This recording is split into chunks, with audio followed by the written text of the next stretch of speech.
He didn't get isekai'd once or twice. He got oversummoned so many times that other worlds became his day job.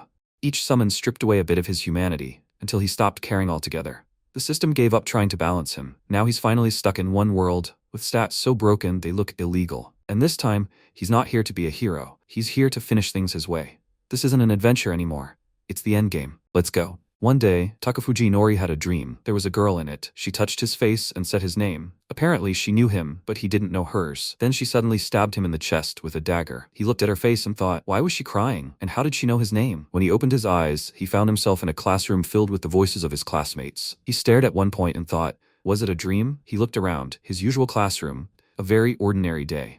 But this is only at first glance. Suddenly, a magic circle appeared on the floor, and then they were all blinded by a bright flash, and when they opened their eyes, they realized that they were in a different place, in some kind of white space. MC stood up and looked around, mentally noting that they had just been at school. His classmates began to panic. One of them exclaimed, is this a joke? Where are they now? A goddess appeared to them and told them not to worry. They had entered the path of the soul. Or more precisely, they had entered the interworld. She is the one they call a goddess. They will not simply be summoned to another world. They will all be summoned as heroes who will overthrow the demon king. They were surprised, and she continued, saying that their souls would be transferred to the world of swords and magic, Belzi, to the kingdom of Hygen. Inori mentally noted that this was just like in the books, and the goddess told them not to worry.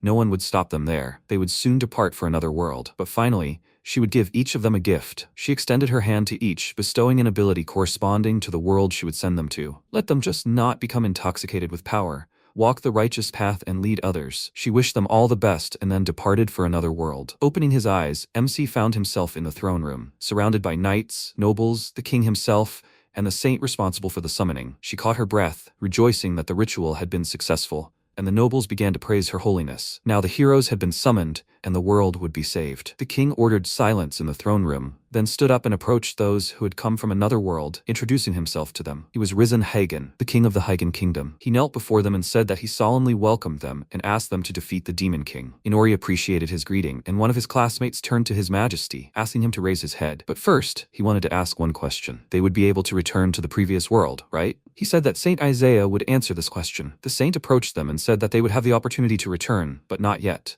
Exactly 1 month from now, on the next full moon, they will be able to return to their world. If they don't want to fight the demon king, they will have to spend 1 month in the castle. The girls began to rejoice, anticipating a luxurious life, and MC thought it was not a summoning, but an excursion to another world. One of the girls asked how much time would pass during this month in their world, and the saint told them not to worry. They will be returned the same moment they were summoned. Time in their world will not move an inch. Inori suspected something was wrong, because everything sounded good and harmonious, even too good. Isaiah asked if there were any among them who wanted to wait until the next full moon, and said that even if everyone made this choice, they had no right to stop them. However, she would like them to save their country, save this world. She folded her hands in supplication and began to cry.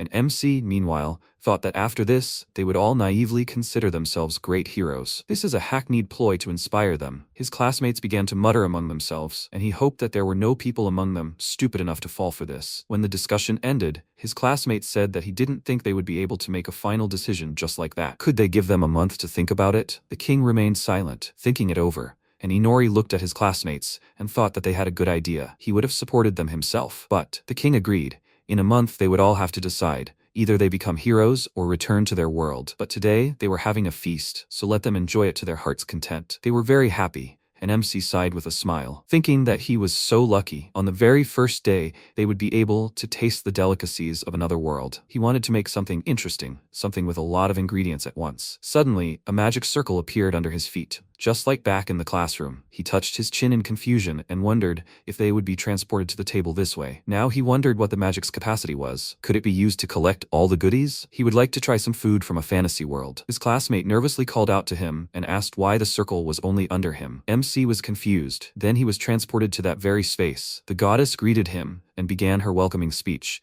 but realizing there was only one person here, she stopped. Inori said that they hadn't seen each other for a long time, a whole few minutes. She pointed at him in confusion and noted that he had already been here. This made her confused, because this shouldn't be happening, and he asked if she had summoned him again. She told him it was possible, then extended her hand to him and said that in any case, rules are rules. Since he was summoned, he should receive his gift. The magic circle appeared under his feet again, and she remarked that this was a mysterious case. She said goodbye to him and wished him luck, and he said that, apparently she didn't understand her business very well. He was transported to another world, to some kind of laboratory. He noticed that the last time the summoning circle was purple, and now it was yellow, and the symbols, in his opinion, were different. But now was not the time to think about that, because he was confined to a chair, and some mad scientists surrounded him. The old man was glad that the summoning was successful, and his colleague said that from now on he was experiment number 12. The old man came closer to Inori and said that perhaps he would be the one to have the magic eye. MC doubted that the name experiment would turn out well, and wondered if this world was too hard for a second time. The two armed themselves with tools, and the old man told his subordinate that the experiment was above all else, and that he should be careful. He called him doctor, and told him that he understood everything, and MC thought, is he really a doctor? He looks like a mad scientist. The old man suddenly began waving a scalpel in front of his face, delightedly saying that they finally got a real magic eye under the knife. It is given to people from another world the moment they cross the border. He showed him a full set of tools hidden in his cloak, saying that this is their work. Inori thought, so this time his gift is a magic eye? The old man used magic on him and said that it would be sad if he went crazy or went wild, so he would hypnotize him so that nothing could interfere with his experiment. MC kept his gaze fixed on the magic circle in front of him, but no matter how hard the old man tried, the hypnosis had little or no effect. This confused him, and he said he didn't think top-notch hypnosis would work so poorly. Suddenly, his subordinate excitedly called out to him and said that his right eye was all-seeing and his left eye was formation. Hearing this, the old man was delighted. This was a specimen with heterochromia. They decided to forget about hypnosis and continue the experiment to see how he would react, and armed themselves with medical instruments again. Inori became nervous and thought, are they serious? Are they going to cut him open like that without hypnosis? Is this torture? He needs to do something. He decided to try using his eyes to escape, and at that very moment, a green magic circle appeared under his feet. The two crazy doctors stared at him in surprise, and he smiled and thought how perfect timing it was. When he moved into that space, the goddess was surprised, to put it mildly. She noted that this was the third time. Was he that attracted to her? He asked what was wrong with him, and she told him that this was the first time something like this had happened, so she couldn't say much. But she hoped to find out something by the time he appeared next. MC thought that he had already managed to become friends with the goddess. But what awaits him next? And why was she talking about the next appearance? Then he was summoned by a high-class girl and an elf. The woman told her mistress that she had summoned an anthropomorphic monster on her first try. She had talent. He didn't like the way she called him. He was mistaken for a monster and was almost forced to sign a service contract, when suddenly the summoning circle appeared again. He returned to the goddess, and she sighed heavily, noting that he couldn't get tired of this. He asked if she knew the reason for all this, and she told him there was no time, so she would tell him briefly. The summoning chooses a person with a strong soul. A strong soul is precisely what is needed to cross the world's border, but his soul was too strong. He looked at her in bewilderment and said that not only was he not a saint, but he could hardly even be called a good person. And she answered that it didn't matter. Simply put, what matters is the strength of the inner self. If his soul had been immediately secured with a hero contract in that world, this would not have happened. She extended her hand to him, granting him another ability, this time ability theft. This time, he was summoned by a beautiful girl, and in the end, he received 4 gifts. He also tried to make a contract before being returned to the goddess, but the magic circle appeared faster. On the 5th summoning, a girl summoned him using black magic. Apparently, his gift was somehow related to this. On the 6th summoning, he managed to become the Demon King, who was resurrected by his loyal subjects. But he quickly returned to the goddess, and she noticed that he had collected quite a few of her gifts. He agreed with her, and then she declared that the next time would be the last. So for the final gift, she would gather all his skills together. When he was summoned, let him immediately look at the system. He would understand what she was talking about. This time, he again found himself in the world of swords and magic. When he heard the king's voice welcoming the heroes, he was glad that everything would be fine this time. But he was confused when he saw 3 unfamiliar high school students next to him. Shinzaki Ryuto looked around, not understanding how they ended up in the castle, and Karasawa Tamaki, noticing the people she recognized, immediately approached them. A girl named Isogai Aoi was also with them. Looking at the 4, the king was confused, because there should be 3 heroes. Hearing this, Inori thought that there were 4 of them, and the 3 of them even knew each other. He frowned and exclaimed out loud, was he thrown into the group with the others? Everyone immediately turned around at his cry, after which the king pointed his fingers at him and asked what this meant. 3 heroes and 1 mere mortal? MC answered him that that was exactly it, and he asked, puzzled, what did he mean when he said that he was thrown into the group with the others? And then his daughter Amanda came. She turned to the heroes and asked, are they from another world? She, the first of the princesses, personally summoned them, so let them be grateful to her. MC thought that here was another pattern, an arrogant princess. She raised her hand and solemnly said that she summoned them to their bright kingdom of the rising sun. Besides people, in this world they will meet demi-humans and demons, and they must know that demons are their enemies. Led by the Demon King, They created their own country and are invading their territory, and therefore the main power of the Macard Empire demanded that all countries in the empire summon heroes. But only girls of royal blood can summon heroes, that is, she. Each country trains its own heroes to create an army and fight back against the Demon King. She smiled and asked how they liked their plan. She knew the idea was brilliant. Inori looked at her doubtfully and thought, so they are counting on quantity, not quality? Are they hoping that at least one of the heroes will be successful? Is that their plan? The princess continued, saying that they, representatives of the kingdom of the rising sun, must stand proud and become stronger in order to overthrow the Demon King. MC pursed his lips and silently asked her to stop. He barely managed to hold back his laughter every time he heard the name of this country. Ryuto turned to Her Highness and asked if he could ask one question. Could they return to their world? She told him she would be brief. There was no way back. This made the three of them nervous, and Amanda, perplexed, asked why they needed to go back. They should be grateful. They had everything to become honored heroes of the kingdom. Inori felt uneasy and wondered, what do you mean? There was no way back. They should learn from the kingdom of Hygen. The king apologized to them for getting down to business so quickly and asked them to touch the tablet. It would recognize the blessing he had given them. The court mage held the tablets up to them, and MC began to observe. Ryuto's was revealed to be the blessing of limit breaking, Aoi's the creation of barriers, and Tamaki's the affinity with magic. When he touched the tablet, it revealed that his blessing was detection. The king was confused, as was he himself. He had received an interesting blessing. It didn't fit at all with these three, as if he were some kind of bandit and not a hero. Afterwards, they were taken to have their physical and magical powers measured. Rito demonstrated superhuman results in his physical abilities, and Aoi and Tamaki demonstrated inhuman mastery of magic. His extraordinary magic successfully ended at a completely ordinary level, which gave him the feeling that his body had been much stronger before this summoning. He lost to the girls in sports. It's just a shame. Although this is expected, they are heroes for a reason. Later, it was decided to gather in Ryuto's room to discuss their next steps. As soon as Inori was inside, he looked around and noticed that his room was much more spacious than his, and Tamaki's voice distracted him from his thoughts. She asked Ryuto what he was doing there. He's not a hero. He has no strength at all. Why even call him? MC smiled wryly. She said it straight to his face. Tamaki said that she wasn't that worried about him. She was just curious. He immediately thought, so she was actually worried about him? There she was, a true tsundere. Ryuto asked her not to say that. His detection was also an extremely useful skill. At that moment, MC realized that not all heroes thought the same about him, and Ryuto said that he agreed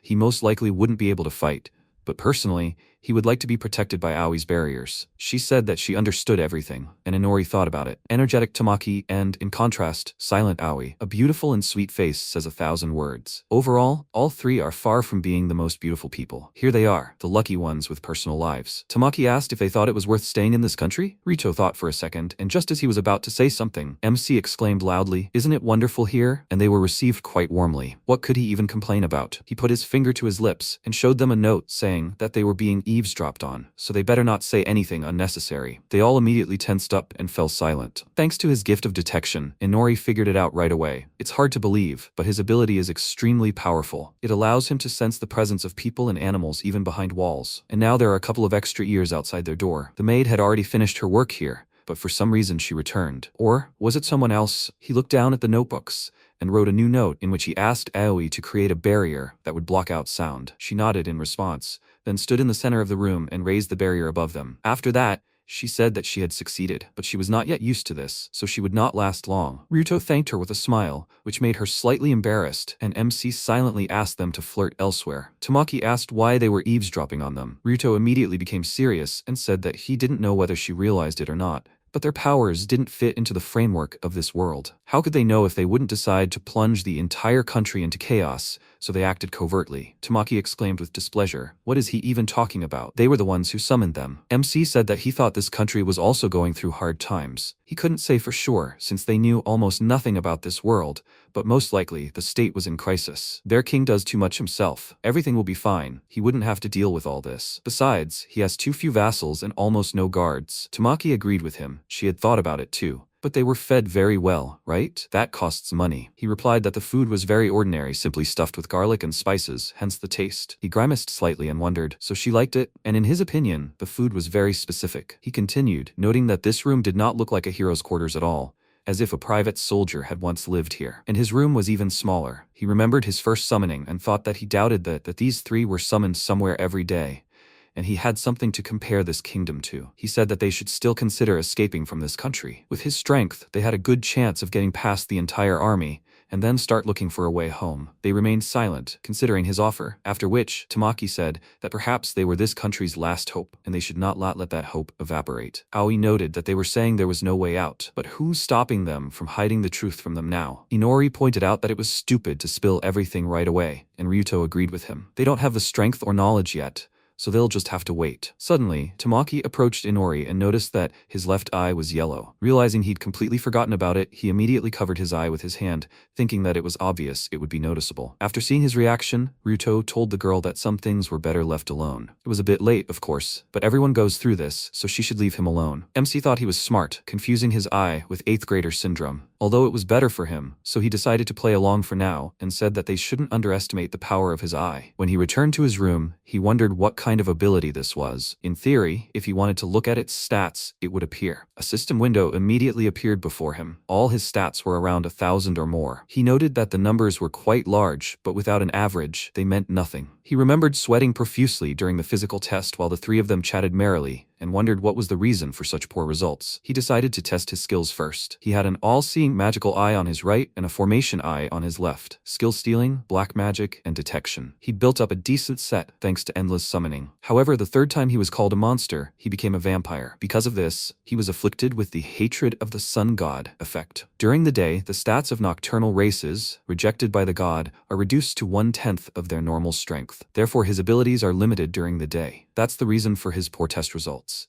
He was exposed to the scorching sun for too long, and so that was also why he had this throbbing headache and why the dinner seemed inedible because of the garlic. Even regarding those two girls, it was actually their blood that attracted him. He was so fixated on using his detection skill that he completely forgot about his subconscious. He knew that heterochromia and being a vampire could be survivable. He could somehow cope with that. But first, he needed to learn more about himself and his skills. He remembered all his summons to other worlds, and thought that here it was, a whole family of skills. The ability to detect living beings within his own perception, detection. He reached for the candlestick and decided to use his magic to make a weapon out of scrap materials. He removed the candles. He only needed an iron stand. After that, he used magic, and it turned into a dagger. Now he decided to find out what his right, all-seeing magical eye did. Accurate recognition of moving objects, accurate distance estimation, microscopy, dark vision judgment, clairvoyance, dissolving illusions, prediction, photographic memory, a view from the outside. The full set, this eye can do almost everything imaginable. Since he still has a long way to go to figure this out, he decided to look at the description of the left magical eye for now. It can transfer any magic circle it sees directly to the eye and activate it at any time. He didn't quite understand what this meant and decided to think about it when he was practicing local magic. He also has a bunch of other skills, such as increased pumping speed, dark magic, weapon creation, and so on. He was especially interested in the bloodsucker skill. If he sucks out almost all the blood, the victim will become a ghoul, and if he injects his blood into a virgin, they will become his vampire servants. But if they are deflowered, they will simply become ghouls. If you sprinkle a ghoul with your blood after its death,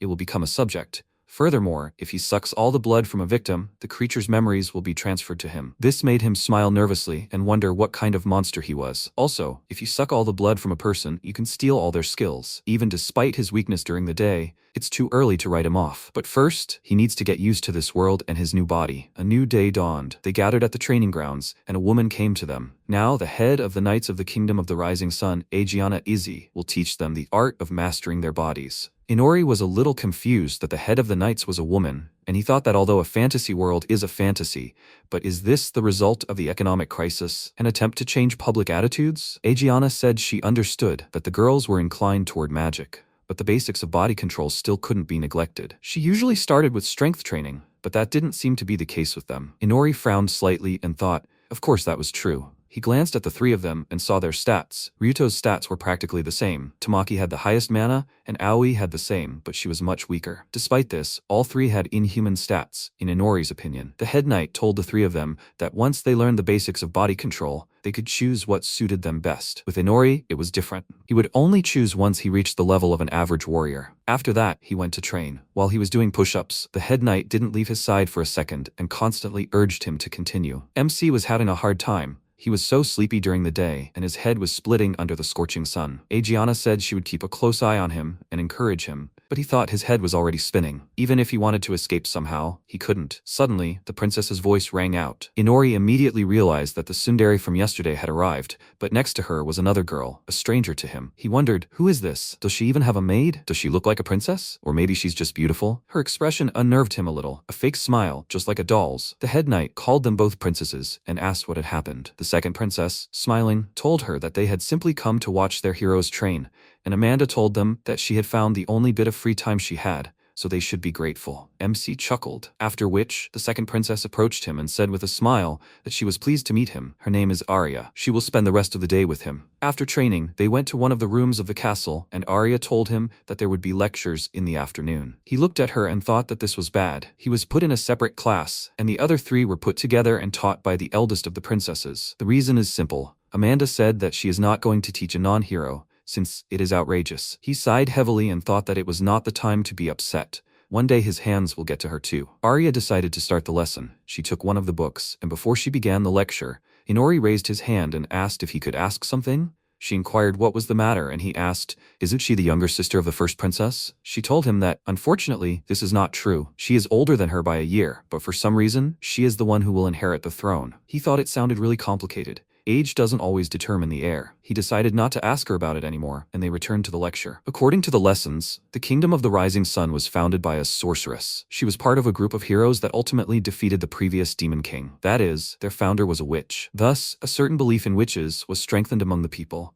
and women are generally given more importance. For many years, the throne belonged to queens. The current ruler, the queen's husband, is none other than the regent. This is their usual form of government. The queen can deprive the king of power through a simple divorce. As a result, the second princess gave him a lecture on the basics of the history of their kingdom and the magic of this world. Soon, evening fell. He returned to his room and, leafing through a book, thought that tomorrow something in the spirit of the principles of local magic awaited him. And practical magic lessons, in theory, begin the day after tomorrow. He borrowed a grimoire on the basics of magic from the second princess. Of course, it was rude of him to ask for it after he fell asleep during her lesson, but her doll-like smile never left her face. However, it was unlikely that she was very happy. He found an image of a magic circle in the book. Now he could try what he hadn't been able to work with yesterday. He used the magic formation eye, which allows him to save magic circles he has seen and activate them at any time. But nothing worked. There was no feeling that the circle was preserved inside the eye. He tried other magic circles, but nothing happened. He closed the book, annoyed that this was a complete defeat, and suddenly he remembered that he had another magic eye. There was a pen and paper on the nightstand next to the bed. He drew a magic circle, which he remembered clearly. This circle was from the world where he got these eyes. That doctor's first-class hypnosis. Of course, you can't remember something like that in a split second, but his right eye, namely his photographic memory, was able to do it. Looking at the finished drawing, he decided to use his left eye and thought that both the eye and the circle were from the same world. And then he felt a completely new feeling. It seemed he had succeeded. He decided to test it out and called his servant Nala. When she entered, he said he had a small favor to ask, after which he used hypnosis on her, which at first took her by surprise, and then her gaze became clouded. He waved his hand in front of her face and wondered if he had succeeded. To test this, he decided to try a few questions, the first of which was what color her underwear was. She gave him the answer, and he, using his second eye for clairvoyance, realized it was true. His first-class hypnosis worked, and he thought, does that mean his left eye can't store circles from another world? That is, right now this eye is only capable of hypnosis. He thought that couldn't be true. He had been summoned so many times, and each time a summoning magic circle appeared under his feet, so he should have remembered it, and if he transferred this to his left eye, he would be able to teleport himself. After that, a magic circle appeared under his feet, and an identical one appeared somewhere in the forest. Thus, he teleported to a forest somewhere on the outskirts of the capital. A joint technique of farsightedness of the right eye and point of view transference of the left eye. Now he can leave the palace whenever he wants. It is night now, and his abilities are working at full capacity, so he decided to conduct a couple of tests. He approached the remains of some kind of structure and used dark magic on it, controlling it, causing objects to immediately begin to float in the air. Any inanimate matter is susceptible to dark magic, and he can freely move and hide objects under his control in his own shadow. Controlled objects also cannot affect uncontrolled ones, but if he frees them, everything will work as before. It's convenient and completely inconvenient at the same time. He also has dark magic. With one skill, he can dissolve into the shadows and freely follow them. He fell underground, then peered out from the shadow of a tree and thought that this was too convenient, and the shadows inside were quite spacious. Now it was time to master the skill of weapon creation. He created a sword from stone and concentrated. During training, he used the Eye of All-Seeing to memorize the movements taught to heroes, and at night he returned to the same place to repeat it as many times as time allowed. He made a few swings with the sword, and soon ran out of breath. But despite this, he felt a sense of triumph, and when he looked up, he saw a system notification in front of him. He had learned the first-level sword technique skill. Now he understood where this feeling came from. Time passed like this, far from immediately, but he succeeded. Then came the time to level up. As soon as this thought flashed through his head, he heard some sounds behind him. Peeking out from the bushes, he spotted a huge bird in the clearing that had just caught a rabbit. At first, he thought it was a demon and used the identify skill. The system window showed that it was a bird-like demon, Ketu, and he wondered if they were always this strong? As he had already realized, these birds were a popular local commodity, and the bed in his room was stuffed with their feathers. And do people in this kingdom hunt these huge birds? He wondered what to do next. Maybe he should start with simpler demons? He tried to evaluate the other demons in this forest, but except for intelligence, the rest of the indicators were around 500 or 600. Some of them even surpassed his. Either the demons in this forest were too strong, or he was that weak. They were much stronger than he expected. Of course, he still had a chance in a one-on-one fight, but if they surrounded him, he would be finished. Without leveling up, he couldn't handle it. Meanwhile, the second princess was wandering the corridors of the castle. The head of the knights stood in her way and said that even inside the castle, she shouldn't go out at such a late hour without an escort. Arya smiled and asked if she could talk to her. She was told that she didn't use magical tools during the training of Inori and the other heroes. She confirmed this. The three heroes were practicing with training weapons, and Inori was working with strength exercises. Giving them anything more serious when they hadn't yet properly mastered the basics of body control was unacceptable. Arya didn't let her finish and asked what the problem was. They would eventually touch the magical tools, so why not explain them right away? Egiana looked at her closely, and after a short pause, said she was right. If they mastered them, they would become stronger. But if they relied on such power from the start, all discipline would be disrupted. Personally, she believed it was more important to remove all temptations from their sight and temper their bodies and spirits. Arya didn't like her words, but she immediately forced a smile on her face and said she was right. There was no need to worry when the strongest of all people was working with them. Egiana looked at her with a certain sadness, then said it had been a long time since she had seen her old smile. The princess remained silent, then turned away from her and said her smile hadn't changed at all. Egiana carefully asked her what she thought of their future queen, and she, glancing at Amanda's portrait, said that of course she had talent, her own principles and convictions. People loved her. She was worthy of the throne. She asked, "Does she really think so?" The princess asked in response, "What is she talking about? You never know where someone might fall. One day, the kingdom would consider her words an insult." She replied that she understood, after which the princess left, and she silently told her not to worry about it. 2 weeks had passed since their summoning to this world, and the three of them were training at a rapid pace. Ryuto had already bonded with the sword. Now he was being taught only swordsmanship. Tamaki chose a staff. In theory, it should help her concentrate on casting spells, but in her case, the staff was nothing more than an ordinary club. It seemed she had muscles instead of brains. Aoi was learning archery. An archer is completely defenseless while aiming at someone, but with her barriers, that's no problem. A master of close range, fire at range, and destructive power up close, fire support and protection at any moment. Now that's a balanced squad. 3 days ago, MC also began serious training, not in swordsmanship, but in dagger and throwing weapon techniques, stealth training, and the occasional trap disarm. As he understood it, they wanted to make him a scout, and that made sense, because this role, combined with his gift of detection, is the perfect combo. What about his other abilities? He doesn't need nannies to develop them. Every night, he trained in the forest, controlling daggers in the air with dark magic. When he waited for the right moment, he severed the connection with the dagger, and then it pierced the tree trunk. Looking at this, he thought that the day's lessons were almost impossible to put into practice, and they were barely registering in his head. This hatred of the sun god irritates him so much. Will he be able to get rid of it when he levels up enough? After training with the dagger, it was time to level up his skills. Moving in the shadows, he tracked the bird demon, and when it was distracted by food, he immediately jumped out of hiding and approached the demon along the shadow on the ground. The bird noticed him too late, so he quickly did what he had planned. Using weapon creation, he created a thread of dark magic, which immediately bound the demon. The bird screamed, trying to get out, and he looked it straight in the eyes, using hypnosis. The demon's eye glowed yellow. Victory. He carefully reached out to the bird and waited a few seconds. It did not move. After that, he stabbed the demon with the dagger and killed it. Living creatures are not susceptible to dark magic, but the undead can be easily moved and stored within the shadow. Having thrown the bird into the shadow space, he descended there himself and thought that, based on his observations, there was no need to worry about the remaining demons here. He sank his fangs into the bird's neck and hoped that if he sucked almost all of its blood, his vampirism would help him raise his level, or at least his stats. After that, he went hunting again. This time he came across some kind of reptile. He thought the beast didn't look particularly tasty, but it wasn't like he had a choice. As long as it was profitable, he would continue hunting. As soon as it began to get light, he teleported back to his room and went to bed. Every night, the same thing. Morning came, the maid woke him, and he thought that of course, he wouldn't keep her under hypnosis forever, only when he urgently needed to go somewhere. In these 2 weeks, he was able to extract a ton of interesting information about the kingdom from her, all thanks to the miraculous hypnosis. The current queen could not have children. The country itself is based on a matriarchal system. The queen gives birth to a daughter so that she will eventually inherit the throne, and so the kingdom continues to exist. But for an unknown reason, many members of the royal family died of illness, which could gradually lead to tragic consequences. And so as not to leave the kingdom completely without heirs, the daughter of an earl, a distant relative of the queen, became the king's concubine. Then a baby was born. She was named Arya. Her name means heiress, a diligent student, a favorite of the people. Everyone rejoiced at her success until she was 7 years old. That year,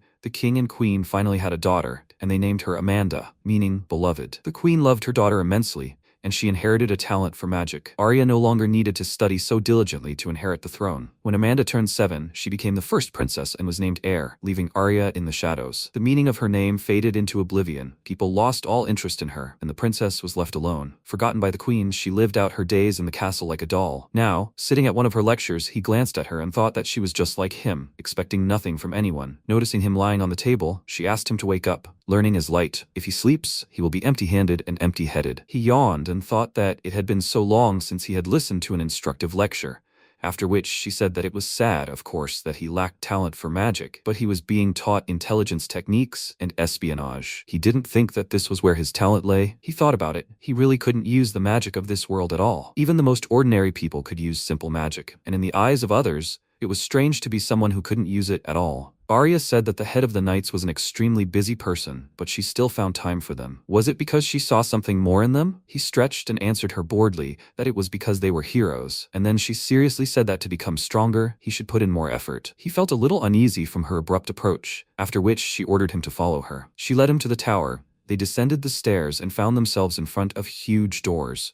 She opened them with magic and said that the class was rather crowded today. They would take advantage of it. He was a hero, but they called him weak. Did he enjoy these words? She turned to him and exclaimed that she didn't think so, and he looked at her in surprise. The past had left an indelible mark on her. She locked away all her emotions, and the inhabitants of the kingdom began to call her a doll. But now, seeing her, he couldn't say that. When she finished with her magic, a spacious training hall spread out before them. Arya walked to the center of the room and continued, saying that if he didn't work on this, he would be kicked out of the castle. They were not obligated to support those who don't work. He mentally noted that she had started with her trump cards right away, and then asked, so using the gift of detection doesn't count as work? Arya answered him that she also considered this treatment unfair, but he still wasn't putting in the necessary effort. Was it so difficult for him to pull himself together a little? A blessing is not given to everyone. He remembered how he slept during her lessons and trained at night, and replied that he had done everything in his power anyway. She nervously clenched her fist, and he said that he was far from those 3 heroes, and he had no talent for learning either. Everyone has their limits. She said that in this special training room there is a strong magical barrier.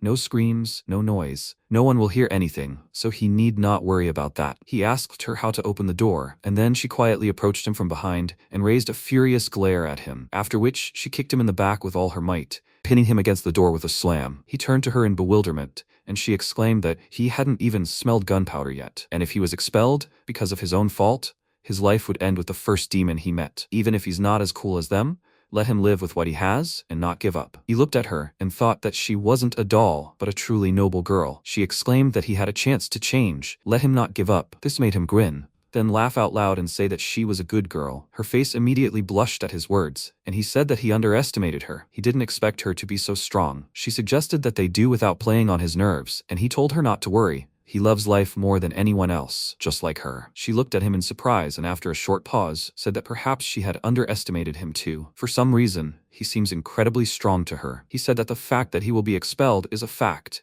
but he will still think about what to do with it. He does not plan to leave here yet, since the gathering of information is not yet complete. When it was time for another training session, he decided to somehow demonstrate the significance of his discovery, but the problem was that field training in real dungeons was not planned yet. The training ended, and he caught his breath, thinking, maybe he should ask the head of the knights to convince the queen? Maybe then he would have a say? Egiana led him into her office for a conversation, and when he told her his request, she said it would be difficult. He asked, she understands that his ability is not quite up to this. He admitted that he didn't have much motivation for daily training, but she didn't let him finish and said he was mistaken. She wasn't underestimating him at all. Would he like to join the knightly order? He was very surprised by her offer, and she said that his abilities would be indispensable on the battlefield. They would help him in his position as a knight. It didn't matter whether it was exploring a dungeon or battling the Demon King. He would become stronger with each time. It's difficult, not because she doesn't want to, but because she has no way to influence his situation. But if he stops being a hero and becomes a soldier, then he will begin to decide his own fate. That way, he can avoid exile. He understood that if he agrees, he will receive a whole bunch of responsibilities, and this does not suit him. He answered her that he really appreciated her offer, but he needed time to think about it. She agreed, and told him to come to her when he has nowhere else to go, and he clarified. After the exile, Egiana went to the window and confirmed this. A few days passed. Inori was sitting at another lecture, half asleep, and asked, "Will the heroes from the neighboring country come? What do they need here?" The princess said that there will be a meeting tomorrow. She will also be there, so there will be no classes or training. He was surprised by such news, and she said with a smile that he will not be there either. He wondered why? He immediately understood what was going on. He was the fourth wheel. The next day arrived. The guests from the neighboring country were greeted with all due honors, and the MC, watching the celebration from the window, thought discontentedly, what about their financial crisis? Was there really not enough room to invite him? However, really, who would want to explain to the guests why another hero suddenly showed up along with the three? There would be an investigation, and he didn't need another hassle. With a heavy sigh, he got out of bed and thought that he didn't like sitting on the sidelines and watching others have fun. He used his all-seeing magic eye to see what was happening in the main hall of the palace. He saw the princesses in formal attire and, with a bored look, noted that his favorite lecturer had also dressed up. He immediately noticed that frozen smile on her face, after which he appreciated the rich appetizers on the table, which made him feel sad. Thanks to hypnosis, he was able to learn from Nal that this ceremonial greeting is one of the main reasons for the economic crisis. The queen is unusually fixated on showing off in front of other countries and is completely unwilling to listen to the king's concerns on this matter. And then he noticed some strangers next to Ryuto and the girls. Could these be the visiting guests? One guy stands out from the trio. He has bangs down to his nose, which makes him look gloomy. They could get along. And that blonde guy, he's Japanese, right? To find out, he used the identify skill and saw that his name was Masayoshi Date, meaning justice. Wasn't that a bit of a pretentious name for this guy? Seeing him start yelling at Ryuto, he wondered what he didn't like about him. He couldn't hear anything. What if he tried to read his lips? Masayoshi, furious, ordered them to quickly bring Inori here, challenging him to a duel. When the reception was over, he was called to meet the heroes. As soon as Masayoshi saw him, he immediately challenged him to a duel, which took everyone present by surprise, and his comrades felt a little ashamed of him. MC asked about the reason, and he answered that he wanted to prove to the goddess that he didn't deserve it. He asked which goddess he was talking about, and he told him not to pretend to be stupid. He was there too, right? In that white space where he met her? He asked what the duel had to do with it, and he proudly answered that he proposed to her. After that, he grabbed Inori by the clothes and shouted right in his face that she said she would think about it if he defeated him. He sighed heavily and thought that he seemed to be starting to understand what was going on. Simply put, this goddess took and dumped all the problems on him. He swore that the next time they met, he would take revenge on her, and then Ryuto asked in confusion, what was this white space? Masayoshi's comrades also didn't know about any goddess, and MC found it strange. Were they summoned differently? He decided to end it and told the guy that he didn't quite understand what was going on, but he accepted his challenge. He was very happy, and said that was a different matter, and he asked, had he already decided what kind of duel this was? Judging by the guy's reaction, he hadn't thought about it at all. And Inori said that his blessing was completely unsuitable for ordinary battles. And unlike the other heroes, he had the body of a very ordinary person. A simple one-on-one duel clearly wouldn't work for them. However, if he's the kind of hero who enjoys tormenting the helpless, that's a completely different story. Masayoshi shouted that he'd agree to any terms, and all the heroes were surprised at how quickly he agreed. This was only to MC's advantage. He said there must be a dungeon near the capital where knights are trained. The winner would be the one who defeats the first floor boss first. Masayoshi smiled confidently and agreed, while Ryuto whispered to Inori, is he sure about this? This isn't just reconnaissance. How does he plan to defeat the boss with his abilities? He replied that everything would be fine. He had an idea. In the end, he agreed to duel the next day, but then, after the duel, the queen summoned him because he suffered a crushing defeat. She began to scold him. He volunteered to change the location of the duel, but lost so shamefully. Her Majesty was right. This guy was too strong. His sword skills allowed him to cut down everything in his path, no less than the skill of the head of the knights herself. Even the first floor boss was barely able to do anything.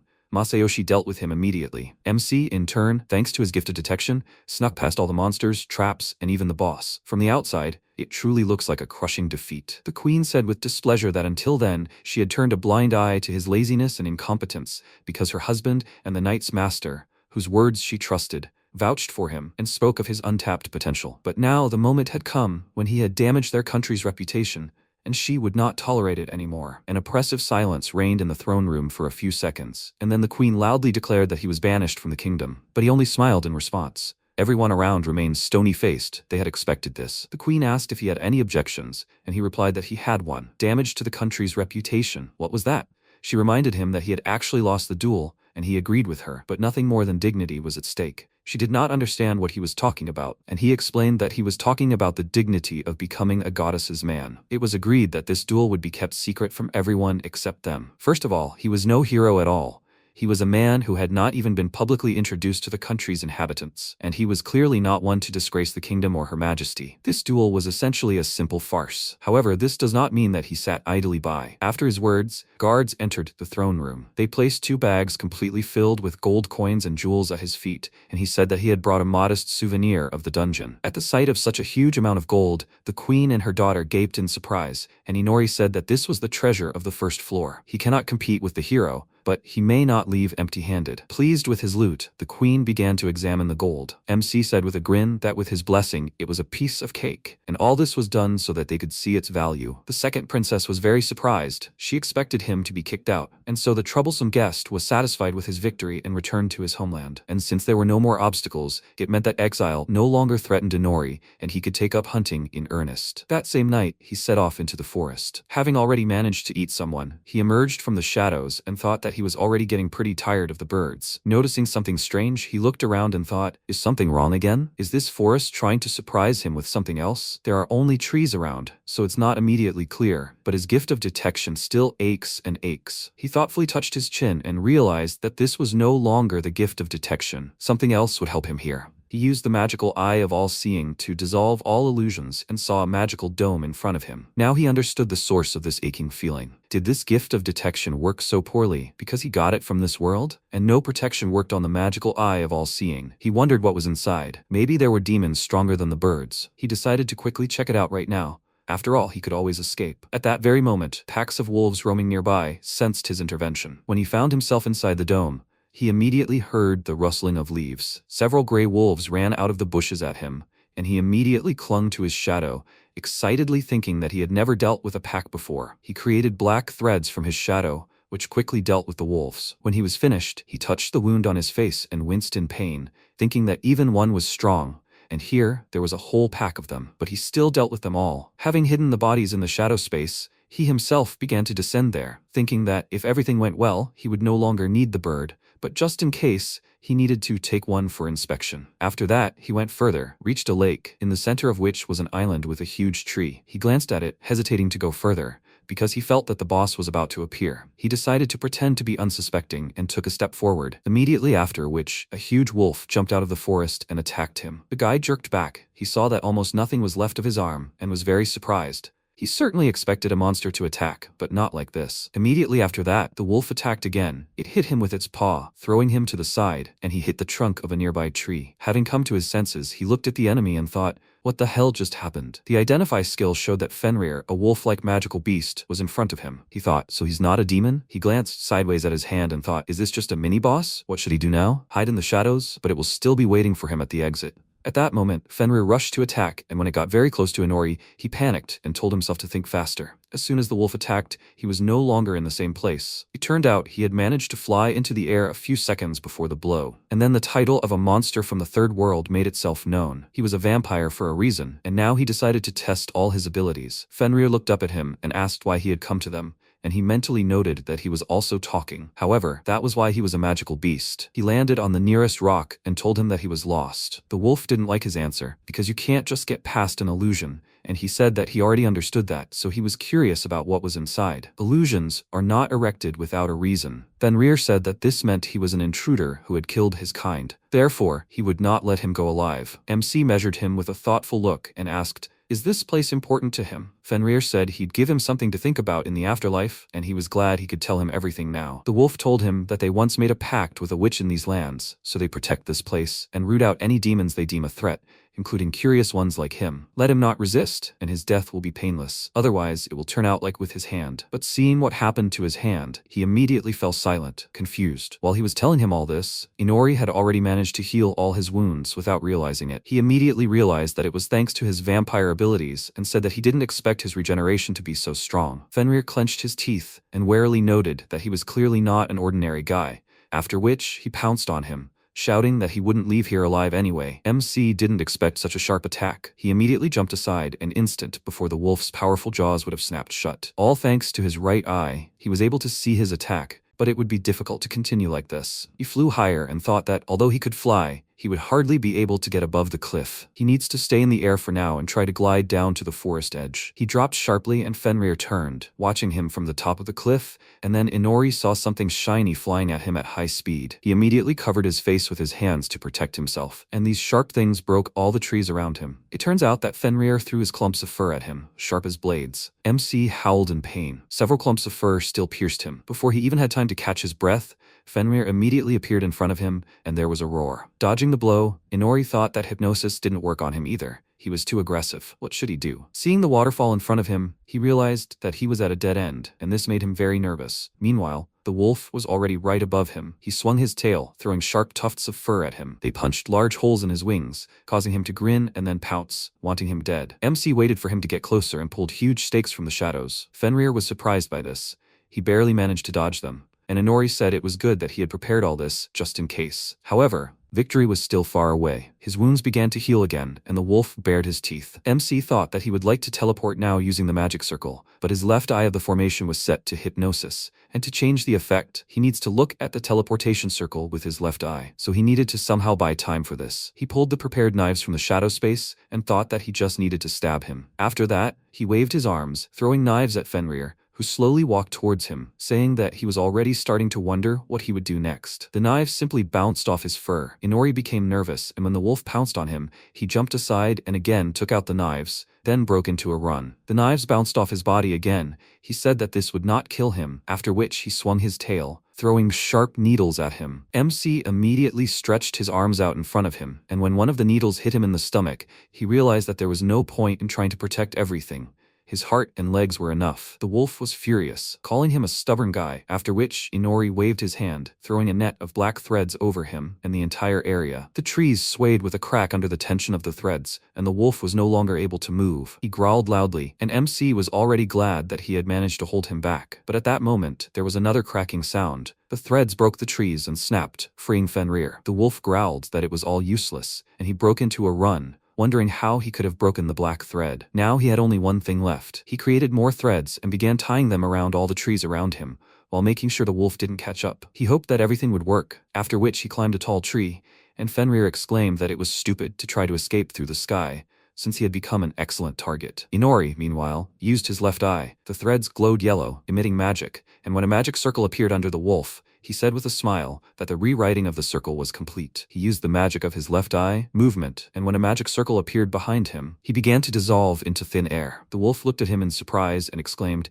"Did he decide to run away?" MC appeared right above his head and answered him that he had thought about it but decided otherwise. After these words, he plunged the knives into his eyes, depriving him of sight. Feeling a burning pain, Fenrir howled in pain, and Inori said with a smirk that he didn't like being left on the losing side. The wolf began to destroy everything around in rage, asking how dare he do this, and MC dodged his tail and thought, doesn't he like this? He climbed a nearby tree to watch him, but when the wolf stared at him, he was confused. Could he really see him somehow? Fenrir seemed to read his thoughts and said that he was wrong. He could smell him. He smiled nervously, feeling his strong desire to kill him, and then the wolf's mouth appeared right in front of his face. He immediately jumped off the tree branch and thought that the time had come. He teleported just before Fenrir grabbed him, and he shouted that he could live for now, but next time he would kill him. Inori, meanwhile, found himself in his room. He caught his breath and thought that Fenrir had done everything to cripple him, but not kill him. Next time, he would definitely take revenge. From that day on, he worked hard on his equipment. Slipping into the 5th armory, he managed to get his hands on some metal and a couple more materials. He also managed to grab Fenrir's fur, just in case, although it was incredibly difficult. He placed the fur on the table and checked it with Identify. Under the influence of magic,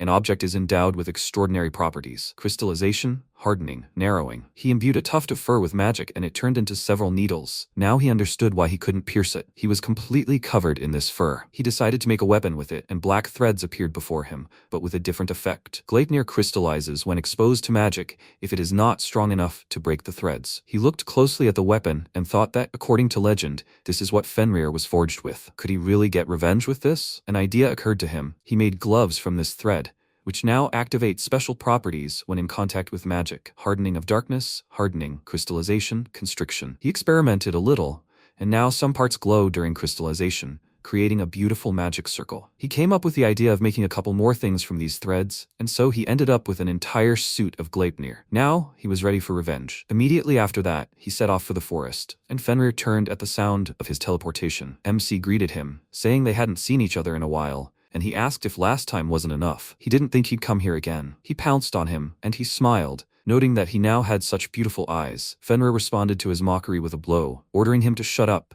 and he dodged and noted with surprise that even though he was blind, he was hitting right on target. Fenrir said that this was the second time he had invaded their lands, but this time he wouldn't let him go alive. He thought, so the fact of his invasion angered him more than his lack of sight, and he is unwavering. He has such excellent principles that now he definitely wants to kill him. The wolf rushed to attack. Inori summoned a pack of wolves from the shadows, and when they attacked Fenrir and began to bite into his skin, he froze, not understanding what was happening. MC smirked and asked, can he feel it? Even without eyes, it's clear how well his kin greet him. Fenrir grew angry and shouted, what did he do to them? He replied that he had done many good things to them.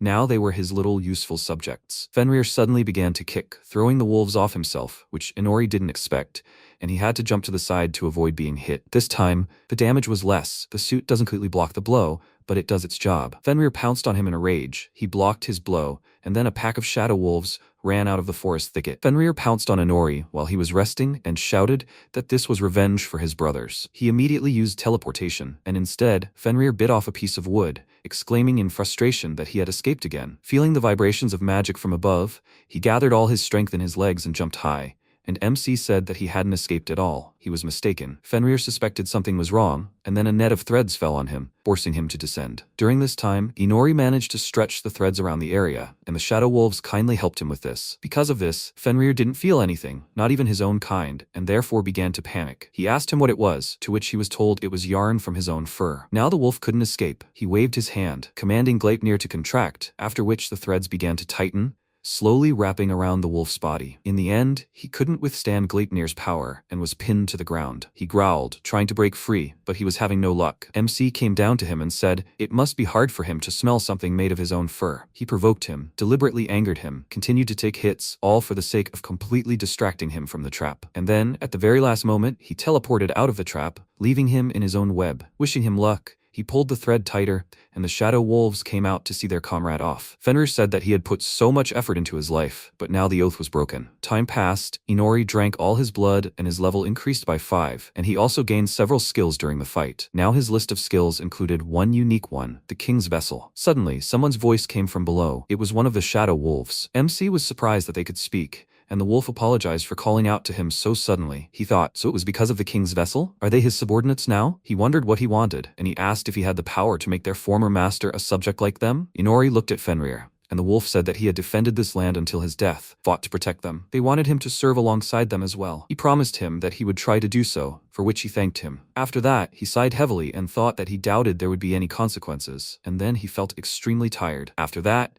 he returned home and went to eat with the other heroes. During the meal, they started talking about the princesses. Ryuto said that he had been thinking about it, but it didn't seem like the princesses got along well with each other. Tamaki said that it was rather the second princess who was too unsociable, and Aoi smiled awkwardly, agreeing with them. Now she wondered why that was. Ryuto said that it wasn't that they outright hated each other. The second princess still glanced at the first one sometimes. MC was picking at his food with a fork, his thoughts preoccupied with the pile of garlic on his plate. Suddenly, Ryuto said that it was time for their Inori. He immediately looked up from his plate and indignantly asked, what does this have to do with him? There were 2 girls in front of him, so he should ask them. Ryuto noted that they weren't as familiar with her as he was. He was taking lessons from her, so he should talk to the first princess and bring them together again. He exclaimed that this arrogant princess would never agree to talk to him, and Ryuto told him not to worry about it. He would ask her to listen to him. He asked doubtfully how he was going to do that, and he answered with a smile that it would be easy, since the first princess was crazy about Shinzaki Ryuto. The girls didn't like his words, and MC, seeing their reaction, really felt Ryuto lose his value. The guy said that, of course, it was all for a reason. How about a 7-day vacation? He would ask the first princess about it personally. Inori immediately agreed, and soon it was time to meet the princess. He knocked on the door and thought he agreed so easily, but what now? The princess haughtily told him to hurry in, and Ryuto told her about him. He entered the room with the thought that once he closed this door, there would be no turning back. Amanda said that she was giving him one chance to talk to her, so he should be grateful. At this point, he glanced around the room and thought that, unlike the others,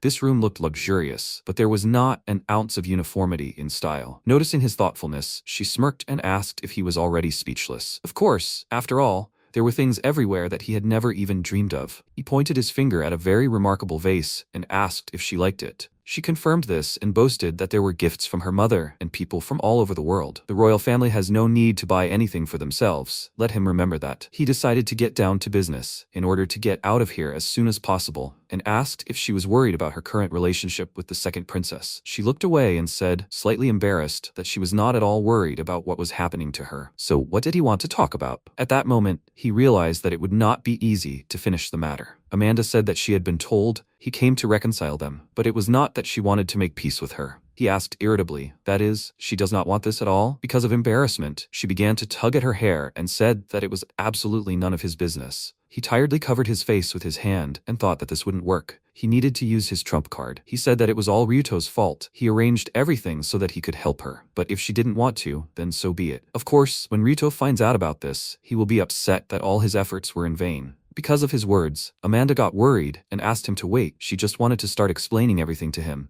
but he was so impatient. Finally, he managed to get her to talk. In order to distract herself a little, she began to comb her hair and said that everything was different before. They were much closer. She combed her hair, was smart, and often played with her. Wherever she went, she followed her. But at some point, they began to distance themselves from each other. And when she turned 7, the title of the first princess passed to her. She was told that her sister was not her mother's daughter. From then on, it all began. To become a queen, she had to study hard every day, and at some point, she realized how wonderful and kind the second princess, her sister, was. She dreamed of spending time with her again like before, but the adults around her wouldn't allow it, and so a chasm formed between them. She looked down sadly, then turned away from Inori, and said that she was done. Now he understood what the first princess really was. Her arrogance and behavior were the result of her upbringing. The lack of uniformity of style in the room was just an example of this. Her own eye was nowhere to be felt. Everything was imposed on her, including her own personality. She could only cling to her status as a princess to avoid losing herself completely. She became embarrassed and asked him to say at least something.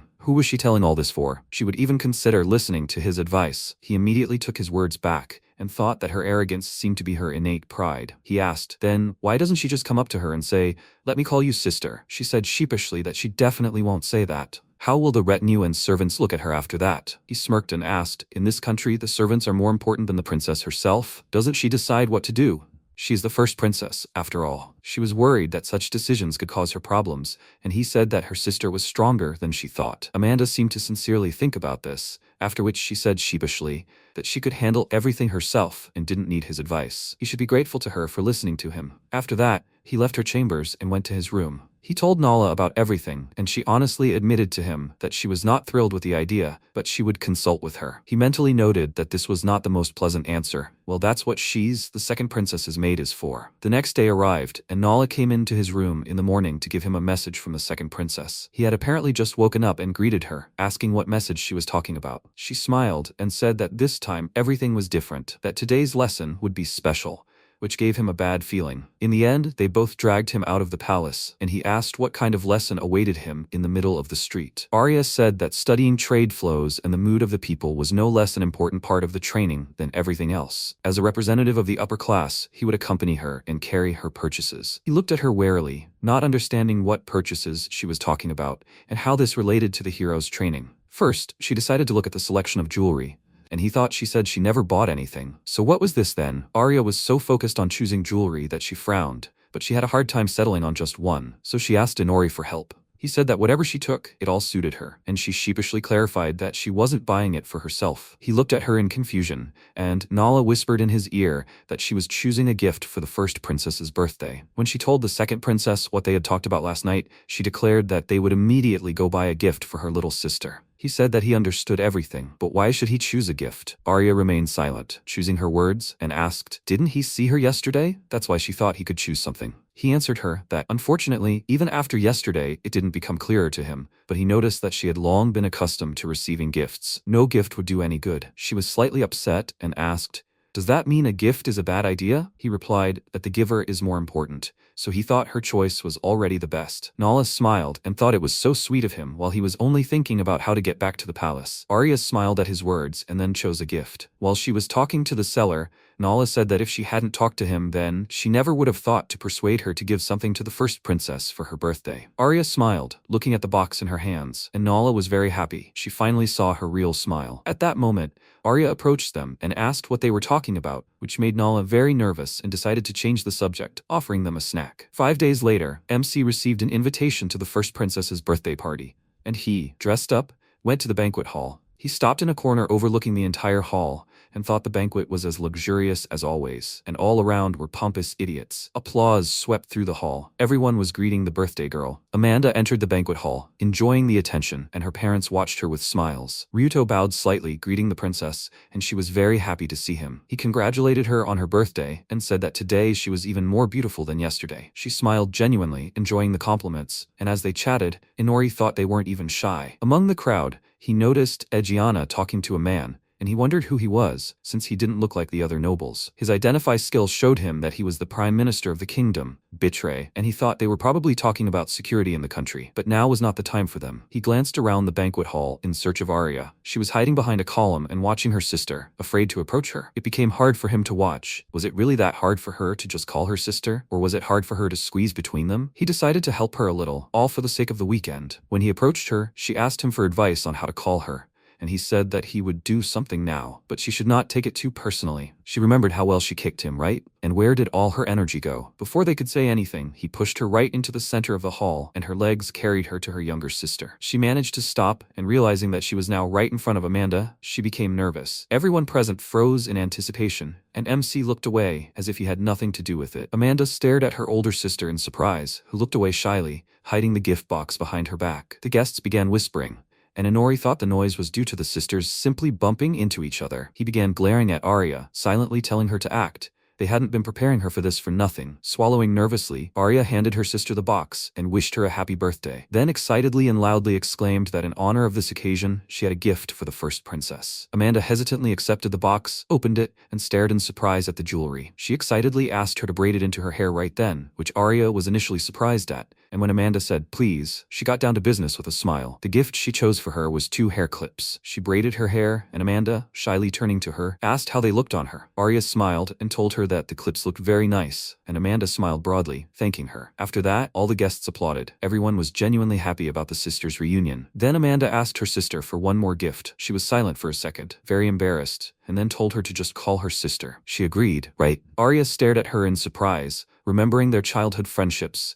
and with tears in her eyes, she answered that she was only happy to call her that. Amanda couldn't believe it. She immediately threw herself into her arms, happy that they could finally spend time like before. Watching them, MC thought the job was done, and then he noticed something. The king and queen were also crying, happy for their daughter. Ryuto approached him and apologized for leaving him to deal with everything alone, but he was glad he had come to him.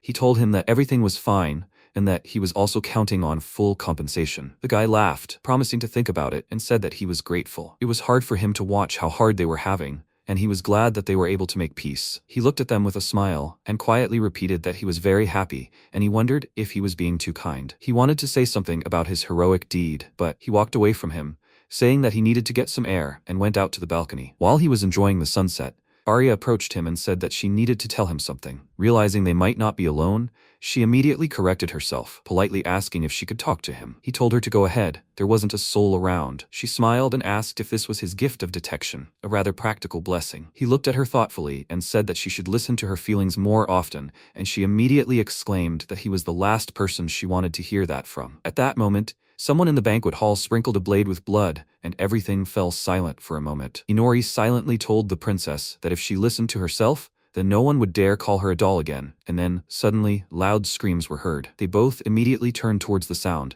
and Arya rushed inside to check what was going on, but he stopped her. The princess froze. Right before her eyes, the queen's head flew off her shoulders. The prime minister killed them both, the queen and the king. The banquet hall filled with the screams of terrified guests. He ordered them to be silent, calling them corrupt curse. The guards didn't act, so it was all planned. The assassins shouted that they didn't even try to stop the collapse of their country. a queen squandering the entire treasury on her whims, and a king turning a blind eye to this chaos. Now that they had fallen, the next king would be none other than the heir to the royal bloodline, Betray. Aegiana approached him, and he declared that she would become queen. MC nervously gritted his teeth and saw Amanda standing right in the center of the banquet hall, next to her mother's head. She stared at her mother's face in shock, then unleashed all her magic and screamed in rage that he had gone mad. She swung her arm, preparing to throw a bolt of magic at him, but Aegiana immediately appeared in front of her and, with a swift swing of her sword, deprived her of that opportunity. The blade severed part of her hair and her arm. Her hairpin clanged across the floor, and the heroes called out to her in concern. Ryudo was about to run to her aid, but the leader of the knights ordered him to remain still. If they decided to attack, the same fate awaited them. Betray shouted that they were all the witch's daughters, her people. They blindly followed her whims and blindly allowed the heroes to be summoned. They had committed a sin that could only be washed away by death. Amanda looked at the hairpin that had fallen to the floor and burst into tears, thinking of her sister, and then Aegiana executed her, and Betray shouted that she would see the witch in the afterlife. When her head fell, Arya's face contorted in horror, her mouth open, and Inori, realizing she was about to scream her name, immediately covered her mouth with his hand, causing her to let out only a moan. He nervously told her to be quiet, or they would be found. He glanced at Aegiana and wondered if this was a coup d'etat. The knights surrounded her, preparing to carry out orders, and Betray told them to act, to send them all to their favorite witch for their sins. The nobles rushed for the exit in horror, but the knights quickly caught up with them and killed them. Enjoying this carnage, Betray spread his arms out to the sides, looked up, watching the drops of blood fly, and listed all their crimes: usurpation, bribery, indifference to wastefulness. Together with power, they have ruined this country. Therefore, they all deserve to die. Arya was horrified by this sight. MC asked her to calm down, because if she moved now, they would kill her. She was left with two choices: either die in vain here, or escape and survive. As the carnage continued, Ryudo approached Amanda's body and fell to his knees before it, shouting that no one deserved to die. Betray said that all the nobles here deserved to die for neglecting their country. He shouted back that that was no reason to kill them, and Betray, after a moment's thought, said that if he had seen what they saw, he wouldn't have said that. One day, this country would show him its true face. He ordered Aegiana to capture the heroes, and the woman approached Ryudo, telling him not to resist unless he wanted to see hell. He immediately rose and used his gift, summoning his lightsaber and unleashing a powerful blow on his mentor. But even that did not harm her. The barrier she created with her sword absorbed all the damage, and she remarked that it was quite good, both the strength and the speed of his reactions. He nervously gritted his teeth, exerting more strength, and attacked again. She quickly parried each of his blows, and the banquet hall gradually began to collapse. When their swords cut one of the columns, Aoi noticed it starting to fall and immediately erected a barrier above herself. Tamaki told her that they should help Ryuto, and Aoi told her that it wouldn't work. There were too many soldiers. Tamaki cursed, because they didn't even have weapons, and Aegiana, meanwhile, looked at the hero, out of breath after their brief skirmish, and said that they had also decided to fight. It was a pity, because now they wouldn't get away with it. She swung her sword. Ryuto barely blocked her blow, and she asked what he would do next. He could fight until he dropped, but he still couldn't defeat her. Let him surrender. She would grab them, and then go after the second princess. Meanwhile, Arya was shedding tears, and Inori decided it was time to act. He apologized to her for stopping her from grieving, but if they stayed here, they would share their fate. It was her choice: surrender here and die, or escape and survive. She clenched her fists, and he asked if she wanted to surrender again, like back then. Arya remembered her sister and stared for a moment, then confidently exclaimed that she would not give up and would live for Amanda until her death. No one would dictate to her. He looked at her in surprise and then called her by name with a smile, saying that in that case they needed to escape. Meanwhile, the battle continued. Ryuto's sword couldn't withstand Aegiana's pressure and broke, leaving him confused. She noted that this was the end, and then kicked him in the stomach, throwing him into the air. The blow was so powerful that he immediately lost consciousness, and Tamaki, noticing this, called out to him worriedly. Seeing that he wasn't moving, she realized things were bad. They had to run, otherwise they would get it too, but first they had to get him. At that moment, Aegiana appeared next to them, and with one swing of her sword, she broke the barrier and left them defenseless. After that, she ordered the knights to seize them immediately, and they threw the girls to the floor, causing Aoi to scream, and Tamaki immediately began to stand up for her. Aegiana ordered her subordinates to take them to the dungeon, and glanced worriedly at Ryuto, wondering if she had drawn out the fight too long. Meanwhile, the princess and Inori began to escape,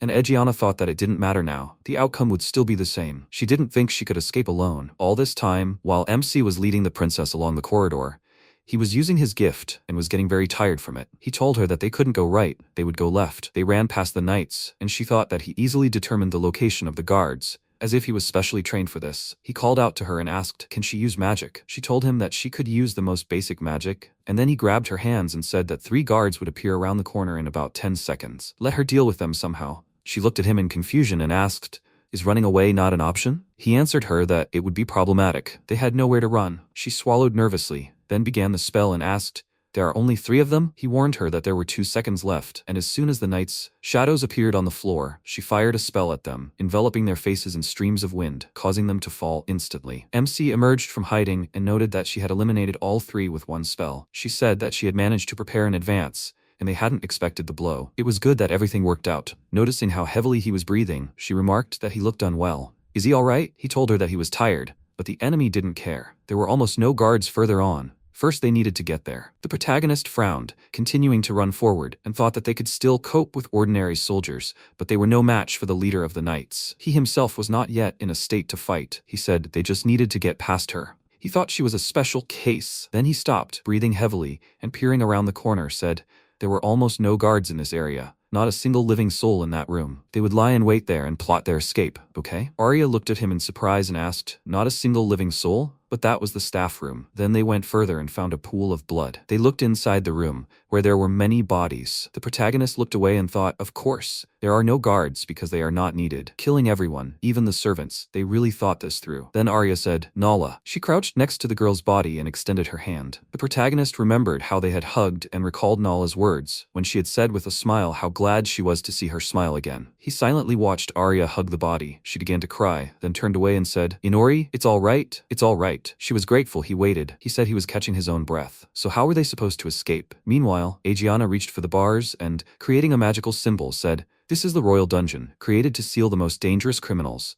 Without magical tools, they would never escape. They must remain quiet and not move." Tamaki had said, "So cruel, will they at least remove their shackles?" Ryuto had said, "It's no use, Tamaki. If the summoning of heroes had provoked a coup d'etat, the Hero Alliance wouldn't have remained silent." He frowned and added, "They're keeping them handcuffed to buy time, and the shackles are there to keep them from accidentally killing themselves, right?" Aegiana looked at him and said, "There's nothing else to add. The body is filled with rage, but the head is clear as day." He glared at her, releasing a terrifying aura, and Aegiana thought she'd seen those eyes somewhere before. She remembered standing surrounded by bodies and thought about her own stupidity, her own helplessness, her unpreparedness for this nightmare, the same eyes she'd once had. Then she turned around and said that he was still young. Well, if he wanted to survive in this world, he should remember these feelings and remember to think clearly. If only they'd done everything right back then, she'd have considered letting Aoi and Tamaki go. Then she left, and Ryuto indignantly shouted, "Why is she still acting like a teacher?" At that moment, Aegiana was climbing the stairs. She placed her hand on the wall and said, "They haven't found them yet. He's doing better than expected. She'll join the search for the second princess once she's retrieved her gear. They should move on." The guards walking behind her shouted, "Yes." Meanwhile, Arya said, "If they're going to start, it's best to start from here." She pointed at the plan and the protagonist, looking at her, asked, "Is there something there?" She replied, "A secret door leading to the underground sewers. They'll be able to escape the castle through that." He said that's what they'll do. "Do only the royal family know about that route?" She turned her gaze to him and answered, "Yes. It's an emergency exit for members of the royal family only." But frankly, she didn't know if it was possible to go through right now. Then he stood up and said that it was as if they had a choice. They had to go. She frowned and turned to look at Nala, thinking she was apologizing for not being able to help, and grateful for everything. After that, they left the room and MC ran forward, looked around and thought, "This is bad. There are more and more guards here." Arya noticed his concern and asked, "What's wrong, Inori?" He looked ahead and wondered if they would be surrounded. It was only a matter of time. He continued running forward and thought, there are 12 people on the right, more behind and in front. Then he grabbed Arya's hand and told her to stop already. She looked at him, and he, trying to catch his breath, said, "There's an ambush. There aren't just a dozen dummies. They won't get through them." He looked back and said that going back wasn't an option either. The soldiers were breathing down his neck. She asked, "So they can't get through unnoticed?" He answered, "No way. By the way, about that secret door, there's a real wall of people there too." Arya looked down, and he told her to remember how they chopped people down without blinking. Either they tortured her family, or they found out about the passage beforehand. What a problem with an escape. He looked at her and thought, that's it. Can they make it any further together? If he can still manage somehow, then here it is. Then she resolutely said that she won't give up. She looked at him and, raising her voice, declared that she won't let them kill her so easily. She will fight to the end. They looked at each other in surprise, and then the protagonist smiled and thought, you can still rely on her. Then he said, detection says that part of another country's army seems to be heading this way. She shouted in surprise. An army? He spread his arms and said, it seems he doesn't know for sure. There are others there besides the country's soldiers. They're coming to save the royal family? She shouted, And when will they arrive? He replied, somewhere around sunset. If they held out for another 15 minutes, they'd have a chance of being saved, but they couldn't avoid a fight. She replied, okay, he thought. The chances of holding out until sunset were 50-50. Then he ran forward and shouted that they should run to where there were the fewest soldiers. He'd leave her behind. She replied, yes. Then the guards noticed them and, pointing, shouted, second princess, grab her. The captain pointed his hand forward and shouted, a volley of magic arrows. His subordinates fired magic arrows, and Arya turned around and cast a barrier. She created a protective magic circle and shouted, 15 minutes, right? Inori, they'll definitely survive. The next second, several magic arrows pierced her body, and the protagonist shouted, to the right. They abruptly disappeared behind the wall, while the arrows hit the walls behind them. Then the warrior commander shouted, they're running away. Surround them. MC thought, they're going faster than I'd like. They ran further. He shouted, there are more soldiers on the left, so how can they stop them? Arya shouted, on the left. Then she created a magical barrier across the entire passage. The guards stopped in surprise and shouted, what? A barrier? But the commander ordered, don't hesitate, we need to break it. Then the guard struck with his weapon, shattering the barrier into tiny fragments. And the protagonist turned around and thought, with great difficulty, they didn't let themselves be surrounded. They continued to run forward rapidly, and then reached the room, and the protagonist, looking out the window, thought, it's almost sunset. At that moment, Arya shouted in surprise, a dead end? He looked at her and told her to forgive him. There were too many soldiers around.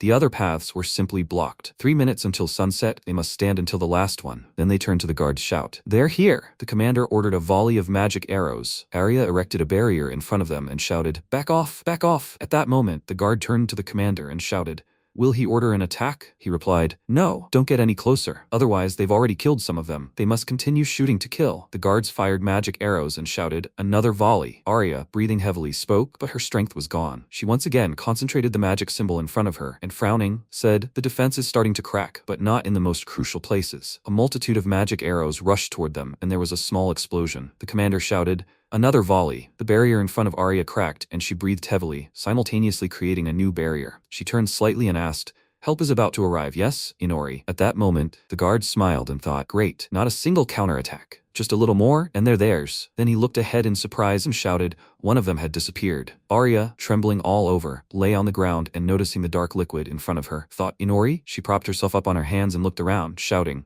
where is he? Inori? She frowned and thought, did he distract them with her so he could escape? But he himself said that we need to escape together. Or were the words about helping just a lie to make her fight? Was it all a lie? At that moment, the guards shouted for the others to keep their eyes open. The next volley would finish them off. At that moment, the sun hid behind the horizon, and MC smiled and said that he apologized. But now it was his turn. The guards were surprised. Darkness? It's pitch black. They have to bring light. How is that possible? Light faster. I can't see a thing. At that moment, the protagonist exclaimed, oh, his subject, Fenrir. He must deal with them. He replied, yes, sir. The next second, he opened his toothy maw wide and attacked several guards at once, while the others shouted, what? Who was shouting? Report the situation. At that moment, the remaining guard looked into the darkness in surprise, noticing the bodies of his comrades, and asked, what was that? He shouted, where's the commander? Take a roll call right now. Hello, are they deaf? At that moment, MC appeared behind him and asked, have they gone deaf? I find that hard to believe. The guard suddenly turned to him and shouted, Inori, where did he come from? At that moment, the protagonist looked up and asked, Fenrir, is he done? The guard looked at him in bewilderment, and Fenrir appeared behind him and said,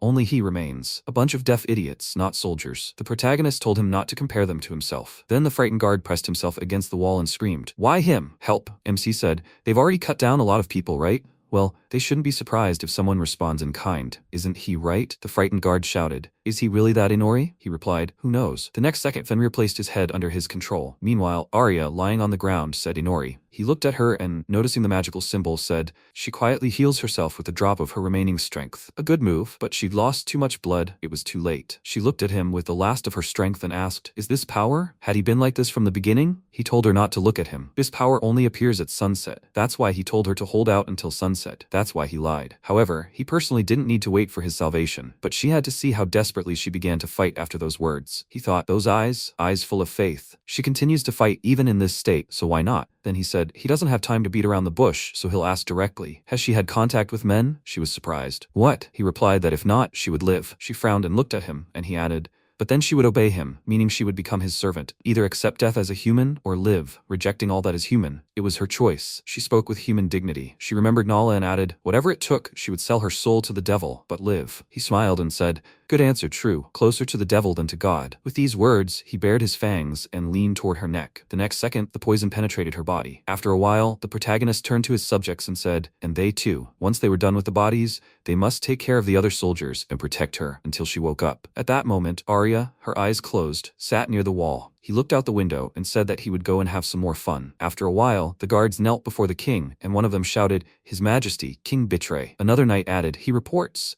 The second princess is cornered. The ruler declared, I see. The beginning of the Renaissance is near. They must not let them escape. They answered, Yes. The king said, Hunger and poverty, like a plague, have engulfed the country. Abandoned orphans. He was the same, and he was also to blame. He could do nothing about it. He looked up and added, A long road lies ahead, but together they will make this country what it should be. At that moment, MC, in shadow form, crept up behind the king and pointed his weapon at him. The guards cried out in confusion. Egiana, standing in the corridor, heard the scream and, frowning, wondered what this unpleasant feeling was. At that moment, Betray's head separated from his body. The protagonist held his head, and those present shouted, Lord Betray. What? MC raised his head and said that their plan was over. They had no reason to fight anymore, so what would they do? They shouted, Idiot, kill, for King Betray. The protagonist concentrated energy around himself and, creating several daggers, said, Excellent. If they decided to kill someone, they must be prepared for the consequences. With these words, he pointed numerous weapons at the knights' bodies and said that he would be immensely happy if they were ready to fight to the end. Screams of pain echoed in all directions. At that moment,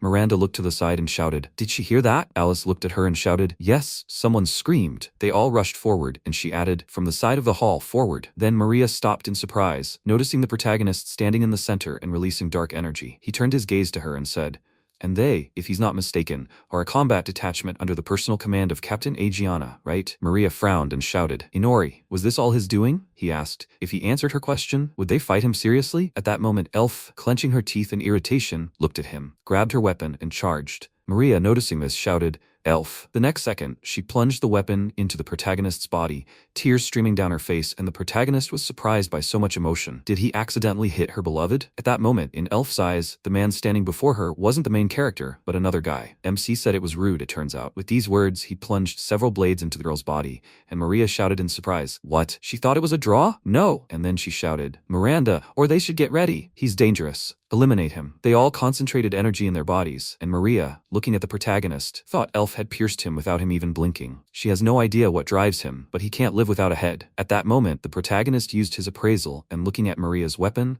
thought, a magical tool? It didn't look like the kind they give to ordinary soldiers. Then he looked at his leg, which was covered in ice. Miranda directed energy at him and shouted, Get it. Alice concentrated energy in her hand and shouted, He's hers. She directed a powerful stream of energy, but MC waved his hand in time and thought, Is this also a tool? Speed and power at an exceptional level. The next second, the attack hit his face, injuring it, and Maria, running further, turned slightly and thought, Well, now that's it. At that moment, the protagonist smiled and thought, These tools are a much bigger thorn than he thought. The next second, he leaped upward, leaving part of his leg encased in ice. Maria screamed. Still alive? She thought, trying to avoid the subsequent attacks. But it was a lousy move. He'd be right there on a silver platter the moment he landed. Then she heard loud screams and said, Miranda and Alice. The girls pressed themselves to the ground and screamed, Damn! And the protagonist put his hand to his face and, smiling, said that on any other day, he would have happily enjoyed this entire coordinated attack.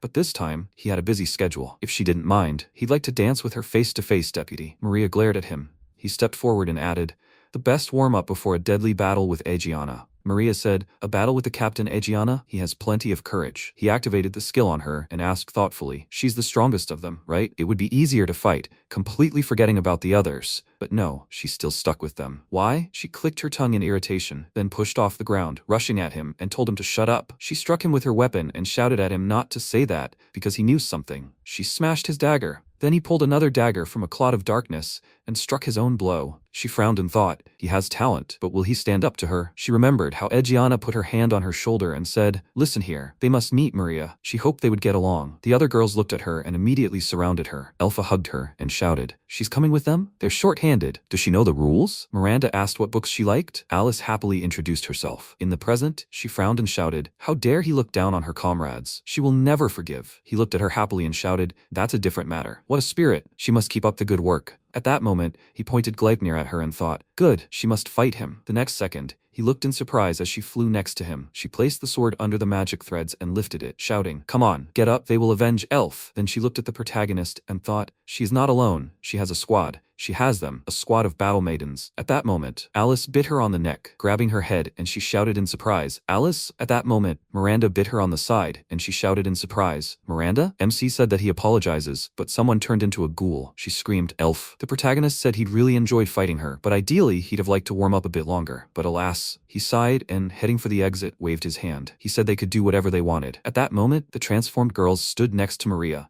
their hands outstretched, ready to bite, and she screamed, Inori. The next second, drops of blood flew everywhere. MC went outside and said, So, the strongest warrior remains. At that moment, his subjects were dealing with the guards, and Adriana was running quickly down the corridor. She thought about this unpleasant feeling in her chest. She stopped in the main hall, and turning her head to the side, noticed a head. She thought it was her instinct at such moments. Then she knelt down next to the head and picked it up. She thought, it seems he never deceives her. She looked at the face of the deceased and said, Mr. Betray. At that moment, the protagonist spread his wings and asked, The moon is beautiful today, isn't it? Everyone in the world knows this line. She looked at him irritably and asked, Inori? He smiled and said that the head was his gift to her. Then she put the head on the ground and said, Inori, should he say, are these demon wings? He looked at his wings, and she added, This happens to everyone who sold their soul to demons, to do such a thing. And what will he live for now if he's already cast aside his human pride? He looked at her in surprise, then said he didn't quite understand what she was getting at, but he was just living, nothing complicated. She screamed, There's no room for such pathetic reasons as simply living.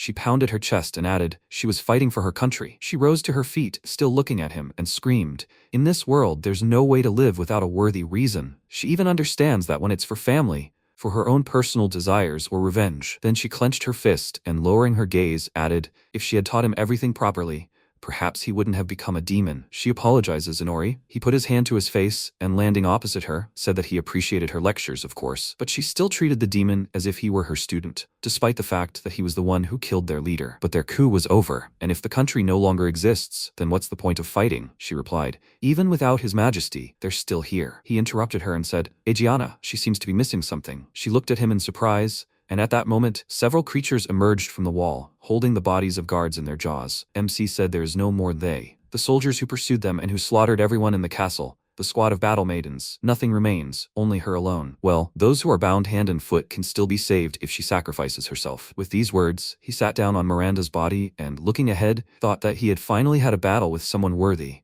But in the end, everything had devolved into a battle between student and teacher. And what if she really gives in, put moral pressure on her, and force her to fight anyway? Then he stroked the creature and thought, it's all a bit boring. The next second, he sighed and said, Okay, they'll forget about simply saving her and return to the moment with Betray and how she was left alone. As for the rest of the soldiers, that would be fine. Then he was surprised to see Adriana draw her weapon, and he asked what she was doing. She thrust her sword into the ground in front of her and said a silent prayer for the warriors who had been destroyed and killed, and for those who would soon be killed. After that, she opened her eyes and concentrated the energy in her body. She shouted that their sacrifice would not be in vain. The protagonist extended his hand forward and asked, So she had decided to sacrifice the order after all? She asked. Sacrifice? Sacrifice those she had trained her entire life? She had the right to sacrifice everyone. He said in surprise that with such success, the country would be left without nobility and without an army, and that would no longer be a country. Then she walked forward and added, But the people remained. Even when the nobility is rotten, the army is in disarray, and the royal line is broken, it doesn't matter. As long as the people exist, she will fight for her country. These are her reasons to live. An aura enveloped her entire body, and the protagonist smiled madly.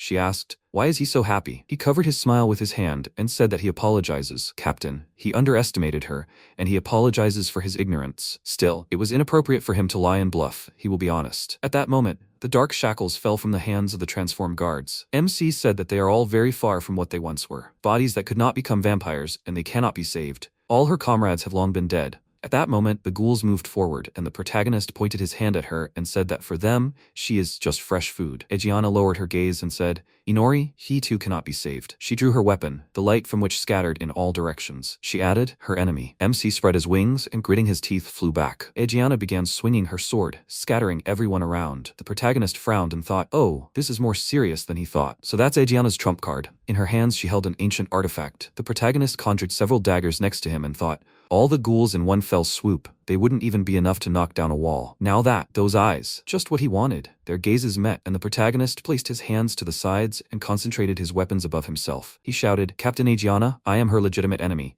he too will use his entire arsenal. She looked at him silently as the guard's hands reached for her. Then she swung her weapon, severing the limbs reaching for her. MC smiled broadly and shouted, "They're still her former comrades? Haven't she forgotten? They'll see how far she can go." At that moment, a squad of battle maidens advanced on her. She turned her gaze to them and, remembering their smiles, delivered a powerful blow, cutting down everyone in her path. She dealt a few more blows to the protagonist's subjects and asked, "Will they watch? Why isn't he attacking? If he stands still, she'll attack first." The protagonist thought that was understandable, of course, but attacks from behind were best avoided, and her strength isn't even diminishing, and she can't take her head on. Not long before, Arya had asked in surprise why Captain Aegiana was so powerful. She turned away from the board and said thoughtfully, she wasn't one to be timid to begin with, but when she was appointed captain and the queen handed her an ancient weapon, she became more determined. The protagonist asked, "Ancient weapon?" She replied that if she wasn't mistaken, it was a sword whose sharpness was enhanced by any magic. In the present, Aegiana continued to strike, chopping the guards into tiny pieces. The protagonist pointed his weapon at her, but she easily shattered his daggers. The protagonist frowned and shouted, "Even knives drenched in dark magic crumble to dust. Is there a limit to this sword's sharpness?" At that moment, he looked at the sword in her hands and thought,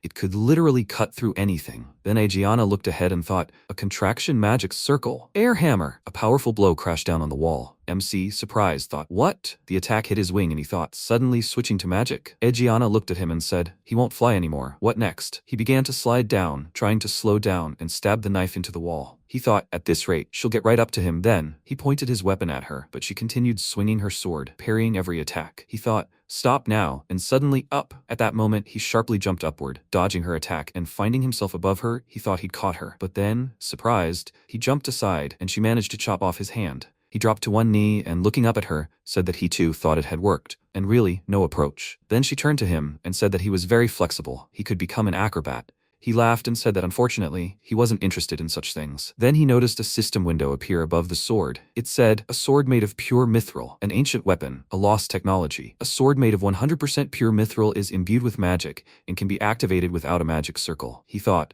"So that's where all that speed comes from," he said. As he understands, this weapon is made of mithril and is effective against demons. She noticed he was quick on the uptake. Had the second princess told him that? A diligent fellow, surprisingly. He replied that he was grateful. She stepped forward. At that moment, the protagonist pointed a knife that had burst from the ground at her, but she easily blocked the attack with her sword. She moved on and said that she saw he had quite a few tricks. But what next? He looked up at her and asked if he could ask her something. She asked what? He told her to answer him. It was her reaction speed, which allowed her to instantly react to attacks, even from blind spots. She covered the area around herself and her entire surroundings with a thin layer of magic, and so she can detect anyone who tries to get close to her. "Is he right?" she asked. "Detection? Well, yes, he's right, Inori." The protagonist sighed and said that with some ability, his detection wasn't even close. She said that was where he was mistaken. Her ability constantly emitted magic, and it was easy to detect. Therefore, it is not suitable for reconnaissance and covert operations, but it significantly increases reaction speed and is very useful in combat. Then she took a step forward and added, "By the way, she also sees this perfectly well." He asked, "Did she notice?" He thought, Gleipnir. Magic threads appeared around Aegiana, but she swung her weapon, cutting it. MC cried out in surprise, she even cut that. Then she moved forward, but at that moment Fenrir fired several magical volleys right in front of her, raising clouds of smoke. The protagonist frowned and thought,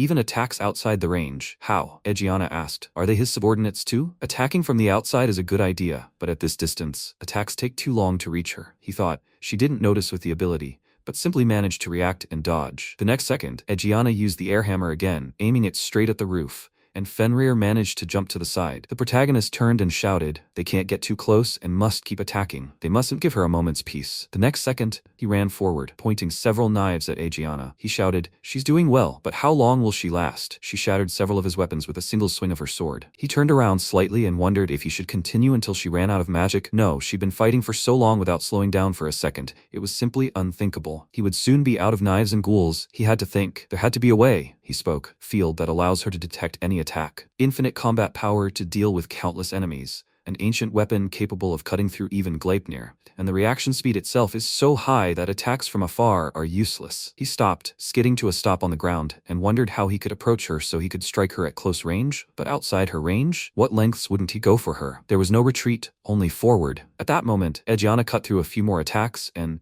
turning her gaze to the protagonist, wondered if he thought she was too busy defending herself to parry his blow. Then, she shouted, how naive, Inori. If he thinks she's already shown him everything, he should think twice. With those words, she headed toward him, blocking him from the side with a barrier. She cut off his hand and said, "It's over, Inori." She thought all that was left was to chop off his head with a sword made of pure mithril, so he couldn't grow it back. But at that moment, the protagonist smiled and shouted, "No, it's not over yet, Egiana." At that moment, Fenrir's toothy maw emerged from Egiana's shadow and grabbed her leg. She watched, gritting her teeth. The protagonist added, "The only thing that can get close to her and remain unnoticed is his shadow." She thought indignantly, "Head then. Him first? No, Inori is defenseless without an arm. It's time to finish." Then she looked at the protagonist and thought in surprise, "What?" She noticed his arm had regenerated. He shouted that she was celebrating too soon. She frowned and thought irritably, "Wrong sword. It needed to be made of pure mithril." Then the protagonist approached her, and she thought in surprise. He stopped. He shouted, "Does she remember his eye?" Then he used hypnosis. The magic symbol was aimed straight at her, but the next second she cut it with her sword. MC laughed and thought, "This damn sword even cuts circles." Then he thought, "Gleipnir, back off." They stopped opposite each other,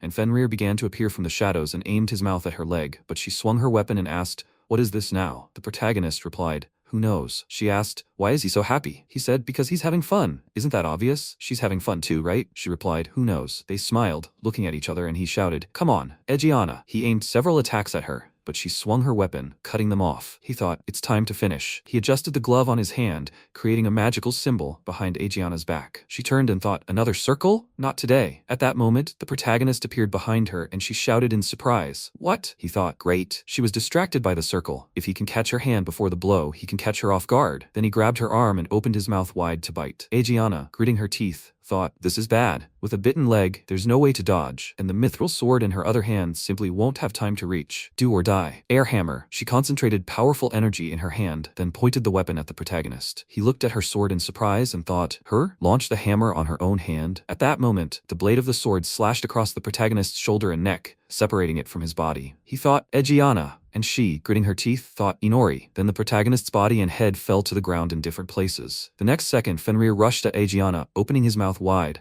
but she turned sharply, swinging her sword, cutting him down as well. She crouched near the protagonist's head and breathing heavily said, "Farewell, Inori." Sometime later, when night had fallen, all the knights were destroyed and lay in a pool of their own blood on the ground. Egiani stopped amid the slaughtered people, covered in blood, and looked up at the sky. She thought she couldn't remember the last time she fought to her last breath, but it was too early to retreat. For now was no time to relax. The second princess remained. Suddenly, Egiane was attacked, and splashes of her blood flew everywhere. She was stunned by the pain she experienced, and in that moment, she realized that the head wasn't the most important part of the protagonist's body. Inori had managed to use his magical powers, and rising from his headless position, his body attacked Egiane. She turned around in surprise, and saw Inori quickly approach and kick her. She began to fall, blood splashing from her mouth. The force of the blow caused her to smash through the wall, and she remained motionless for a moment. Her body shook, and she watched as Inori lifted his head and set it back in place. It hurt, but everything was fine now. Egiane remarked that even mithril was useless. Inori replied that he'd already realized she was using mithril against demons, but it only worked against demons of this world, while he existed in another world. Egiane was dumbfounded when she heard this, and Inori remarked that he'd confirmed mithril had no effect on him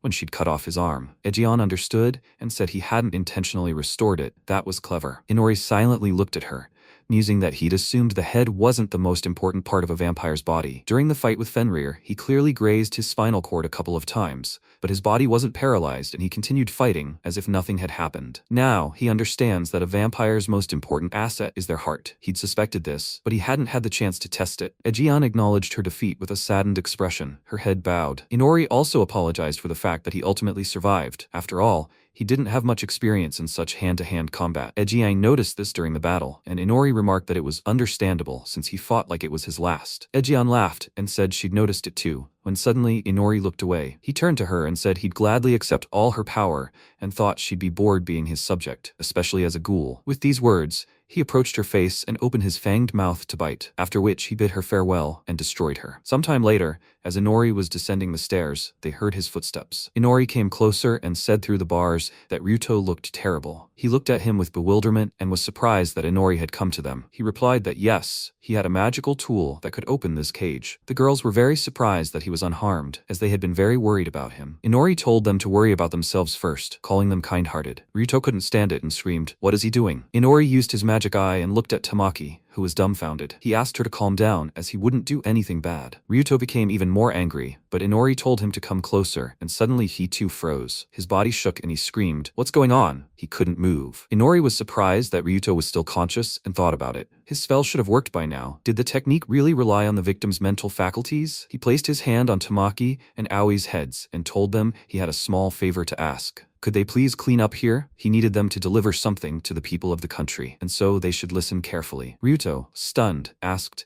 was he making them clean up? Inori continued, saying that much had happened in the castle and he wanted to be presumed dead, so he handed his staff to Tamaki and told her to use it to burn the entire palace to the ground, leaving not a single corpse behind. She asked again, do you really need to burn the entire palace down? Was she really capable of that? And Inori decided to reveal the secret to her, that for some reason she was subconsciously holding back her power, and that if she freed herself from this limitation, she would be able to do so without a problem. He then turned to Aoi and asked her to create a barrier around them to prevent them from following the palace. Aoi calmly replied that she understood, and Ryuto, watching what was happening, loudly shouted, "Stop! He wants to burn the palace?" When Tamaki used the magical powers of this staff, she admitted that Inori was telling the truth, as she had a feeling it would be easy and she wouldn't leave a single piece of the palace behind. Ryuto shouted that if she burned the castle, everyone who survived would be gone, but before he could finish, Tamaki was already under his influence and said that everything was fine, she would try to do it. Ryuto shouted loudly for her to stop, but he was unable to influence what was happening,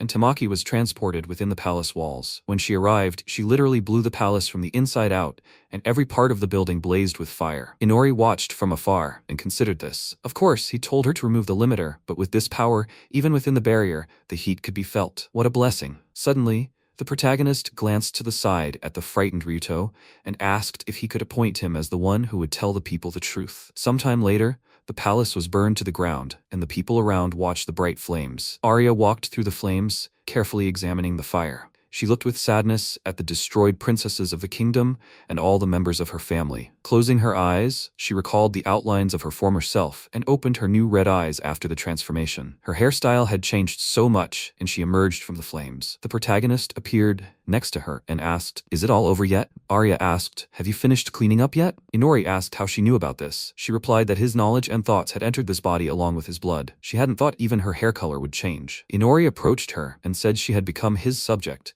but the only thing that interests her is this hair color, not that he knew what it was like to be a subject. Arya remarked that she also reacted strangely to his thoughts and words, as if she were connected to them. If she understood correctly, it would be difficult for her to disobey him and harm him. Inori took her hand in his, when suddenly she slapped him on the cheek and stepped away, angry. Inori asked, "But it wasn't that bad, was it?" Arya turned and looked at him in bewilderment. The protagonist tried to rise from the ground, and clutching his sore, red cheek from the blow, said he thought black hair suited her much better. She looked at him silently, a sad expression on her face, and watched him struggle to rise from the blow. A smile appeared on her face, and turning back to her destination, she said that she hadn't lost everything. She had saved her life and gained a little freedom, and she was grateful for that. But she also had a goal. She didn't know for sure, but she would stop being his subject if she became stronger than him, right? The protagonist looked at her in surprise, and Arya continued shouting with a confident expression that one day she would become stronger than him and gain her freedom. He silently watched her go, smiling as he said that it would be fine. Let her have that freedom if she could. When he stood up,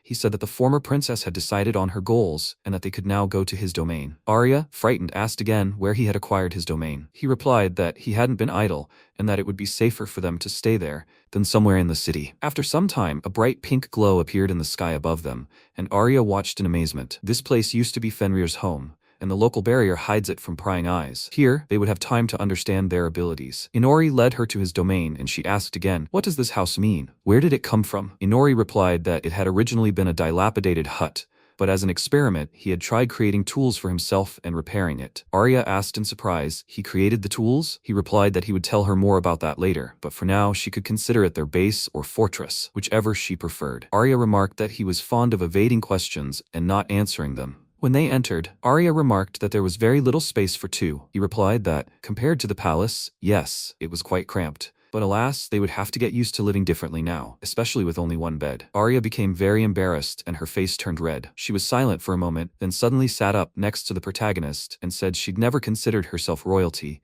and wouldn't mind sleeping in the same bed with him. She'd only survived thanks to him and didn't want to remain in his debt. Inori looked at her silently, and Arya continued saying that for now, this was the only way she could repay him. Inori looked away and said he couldn't believe she'd responded before he'd even given the order. Arya said she was ready, and Inori ordered her to undress. She blushed deeply and lowered her head, then immediately undressed in front of him and cried out, "Is he satisfied?" Inori pondered the all-seeing eye, plus weapon creation, and using his magical powers, he crafted something extraordinary for her, telling her to catch it. When Arya grabbed the thing with her hands, she asked him again, "What's going on?" He replied that she shouldn't show herself in these rags, either to him or to herself, and that she should get dressed immediately. When he said she would obey him, he didn't mean it. He had the whole world before his eyes and could choose any partner he wanted, and he didn't need her to repay him with anything. She had too high an opinion of herself. Arya became even more embarrassed, then suddenly became extremely upset and screamed at him with incredible anger, turning sharply and thanking him for the new clothes, as she would change right away. She ran into another room, and Inori, with a smirk, asked if they had called her a heartless doll. After a while, Arya ran outside and sat there naked, despite the bad weather. This situation seemed like a complete failure to her. Where had she ended up? She simply wanted to say that she was ready for anything. She carefully watched the fire that was nearby, emanating from the palace. Lost in thought, she muttered that she had to be the only one left alive, abandoning her country. Maybe she just wanted punishment? Inori approached her at that moment and, hearing her thoughts, asked, so being close to him was a punishment for her? She turned around in surprise and screamed his name, when Inori suddenly said he hadn't expected such rudeness. Arya shouted back that she simply couldn't wrap her head around it, but she was grateful to him for saving her. He asked her again, "Is that so?" Arya screamed yes. She hadn't even had time to calm down. Even if she had ceased to be human by choosing life, she didn't regret anything. Inori told her that everything was fine. He just had something he wanted to check and needed her help. Arya was delighted by this option and shouted that she would help in any way she could. Inori opened the system window and announced that he had taken several new skills from those who were in the castle, and there are some he can't level up on his own. Arya wondered if he needed help with those. Inori confirmed, adding that she would have to help with romantic techniques. Arya, frightened, asked again what he was talking about. Inori replied that he wanted to test whether touching someone's breasts would level him up. Arya screamed angrily at him to stop. Inori asked, so simply touching her was even worse for her than being together in a romantic setting? Arya screamed back that simply touching was abnormal, that it shouldn't be like that. Inori asked her again, so why did she say she'd help with anything? Arya reached out to him and screamed that he was a demon. After that, he checked his stats. Bow archery was level 1, bamboo pole mastery was also level 1, spear mastery and shield mastery were level 1, cooking, cleaning, and laundry were level 3, and sewing and mental arithmetic were level 2. Roguery and pen twirling, poison resistance, and charm resistance were also level 1. Poker face mastery, fake smile mastery, and so on were all level 1. Inori carefully examined the stats in the system window and thought he didn't yet know where all these abilities would be useful, but he needed to at least level up each of them a little. He turned to Arya and told her to come down to him for a minute. She flew past and said, okay. Thanks to her genius ability, she was able to do this easily. Inori thought about how quickly she had mastered flying. Did she like her clothes? He could change them if necessary. Arya smiled and said that everything was fine. The clothes were light and loose. Inori stared at her silently, wondering how she was floating effortlessly in the blazing sun while he was supposed to be huddled in the shade. Had the sun god's wrath decided to pass her by, or what? Let her try to draw that sword. He held it out to her and Arya looked at it questioningly and replied, okay. When she took it, she raised it high and said it was very beautiful, as magical rays emanated from it. Did he make that himself? Inori replied that it was the Aegean sword, formerly the unstoppable longsword. He had enhanced it with dark magic. Arya was dumbfounded and screamed loudly when she heard this, and Inori continued to say that the sword was now called the Absolute Black Longsword, or something like that. Or if he explained it briefly, it was simply a black sword. Arya examined the weapon carefully and realized, so this is what the captain had been fighting with. Where did he get that? He replied that he had been able to retrieve it at some point, but had tried to use the sword and nothing happened, so he believed he didn't have a drop of this world's magic, which was why it hadn't worked. Arya asked again, meaning he couldn't use magical tools? Inori said that was probably true, and that was why he was giving her the sword. This immediately resonated with her as soon as she picked up the sword. Somehow, she'd learned to use this weapon. Arya asked him with a smirk. Was he sure about what he was doing? What if she became stronger than him now? Inori calmly explained that she shouldn't worry, since he didn't need to rely on such toys to be stronger. Besides, if they were to measure their strength, it would obviously be without weapons, right? Arya asked again, who knows? Inori stood up and, touching the tree, said, okay, they need to take stock of what they had now. Unlike him, she can use magic and the magical tools of this world, but she can't level up her skills as he does. Arya added that, unlike her, he can't use magic and magical tools, but he can level up his skills and level up. So who will be stronger? Maybe they should argue? Inori asked again. Maybe it was him after all? That's because he gets stronger and stronger over time. Arya laughed and asked, so what does that mean then? Inori turned around and asked, what is she talking about? Arya pointed to the fangs in her mouth, and Inori said, I see, so she can become stronger by sucking blood, and it turns out she has more than just wings. Arya was delighted and said that she recently tried drinking blood and seemed to feel stronger. Inori asked mockingly, but who was her precious first kiss with? Which demon was it? He had a big bird. Arya looked at him in bewilderment, silently, and they continued on their way. Inori said they seemed to have sorted out the situation and could move on. Arya asked if he'd really been waiting for her to free herself. Suddenly, someone appeared behind her and said that this was exactly what the protagonist had been waiting for. It was Fenry, who said that if he had been revived sooner, he could have finished them off. Inori turned to him and told him not to worry, as he decided to sacrifice body parts to distract Aegeon. He just hadn't expected the damage to be so great. Arya looked at Fenry with loving eyes and cried out, who is this fluffy thing? Inori explained that it was the guardian of this forest, Fenry. He seemed very sweet to Arya, and she wrapped her arms around the creature and hugged him tightly, when Fenry suddenly screamed, very displeased, for her to stop and let him go. Inori said that this was just how he had become, and before that, he was a ferocious beast. Fenry immediately disappeared, penetrating into the ground. Inori said he simply ran away from her, and Fenry added that he didn't remember ever being called that. Arya was upset and asked if he would never appear again. Inori looked at her silently, then decided to ask if she liked animals. She replied that she couldn't say for sure, but she had to look after pets that were annoying her sister. Inori realized what was going on and suggested that they leave that evening. Arya asked again if he had already decided on a goal. Inori replied that he hadn't yet and wanted to learn more about this world, travel to neighboring countries, and perhaps start with countries where heroes weren't summoned. Arya replied that there were no such countries. After these words, the protagonist turned around in bewilderment and looked at her in surprise. Arya continued the conversation and explained that there were no countries here that didn't summon heroes. The protagonist was very surprised and cried out, is there really no country at all? She replied, yes, there aren't any. By agreement, all 12 countries were to summon 3 heroes each. Inori tried to wrap his mind around this thought and wondered if that wasn't too many. Arya didn't answer. Somewhere in this world, 33 heroes were Privans in 11 other countries. He recalled the outlines of various heroes from the neighboring country and realized something, looking at the sky. So they were mages, beastmen, elves, dwarves, dragonmen. Sometime later, a terrible battle took place and the eye of one of the creatures was captured. Chris, along with several of her assistants, took over the fight. She was battling the current demon king, Ignoa. He closed his eyes and someone screamed, their demon king, Lord Ignoa. Sometime later, when the weather was clear and sunny, Arya went out into a crowded public place. One of the vendors she knew approached her and offered her some bread. He wanted to thank her, as she had once helped him out well, so let her treat herself to some of this bread. Arya asked, is he sure? The guild had already paid her. He asked her to eat and not be shy,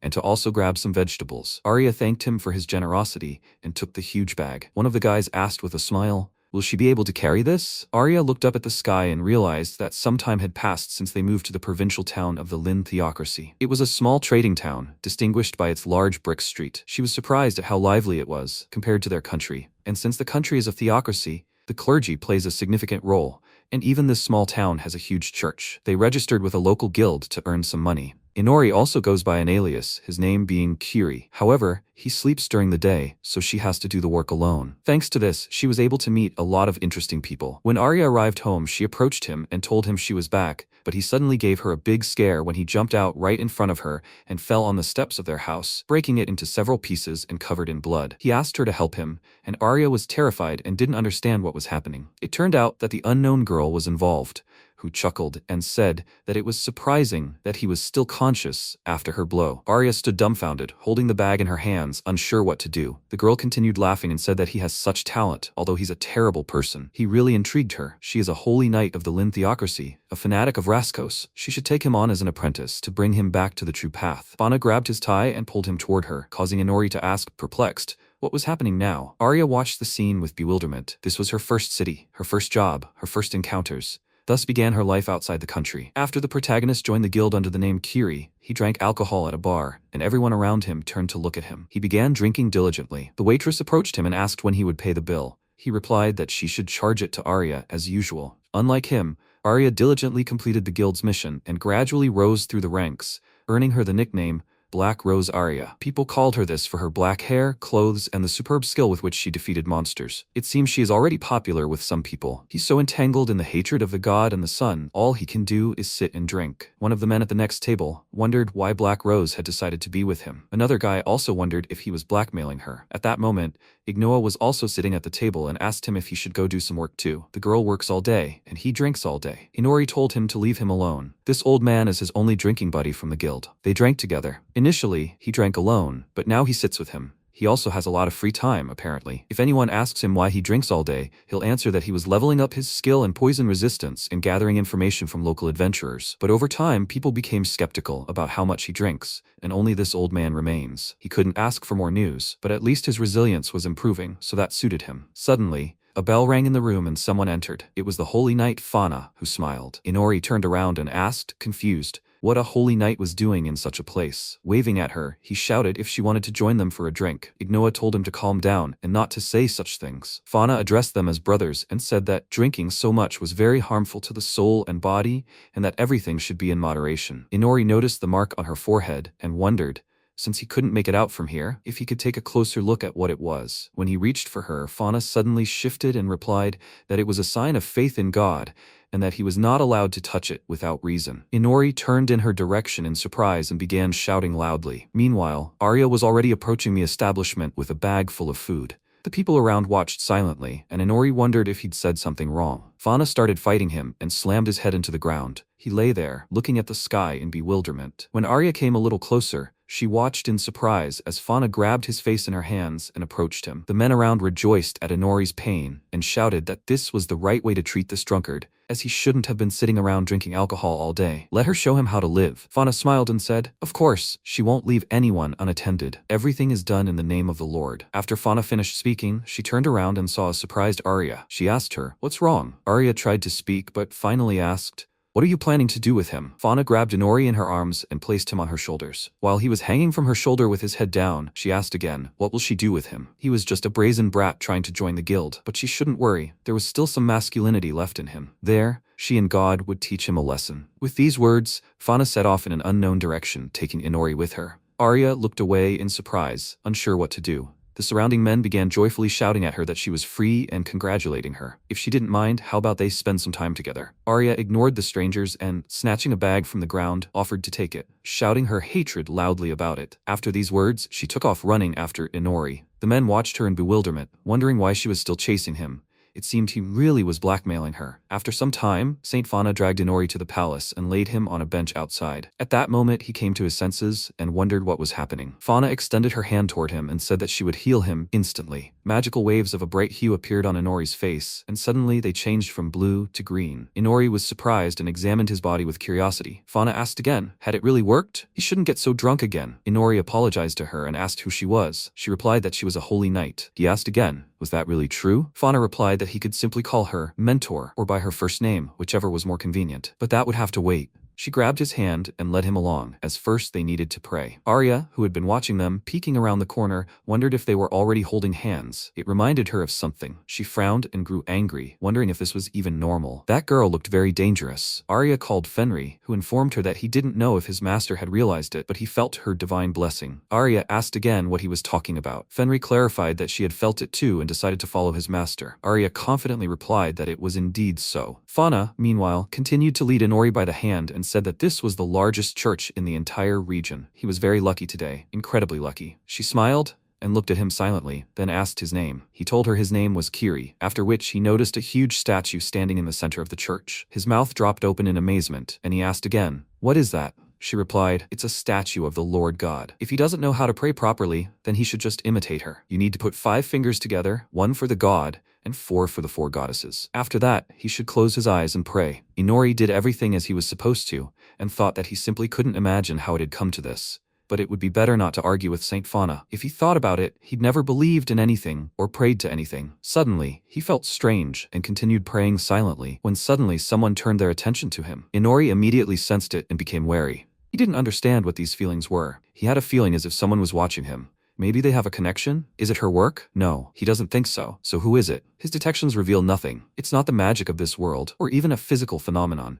He feels as if someone is looking straight into his soul. His teeth clenched in anger, and he mentally wondered who allowed this to touch him without permission. Whoever it was, it had to leave him alone. Suddenly, a bright flash of light appeared in the room directly above Inori, who continued to silently pretend to pray. Fauna looked at him in surprise and said that she didn't expect him to give himself entirely to this prayer. Let him agree that there is nothing more wonderful than prayer. She is very glad that his mind is now clear and invites him to move on. Inori looked up silently at the statue again, paying closer attention. He no longer felt the connection, but now he was interested in this mysterious power. Someday he would return here again. Meanwhile, on the other side of the world, a girl asked, "Did he cut the path?" Another goddess, who formed a connection with Inori, replied that she herself did not expect that a person was capable of such a thing. These sparks emanated from the planet into the universe. After some time, Inori reappeared in the bar, and everyone turned their attention to him. He looked at his table, where Ignoa was sitting alone, and asked if he was still alone. Ignoa noticed him and said he had improved his appearance. Inori looked disgusting, his face covered in numerous abrasions, bruises, and blood, and he said he was a bit unlucky. Fauna decided to use magic and, swinging her fist at him, hit him in the face. She screamed at him to stop and continued to beat him. Inori realized that she wasn't called a fanatic for nothing, but a holy knight. Her blows hurt him incredibly, because a holy knight strikes with the power of light, the vampire's main weakness. While Fauna was beating him,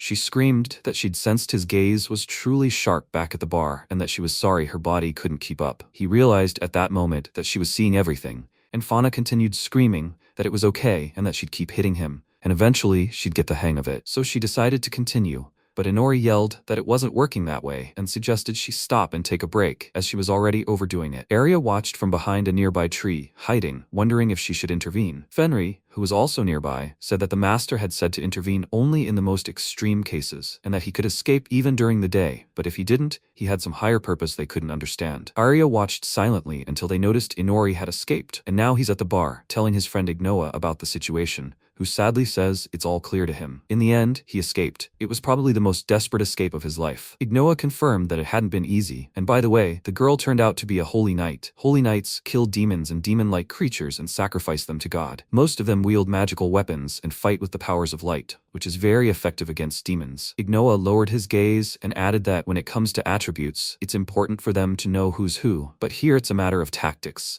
And since he doesn't know how to use magical weapons, he sees no point in teaching him any tactics. Inori confirmed this and shouted that he didn't understand either. But did he say he couldn't use weapons? At that moment, Saint Fauna arrived at the bar and, seeing Inori, pointed at him and shouted that she'd found him. He runs really fast. Is he rested now? It's time for them to get back to training. Inori screamed loudly in pain and asked Ignoa for help. Fauna immediately dragged him along by the hair and asked what they were going to do this time. Ignoa didn't come to his aid, and Inori continued to scream. Aren't they friends? Ignoa continued to sit alone and did absolutely nothing. After some time, Fauna dragged Inori into the forest and threw him to the ground. They continued beating him like that during their so-called training. He was upset that he couldn't resist her during the day. But if he didn't come up with something, there would be nothing left of him, and for now, he suggested they go to church again. Fauna was incredibly happy to be there, and kept saying that she never thought he would ask to go to church himself. Her training was clearly bearing fruit. Inori pretended to be happy too, and agreed with his mentor. He thought about how he'd managed to avoid training, and would visit the church again to do two things at once. Thanks to this, his skill at fake smiling had improved and reached level 2. He liked being in the church for the silence, but he wasn't particularly fond of religion. He didn't have that feeling of being watched right now. But were the other believers connected to anyone else? Considering that detection hadn't worked, perhaps this world's powers wouldn't be able to understand the phenomenon. What if he tried an ability from another world? He'd evaluate every object in this room. The believer here, their clothing, everything was off. The ceiling, the floor, the statue, they all looked strange. He noticed something odd and asked what it was. Looking closely, Inori realized he'd found what he needed. The system reported that he'd found a holy light stone, Rin Theocracy, price unknown, born at the base of a divine tree, capable of serving as a medium for the goddess's powers,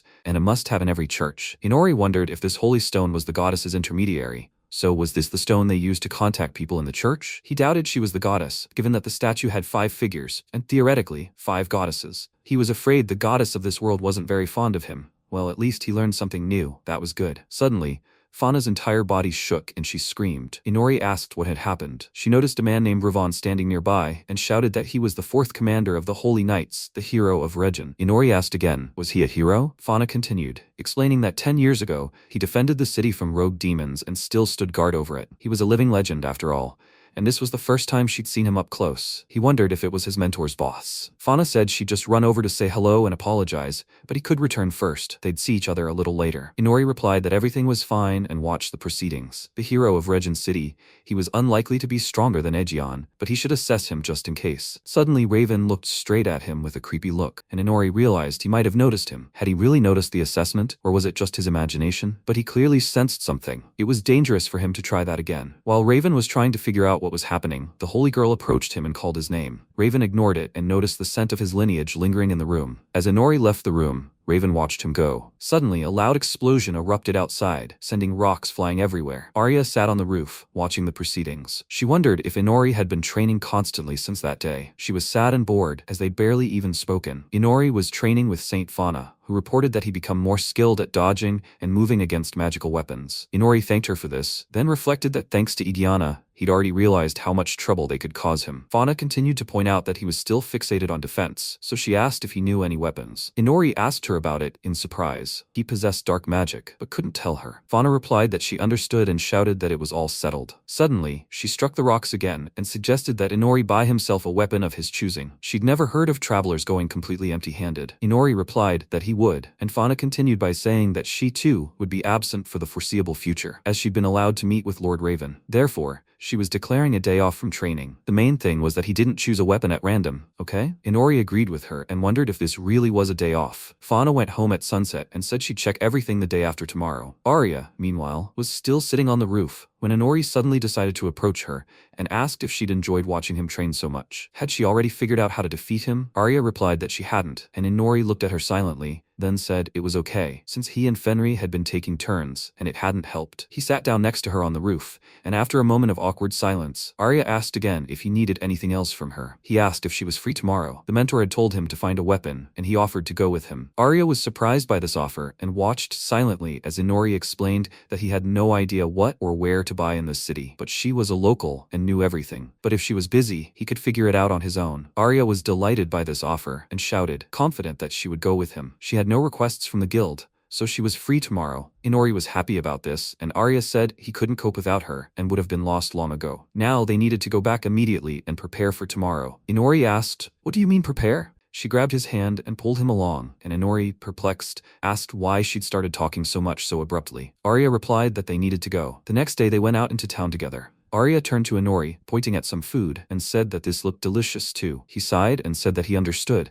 but it seemed that wasn't why they came here. Arya looked at him in surprise, then shouted that everything was fine and that they were heading toward the weapons shop. When they arrived and examined all the weapons, Inori was surprised to find that it was a decent shop. Arya replied that travelers had recommended it to her. There was a two-handed sword there, for 6,000 coins. Inori looked around and couldn't find what he needed, as it was practically a magical instrument. Arya asked again, "What about that huge sharp sword? Isn't it too small for him?" Inori shouted that he would never take such a weapon. Arya was upset and said that this would suit him. In that case, he should buy a weapon for her too. She liked to grab a black sword every now and then, didn't she? And this sword really stood out, and they needed another sword to carry permanently. Arya wanted to find something comfortable and simple when suddenly they turned towards a beautiful, neat blue sword. She stared at it silently, and Inori asked what it was. He immediately grabbed the sword in his hands, and Arya yelled at him to stop. He asked again, "Was that a mithril dagger?" This weapon was made of high-quality mithril, and it looked like the dagger was an addition to the main weapon. It suited them. Did she agree? Arya saw the price and began to doubt it, when Inori suddenly told her not to worry about the price, as they had plenty considering the money he'd paid for the night demons. He could barely sit at the bar all day now, so he'd at least give her a little in return. Arya was embarrassed by this offer, after which the seller handed them the sword and thanked them for their purchase. Inori sighed, upset that they still hadn't found anything for him. Arya asked again, "Does he understand the meaning of this dagger?" Inori asked again, "Is there any meaning?" Arya smiled, embarrassed and blushed, saying it was possible. They walked a little further and saw another armory. Could it really fit in such a tight space? They decided to enter this room, when Arya suddenly became frightened when she saw a web of spiders. Inori turned and said that the owner didn't like to exert himself, as it seemed, but she should come in and not be afraid. When Inori looked ahead, he saw a neat salesman standing across from them. He greeted them and informed them that they worked on request and would craft a one-of-a-kind piece especially for them. Inori listened silently to the salesman, then asked if they could even create a non-magical weapon. The salesman replied that that was no problem. They would do everything possible to meet their expectations. Inori used his magical eye and asked if he could then place an order. This seemed very quick for Arya, but the salesman nodded and said, "Of course," then suggested they follow him to a comfortable spot, as they needed to learn about his habits and his physical abilities. Inori asked if it was okay for Arya to come with them. The salesman agreed, after which Inori asked, "By the way, didn't he think a cleaner entrance would attract more customers? There were a lot of spiders there." he knew that. The shopkeeper replied that, just as a spider hides in its web, so do they, old men, find a quiet place. Inori thought the man was very strange and apologized for the inconvenience. Arya said she'd been right to avoid that place. The spider would probably be happy to hear that. After a while, they went outside and sat down at a cafe's lunch table. Inori said warily that he thought they'd be able to finish faster. Arya replied, well, at least they didn't have to avoid many more weapons shops. It worked out well, didn't it?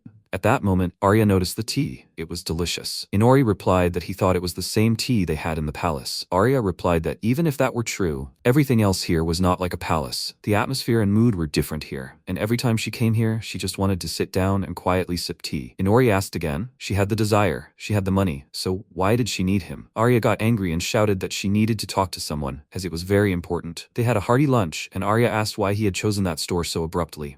He replied that he had assessed both the store and the owner. The entire selection was high quality, so he decided the old man was reliable. Although he had a long way to go as a merchant, as the building was covered in spider webs and spiders at the entrance, and not everyone sees that every day. At that moment, Fauna appeared, shouting in surprise, did he really buy a weapon? She came closer and overheard their conversation, as she had been looking for him. Inori asked again, what about her meeting? Fauna replied that the meeting had already ended, and she had been on her way home when she noticed him. Is he flirting with girls again? Arya blushed, then shouted that they were partners. Fauna flew over the fence and asked if they really thought so. One of the guards standing next to her asked her not to jump over the fence, as the ladder was there for a reason. Fauna laughed and apologized to him, saying that, as followers of the god, they should be an example to the people. He supposed this was Lord Kiri. He was ordered to watch Fauna, and he could be called Mask. Inori asked again why he would watch his mentor.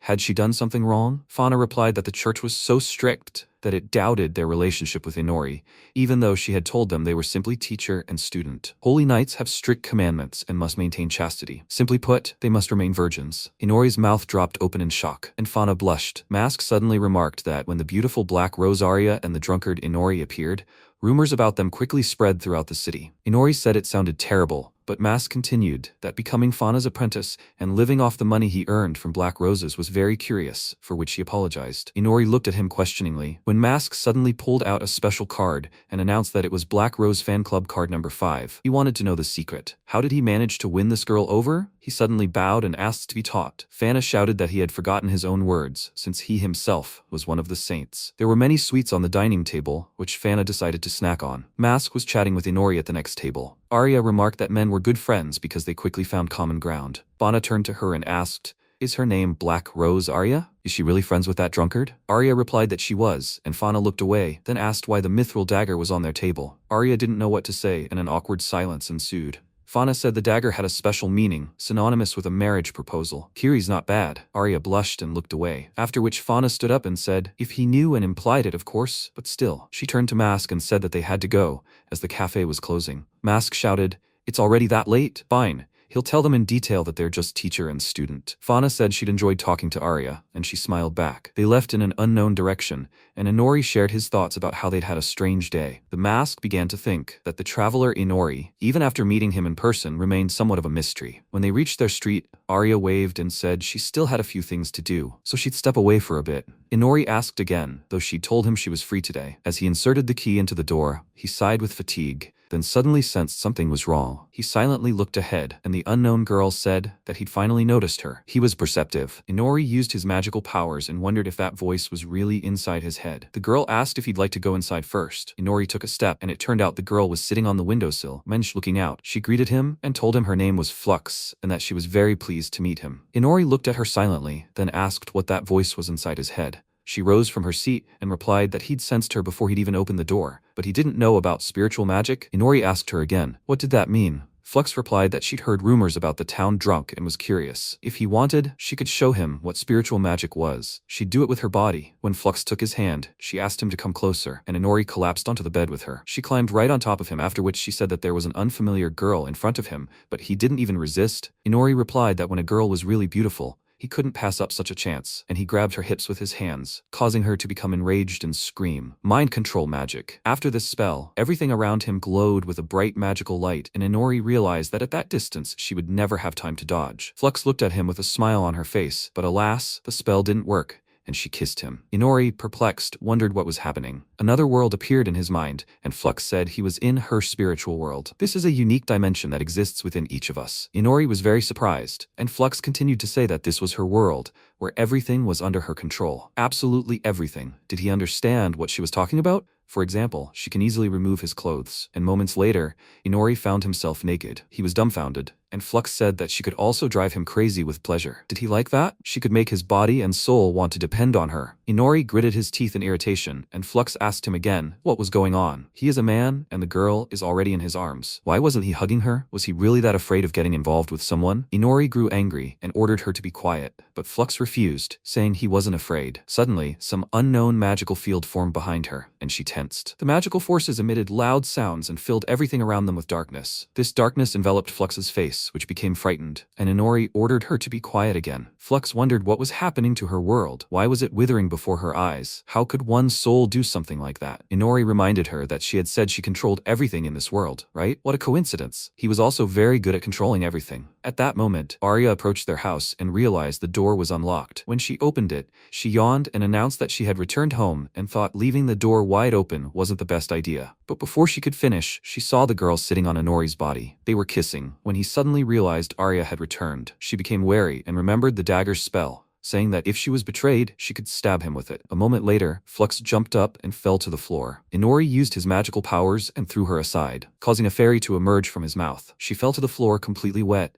and said that the goddess had tasked her with seducing him. She was also supposed to get closer to him by transforming into a human, but she was deceived. She was now a sylph spirit, a supreme wind spirit controlled by the goddess's traitor. Information about her status had surfaced. Inori asked again, was it normal for her to tell them everything like this? The sylph screamed that he himself had told her to tell him everything, and forced her to do so. Arya found her very sweet, and Inori, wrapping his fingers around her, asked if she had contacted him at the church. The fairy replied that it was possible, but she didn't know, as she had taken her first step faster than he expected. Arya asked again, is that a goddess? Inori asked her to tell him everything she knew about the goddess and spiritual magic. The fairy was terrified by his expression and said that, as a wind fairy above, she had pride, and he should understand that. Did he really think she would tell them everything so easily? Inori replied that she was very impudent and wondered if he could make her talk by paying her back in kind. His intimacy level rose to 3 and he kicked her away. The fairy screamed at him to stop. He asked again, wasn't she the one who started doing this in her spiritual world? Arya watched in bewilderment,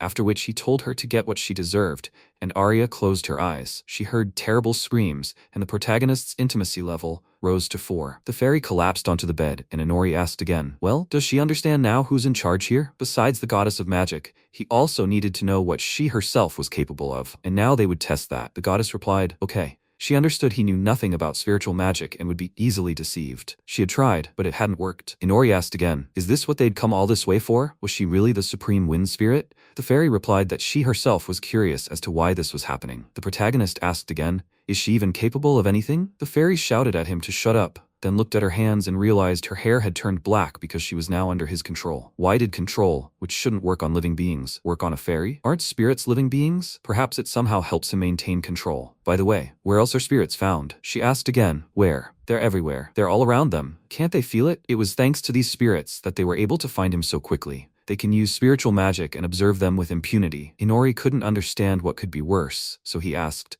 does she mean they won't see them? The fairy replied that she didn't know if it was possible to simply see them, but they should try. A moment later, the forest glowed with magical powers, and Arya was very surprised. She gaped in astonishment, and they wondered, so these are spirits? She replied that they were, indeed, spirits. Arya expressed shock at what was happening. The fairy replied that it was obvious that even if she couldn't use magic now, her status as a higher spirit and a little persistence would prevent other spirit magic from detecting her. Inori looked at her in surprise and remained silent, then realized they'd need it. The fairy asked again, hadn't she earned at least a little respect? Only now did she notice she'd learned something new. Suddenly, powers appeared around Arya, and the fairy announced that she didn't know if it was in place of wind magic or equal to it, but she could freely release something similar to darkness. It was black wind or smoke, just like a shadow in the air. Inori examined these shadows carefully, then smiled and said he'd definitely need it. A bright flash hit the demon's body directly, and the protagonist said, excellent. He said it would prove itself in his hands. He looked at the dark sphere in his hand and said, good thing, this black wind. At that moment, Sylphie asked, even so? Wow. Then she added thoughtfully, if he were an ordinary demon, His body would have long since dissolved, so that means he's from the demon world? The protagonist asked. Demon world? What's that? She said, a mythical beetle. Those only live in the demon world. Where did it come from? He was surprised. What do you mean? Some kind of rare thing? She replied. Creatures like that can't just appear in this area. He asked thoughtfully. Like a fish on dry land, right? He'd never seen one himself. Arya looked at Sylphie and asked, have you been to the demon world? She flew past her and waving her hand said, of course not. Isn't it obvious? The spirits of the forest seem to go crazy. The spirits of light are especially displeased. MC said he can't see the spirits, but he can understand them. Arya said, this entire territory is protected by holy knights. It's hard for demons to resist them.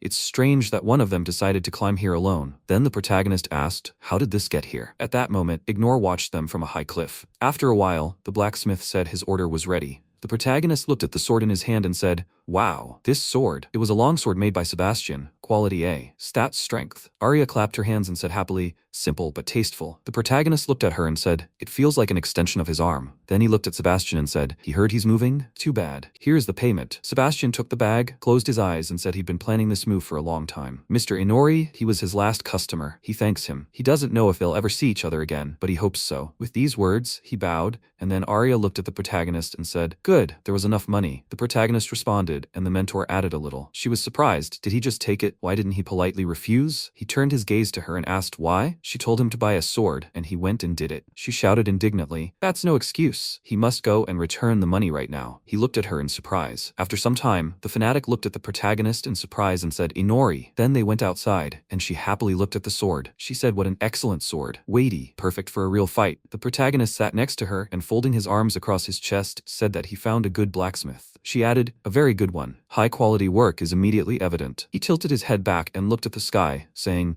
and apparently, it's an ordinary sword. It just so happened, but he can't use magical tools. Even under her guidance, he's unlikely to become stronger. She smiled and asked if he didn't like her training. He asked, from the very first day? No? She was indignant. He said, what's the point of doing something that's obviously useless? Just a waste of her time, don't you think? She laughed and noted that he was right about that. With his attitude, training could waste an eternity. He replied, he wasn't joking here, as if. Then she added, in that case, she would train him for eternity until he became stronger. If there was one thing she had going for her, it was faith. Then she looked at him, and he closed his eyes and said, what a stubborn one. Well, it's time for him to put in a little more futile effort. She asked, is that so? Excellent. After some time, the protagonist looked at the girl, flushed from alcohol, and asked, what about her? Raven replied, passion lurking in the depths of his cold gaze. Lovely lips, not yet knowing the taste of men. Innocence itself. Then the protagonist looked at another girl and asked, what about that one? He replied, a hardened body, like an insurmountable wall for men. No doubt, innocence itself. Then the MC laughed loudly and shouted, he sees right through them. Brilliant. Raven adjusted his mask and answered,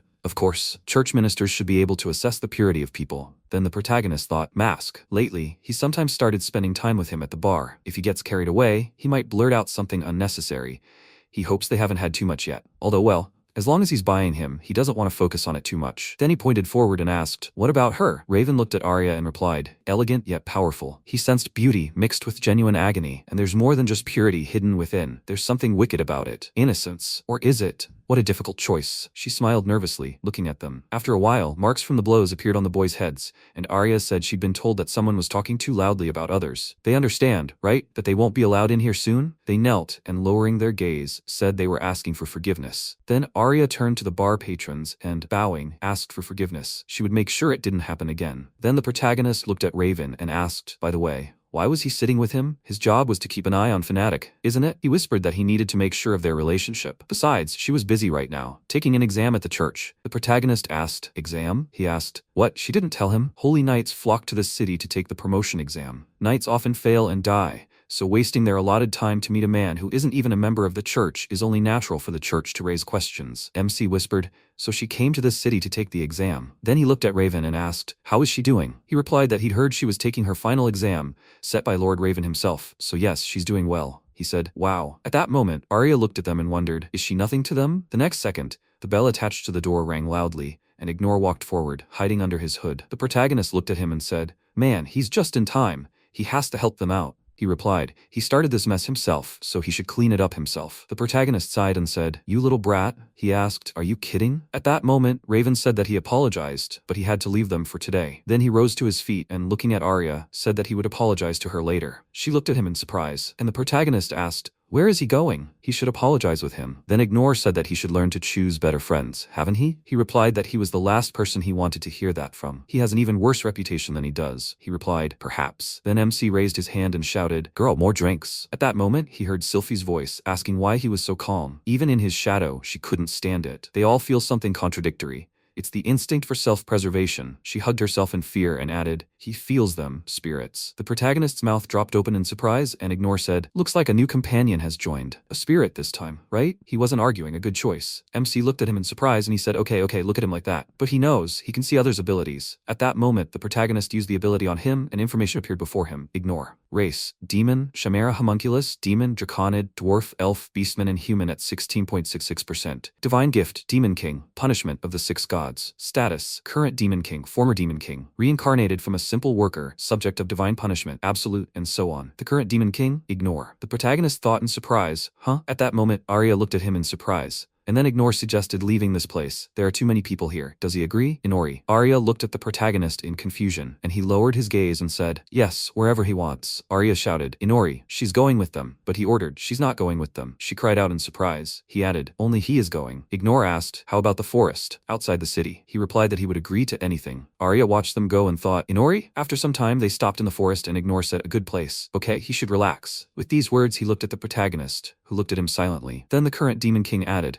although it would be absurd to relax in such a situation. The next second, he released a powerful pulse of energy, and Sylphie emerged from the protagonist's back. She screamed loudly, and Ignore said he didn't want the evil spirit eavesdropping on them. He'd almost forgotten it was inside him, so he had to. Well, finally they were alone. With that, he removed his hood and asked what he thought. MC thought, ears? A beastman? No. Horns? Long ears? Long hair. He said that it's kinda a jumbled mess. Ignore looked back and said he understood. He was getting tired of this sight himself, even having a tail. He was now a chimera homunculus, something like that. Yes, he felt the same way. He was originally a demon, but was reincarnated in this body. The protagonist looked at him, puzzled. He asked, is he the same, right? He personally managed to pass through 2 worlds. This will be his 3rd life. In the first world, he was born a demon, a former demon king, born with incredible power and the ability to do anything. Anyone who stood in his way, he killed, and he became the reigning king. He got everything. Alcohol, women, money. He laughed in the face of that world. After the demons, he began to slaughter the other races one by one. People sent their heroes to stop him, but they failed. He destroyed the dwarves, and he seized their wealth. He burned the forests of the pesky elves, ate the companions of the beastmen, and poisoned the lakes of the dragons. He was free and happy. His smile knew no bounds. It seemed to him that he continued to strive for happiness even at the very last moment. The protagonist asked, did he die? He looked at him and replied that he realized he had never met anyone who could kill him. He had a long life, and when he died, he immediately fell into a white space and met God. MC wondered, white space with God? Couldn't he be talking about the very goddess who sent him here? The demon king said that God called herself the god of this world. The protagonist thought not her. Ignore added, and told him that he overdid it. Memory, magic, strength, talent, she took it all from him, and forced him to reincarnate in an abandoned world. The protagonist asked, abandoned world? He replied that he apologized. He pointed a finger at the protagonist and added, that's what they call the world he came from. They call it that for a reason, because this world was abandoned by God. He lost everything, and nothing special happened to him. He was born with the most ordinary appearance,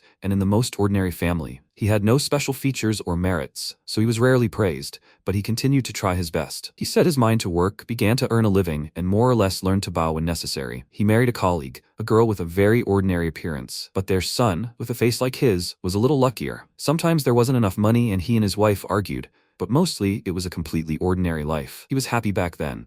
On the throne of the Demon King, he thought he had everything. He lived happily, laughing in the face of that world, but in reality, he didn't even know what happiness was. It took him 2 lifetimes to find it, so now he wants to make someone happy. The protagonist asked, who? He replied that he wasn't saying he wanted to make everyone happy, but he would continue as long as this body allowed him. With these words, he showed off the muscles in his arms, and MC asked, keep killing? He replied, of course not. He said that his race was a chimera, a homunculus, right? Representatives of 6 races were sacrificed to summon him into this world. Demons, humans, beastmen, dwarves, elves, dragonmen. It combines all 6 races, and these 6 races have divided the world into 6 parts, and never stop fighting over it. The protagonist asked, are there so many races in this world? He folded his arms and said, and he sees, still doesn't know much about this world. He himself noticed how everyone avoids him. Yes, he's even more unpopular than he is.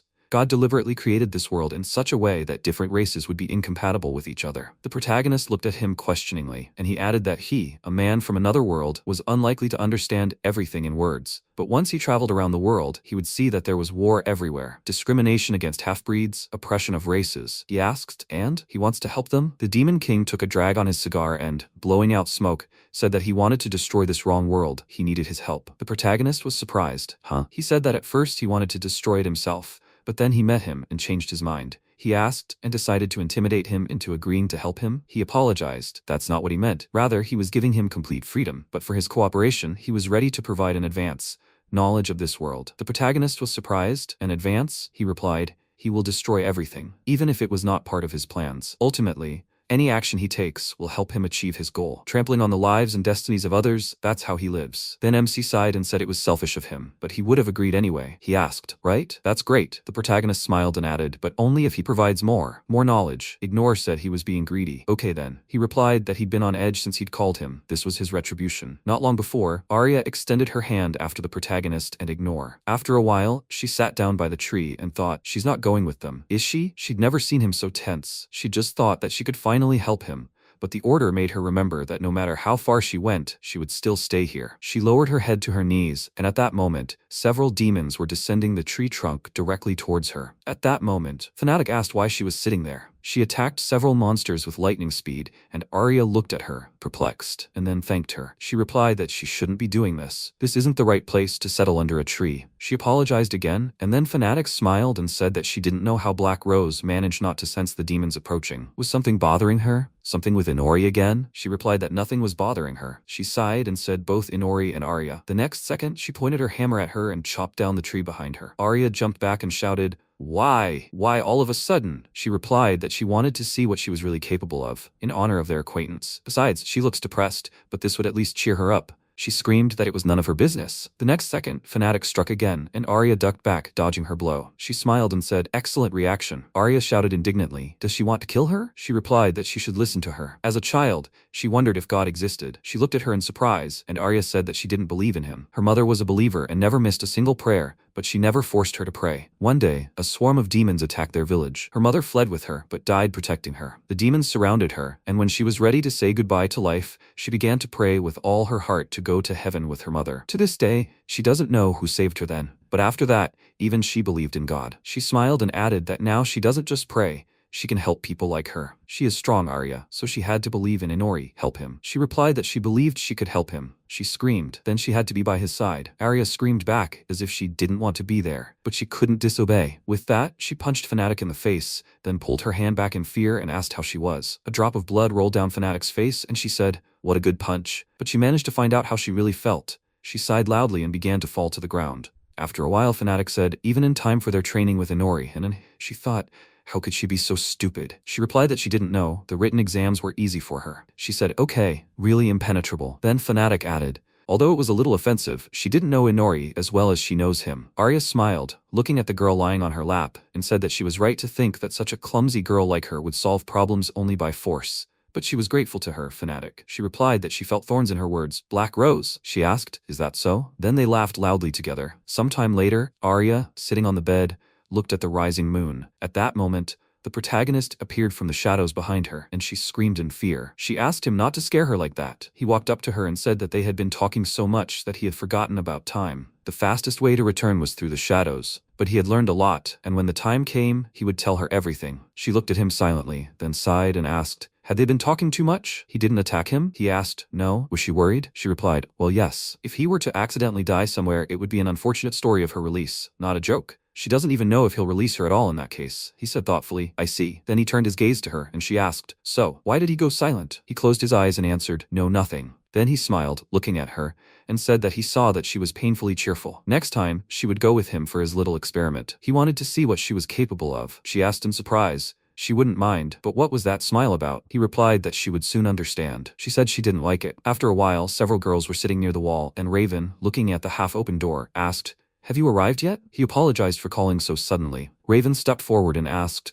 did he want something? And he replied, no, nothing special. How's the search for the escaped apostate going? According to the plan, they were supposed to have her working by now. He lowered his head and said, "Sorry, they need a little more time." And then Raven threw the church servant forward and told him to hurry and find her. They needed more nights for the next exams. Didn't he need his authority to gather devout parishioners? He replied, "In the name of God." After some time, he sat at the table and removing his mask said irritably, "Chris, she mustn't think that she was freed from him." At that moment, Chris, with demons behind her, looked at the city and said, "Not enough, we need more, even more enormous ones. First, they must gnaw on this entire forest." With these words, she sent dark energy forward, and a huge number of demons headed for the forest. And then she added, "Then all of Rig." After some time, Sylphie asked, "Is this how he plans to sleep?" Arya held a bag of food and walked next to her. She replied, "He can't do much during the day anyway. Let him sleep." She replied, "How awful." Then she thought, so if she wants to escape, she has to do it during the day? Then Arya said that they had arrived, and after a while, Sylphie looked at the piece of cake in surprise and asked, "What?" Arya smiled and said, "Cake. She really loves the local sweets." She said that she knew what it was. Why would she need it? Arya was surprised. "What do you mean, why? She doesn't like sweets, but she's a girl." She sighed and replied, "She's a spirit and doesn't need food. She shouldn't compare her to people." Arya asked if she had any favorite foods either. She replied, "Of course." She sighed and said, "That's news." She didn't mean to be mean. On the contrary, she wanted to make her happy. And then Sylphie looked at her and said, "Okay, she'll try it." Then Sylphie placed her hands on a piece of cake and said that just because she didn't need food didn't mean she couldn't eat at all. She then took a small bite and said that spirits were closer to plants than to animals. After that, she swallowed the piece of cake and cried out in surprise, "What the hell is this? How delicious." Arya smiled and said, "She told you so." Then she pointed to the next piece of cake and said, "This one is cheese. She highly recommends this one too. She must try it." Sylphie was surprised. "Cheese? Right now? It has such a harmonious sweet and sour taste." She replied, "Exactly." Sometime later, she was lying on a plate with a full belly, and Arya smiled and said she'd already lost count. "Here it is, the forbidden taste." She said that it turns out that people even know how to do something. Arya gestured and told her not to tell Inori that they'd left him and gone to the cafe themselves. Next time, they'd all go together. Sylphie looked at her and said she wasn't like him. "She's kinder, perhaps?" She replied, "Well, yes, Inori isn't the kind type." Sylphie said, "He only thinks about how to make fun of them. So why does she even talk to him?" Arya clenched her fists and replied, "So she could defeat him one day." Sylphie sat up and looked at her in surprise, and she punched forward and added, "Yes, Inori is not a kind person, but he saved her life. Now she, like her, is also his subordinate. She is grateful to him, but that is another story. In short, she is with him until she surpasses him." Sylphie said, "Their relationship is strange." She asked, "Is it?" At that moment, Fenrir jumped out of the shadows and said, "Girl, she must answer where the master is." Arya looked at him and shouted, "Fenrir." Sylphie was surprised. "Who?" She said they should be acquainted, Fenrir. Fenrir smiled and told her not to call him that. He is superior to her. Sylphie asked, "Superior? What a cute little dog." He replied that he would eat her spirit. Then Arya said that he should be in bed, but maybe he was sleeping in his shadows. If he didn't find him in the room, then that was it. He said okay, then she would go with him to the forest. She was surprised. To the forest? He answered, more like to where the forest was. After some time, they came to an empty forest, and Arya cried out in surprise, "Disappeared? Even the trees?" Fenrir said that this was not an isolated incident. The question is, who is behind this? Sylphie put her hand to her chest and said, "There's not a trace left of the lower spirits. Humans are not capable of such things." The next second, Arya spread her wings and rising into the air said, "Okay, it's time to find out what happened here." Sylphie flew next to her and shouted, "What? They're not leaving. And what do you mean? She can fly." She replied, "The more you know, the more you can." Fenrir ran after them and shouted, "Right." Then he looked at Arya and shouted, "Well, girl?" She realized what it was. She shouted, "It happened here not long ago." She thought they knew where to go, but what could have done such a thing? Sylphie shouted, "The spirits ahead are screaming like crazy. It's not too late to turn back." Then Arya looked ahead and shouted, "The plain beyond the mountain. There's something there." The next second, a huge number of demons were advancing. Arya, watching them from above, thought, the demons she'd already encountered in the forest. Where did so many come from? Sylphie flew closer to her and shouted, "They'll notice her like this. She should lower her altitude and enter the forest from the left." She replied, "Okay." Sylphie flew after her and asked, "Are they all demons? So many escaped from the demon world at once?" Arya thought, escaped? She had heard talk of a group of demons breaking out and attacking a settlement every now and then. So, they're moving to the side. At that moment, she glanced away and remembered Regin. She gritted her teeth in irritation and thought that Regin had been calmly dealing with demon attacks for years, but neither the church nor the guild were ready for this now. They attacked at the most inconvenient moment. Sylphie asked if it wouldn't be better to wake him up first. The situation was not pleasant. Arya asked if they could turn around right now and find Inori. Fenrir shouted that he could, but what was she planning? She gritted her teeth and thought that she doubted Inori would help Regin. He hadn't planned on revealing his cards. If she reported in time, would the guild help? If she contacted Fnatic, then the church? No, she wouldn't have time. She turned around and shouted that she would somehow handle this herself. Sylphie was surprised. She wanted to fight? Fenrir added. He could sense how strong they were. These are no ordinary demons. She can't defeat them. But she surged forward and reached for her weapon. She thought, she's not the same anymore. She's going to fight. At that moment, one of the demons stopped and looked at them, and Sylphie cried out in fear. They've noticed. The next second, the demon opened its maw wide, heading for Arya, and she frowned and thought she was tired of just watching. The next second, a flash of energy tore the demon's head apart, and Fenrir said, she's already shown them her magic before she even drew her sword. The meaning of initiative is lost. Then he tore the demon in two and added, her technique is far from perfect, but fighting for protection, that's what he likes. He's weak and won't be able to maintain his form for long, but he will help her. He too had land and comrades to protect. Arya looked at him and said, Fenrir, he's grown. He replied that he was like that. Then he headed for the next demon and said, there. Arya drew her sword the next second and launched an attack, slicing through the demon. Fenrir said, yes, she really can do something. She smiled, looking at him, and shouted that she would gladly accept his help then. He must fight by her side, Fenrir. Then the next monster's head flew off, and Fenrir continued to advance, tearing apart the monsters in his path, and he said that they would thin them out. She must not stop fighting and she must not let herself be surrounded. Arya frowned, looking at him, and shouted, yes, that's right. The next second, Fenrir bit off the head of the next demon and Arya slashed it with her sword. At that moment, Sylphie cried out in surprise, Arya, dog, where did they get so much strength? Fenrir said, we must finish them off. It's useless to chop them in half. They don't even stop attacking like that. Arya replied, yes. Then she swung her sword again, cleaving the demon before her. She concentrated the energy in her hand and, frowning, thought that she knew this sword expended an incredible amount of magic, but not that much. She had to keep up the pace. Then she sent a sphere of air forward. It bounced off the demon and she was surprised, thinking, deflected? Fenrir had said not to waste her magic right away. That was right, but their armor was resistant to magic. She mustn't show off. She had to trust the sword and fight. It was her sword after all. It was hard to remember that fierce woman, but she wielded this sword like no one else. Precise control of magic, exclusively at the moment of impact. Nothing is wasted. She was so unlike its current wielder. Arya looked at the sword in her hands and thought, so this sword belonged to Aegiana. Fenrir knows how to wield it. Then she raised the sword above herself and thought, just as Fenrir always walked in a small form so as not to waste energy, so the sword should activate not upon swinging but only at the moment of impact. Then she swung it and thought, now. She breathed heavily as she delivered a powerful blow and wondered how many more swings she could make. 30? 20? Or even less. They knew it well, but there were too many of them. She continued to strike the demons and at some point, gritting her teeth, she thought her strength was running out. Fenrir asked, is that all? The next second, Arya screamed loudly, and the others looked at her in surprise.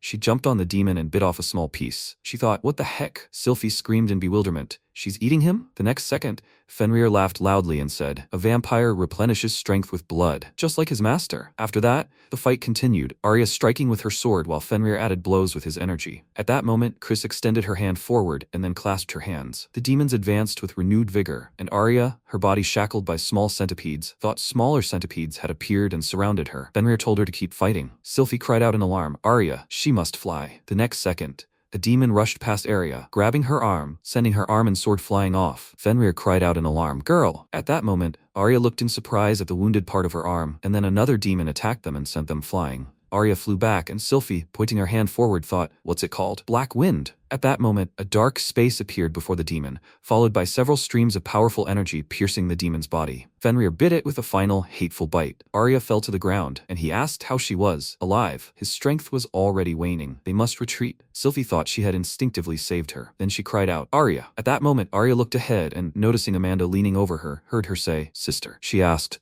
so what would it be like for her to experience the same thing as her? What a pity. She had decided to abandon her then and save herself, hadn't she? Abandoned her, and she lost her head once and for all. At that moment, Arya smiled. She wondered, what was so funny? Arya rose to her feet and said, the real Amanda wouldn't have said such a thing. She's just an illusion created by her weakness. But she was glad to see a familiar face. With these words, she raised her sword and added that she was too weak to save her back then. She apologized, but she would change and become stronger. So she had to keep an eye on her from above. Sylphie, perplexed, looked ahead and shouted, Arya? Fenrir told her to jump on him. They were retreating before they were surrounded. But at that moment, Arya rushed forward, cutting the enemy in front of her into tiny pieces. She breathed heavily and shouted for him to go first. She could still fight. At that moment, the protagonist said, stubbornness can be a good quality, but there's no point if it leads to the grave. The next second, he pointed the Gleipnir at Arya's wounded arm, and she looked at it in surprise. MC walked forward, right over the demon's body, and said, For vampires, blood is life itself, and he didn't give her part of his just to waste it so foolishly. She must cherish it. Arya gaped at him, asking, Inori, but when? He answered when she got too carried away and stopped looking around. With that, he plunged the weapon into the demon's eye, then jumped aside and added a blow with the weapon, slicing the monster's head in two. Fenrir joyfully said, Master, he has come. Arya shouted, Inori? The protagonist landed next to her and said that, unlike the shell, their insides, eyes, and joints weren't protected by magic. If she'd noticed this earlier, she wouldn't have lost so much strength, and especially her arm. With that, he grabbed her arm and the girl herself. Then he fastened the torn parts together and said that it was unlikely to heal as quickly as his, and that she should sit down and focus on recovery. She'd made many mistakes,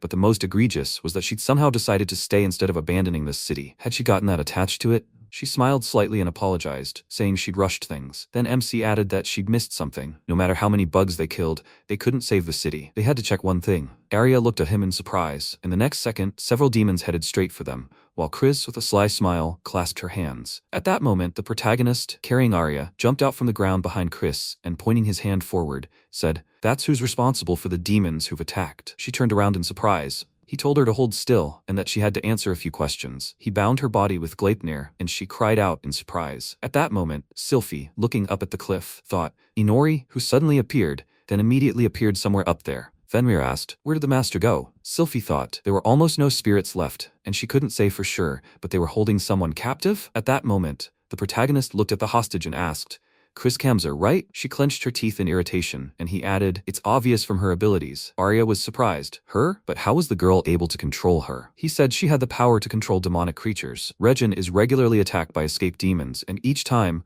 the Holy Knights, led by Raven, repel them. He is hailed as a hero, and the church and Regin gain fame and prestige, to the point that it becomes holy ground for testing holy knights like his mentor. A very fortunate coincidence for the church. Or is this girl simply in cahoots with the church? Chris smiled and remarked that he knew a lot. True, far from everything. He leaned over her and said that he had someone to ask, but what he couldn't ask, he would find out from her personally. Then he used his left eye. Hypnosis. She smiled madly and shouted, A magic circle? What a surprise. Then she created a magic circle around herself, from which several demons appeared. MC jumped aside and, gritting his teeth, thought, Mental interference doesn't work? She said he's right. They orchestrated all this. She did everything this man told her, but she was so stupid. She won't work with this bastard anymore. Then the protagonist asked, Bastard? Someone from the church? The next second, the demon headed towards them, and Arya shouted, Attack! MC fired Gleipnir at the demons, then placed the weapon in the body of one of them and cut it into several pieces. He smiled and shouted, Is this the only attack they can do? Isn't that all they can do? Arya shouted, Inori, from above. At that moment, the demon opened its mouth wide right above the protagonist, and Chris, laughing loudly, shouted,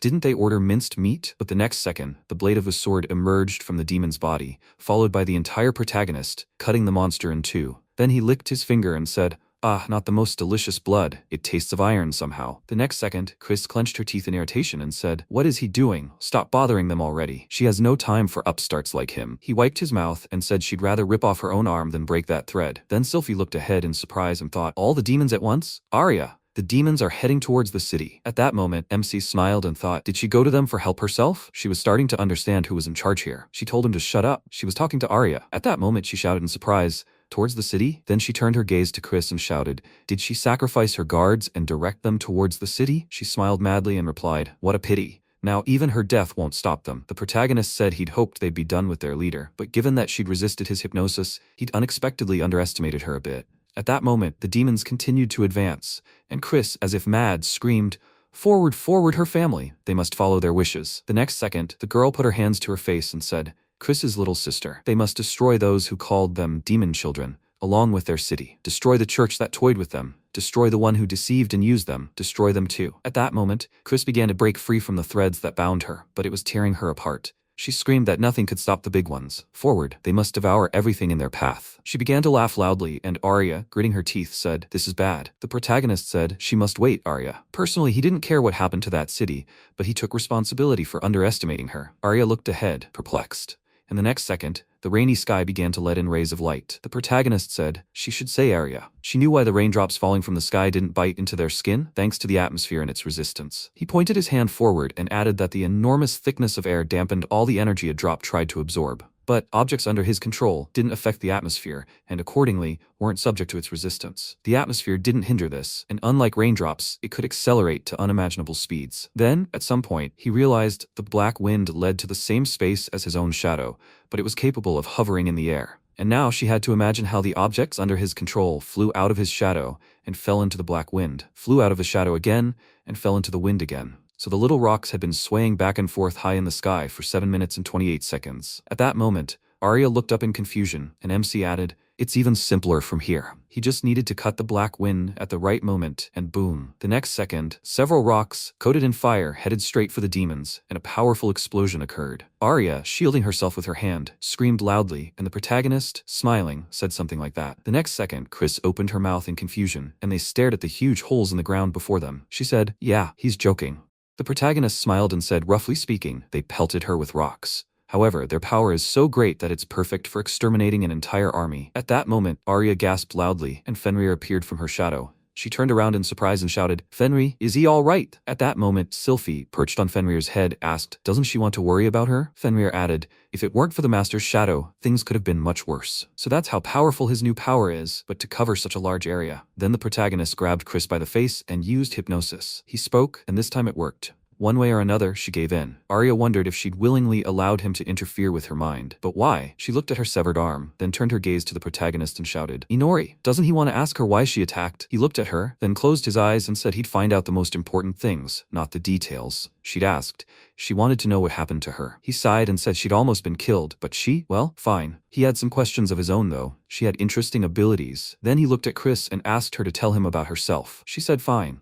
She had a younger sister, so kind and innocent it was hard to believe. She dreamed of surviving peacefully and happily with her, but that dream was never meant to be, all because of her dark magic, evidence of an impure soul, and so everyone turned away from them. However, despite this, the church welcomed them warmly, to feel the long-forgotten taste of hot food, to see the happy smile of her sister, finally full. She wished that day would never end. But about a month after they arrived at the shelter, he came. He toyed with her and constantly abused her. She didn't understand why, but she didn't really care. They had nowhere else to go anyway. After all, she couldn't help her sister. Over time, nothing changed. If anything, it only got worse. At some point, Raven grabbed her neck and asked, "Does she want to continue living here?" In the present, she lowered her gaze and said, his words and actions were getting worse, and the time she could spend with her sister was getting less and less, but for now, she's safe. She closed her eyes. The protagonist crouched down next to her and asked, "He? Who is he?" "The man who became Regin's hero, Raven Virgin." At that moment, Arya looked at her in surprise, and the protagonist thought, "Hero Raven? That mentor's boss he saw in the church?" Then Chris added, "Since then, she did everything she was told and practiced dark magic. She had little strength, but every day, until she was exhausted, she created demonic creatures to devour the demons Raven brought. She worked on the summoned creatures for a whole year, and at one point, they were sent to surround the city, dubbed fugitive demons. An entire army of demons was defeated by Raven and his squad before the eyes of the entire city. All the creatures were exterminated, and many people died. Then it dawned on her why she was truly doing this. Raven received hero status. She was locked away to create demons, so she couldn't see her sister. But that was for the best. She had been involved in the deaths of so many people, and dreaded to imagine how she would react to the changes within her. She was only allowed to communicate with her sister through letters. When she read her letters, she thought the church had recognized her talent for magic,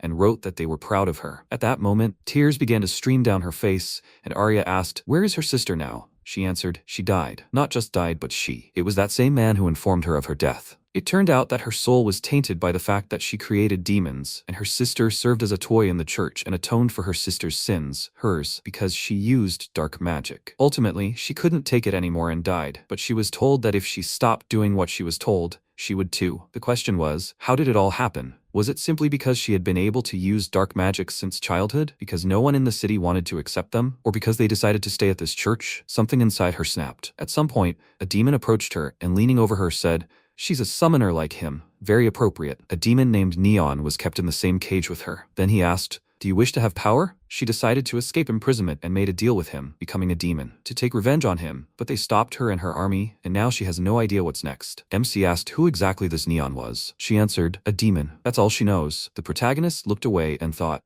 this doesn't look like the work of a demon king, but still. Then he thought for a moment and said, then the last question to her, the revenge for which she rejected her human nature was not crowned with success because they accidentally ended up in her way. Her life is one big failure. Didn't she think she'd had enough? At that moment, he grabbed his sword and got to his feet, approaching Chris. And Arya screamed, "Inori?" She begged him to stop. He said that he wasn't talking to her. He will repeat himself. Enough of revenge. She didn't think she'd had enough. Then Arya pursed her lips and screamed, "Inori, the church simply used her. Did she deserve to die?" She extended her hand forward and added, "She can't do anything to him anymore." He closed his eyes and replied, "No." "What's the point? She saw for herself, his hypnosis wasn't working on her, and she no longer responded to questions. She had lost all will to live. No matter how hard she tried to understand, her outcome was the same. The next second, he swung his sword, and at that moment, the protagonist heard a voice in his head. He had reached level 15. He was surprised. Huh? The voice in his head said his demonic title had been promoted from Baron to Viscount. The next second, he began to lose consciousness and thought, oh no, my head is spinning. He began to fall, and Arya cried out in alarm. Inori? She rushed to him. After a while, the goddess leaned over the protagonist and smiling asked, are you awake? It had been a long time since they had seen each other. He looked at her questioningly, then sat up and asked, what? Ah, it's her. He was already afraid that the goddess of that world had managed to get to him. She asked, the goddess of that world? The next second, he sharply punched her in the stomach and she winced in pain and screamed, hit a girl? And a goddess too? He replied, alas, but he is for equality in every sense. And he didn't forget that fool she sent after him. He was like an extra thorn. She smiled and asked, did such a thing really happen? He sighed and answered she won't believe it. Then he looked to the side and asked, is this the same place he was summoned to at the very beginning? She answered, right. And he is the only one who has been here so many times. He asked, why now? She asked, what do you mean, why? Hadn't he heard he was promoted to Viscount? He asked, Viscount? Was she talking about that voice in his head? She said, his abilities obtained from many worlds, but the one he is in now, the title of vampire, he himself cannot change, so she manually boosts him after reaching a certain level.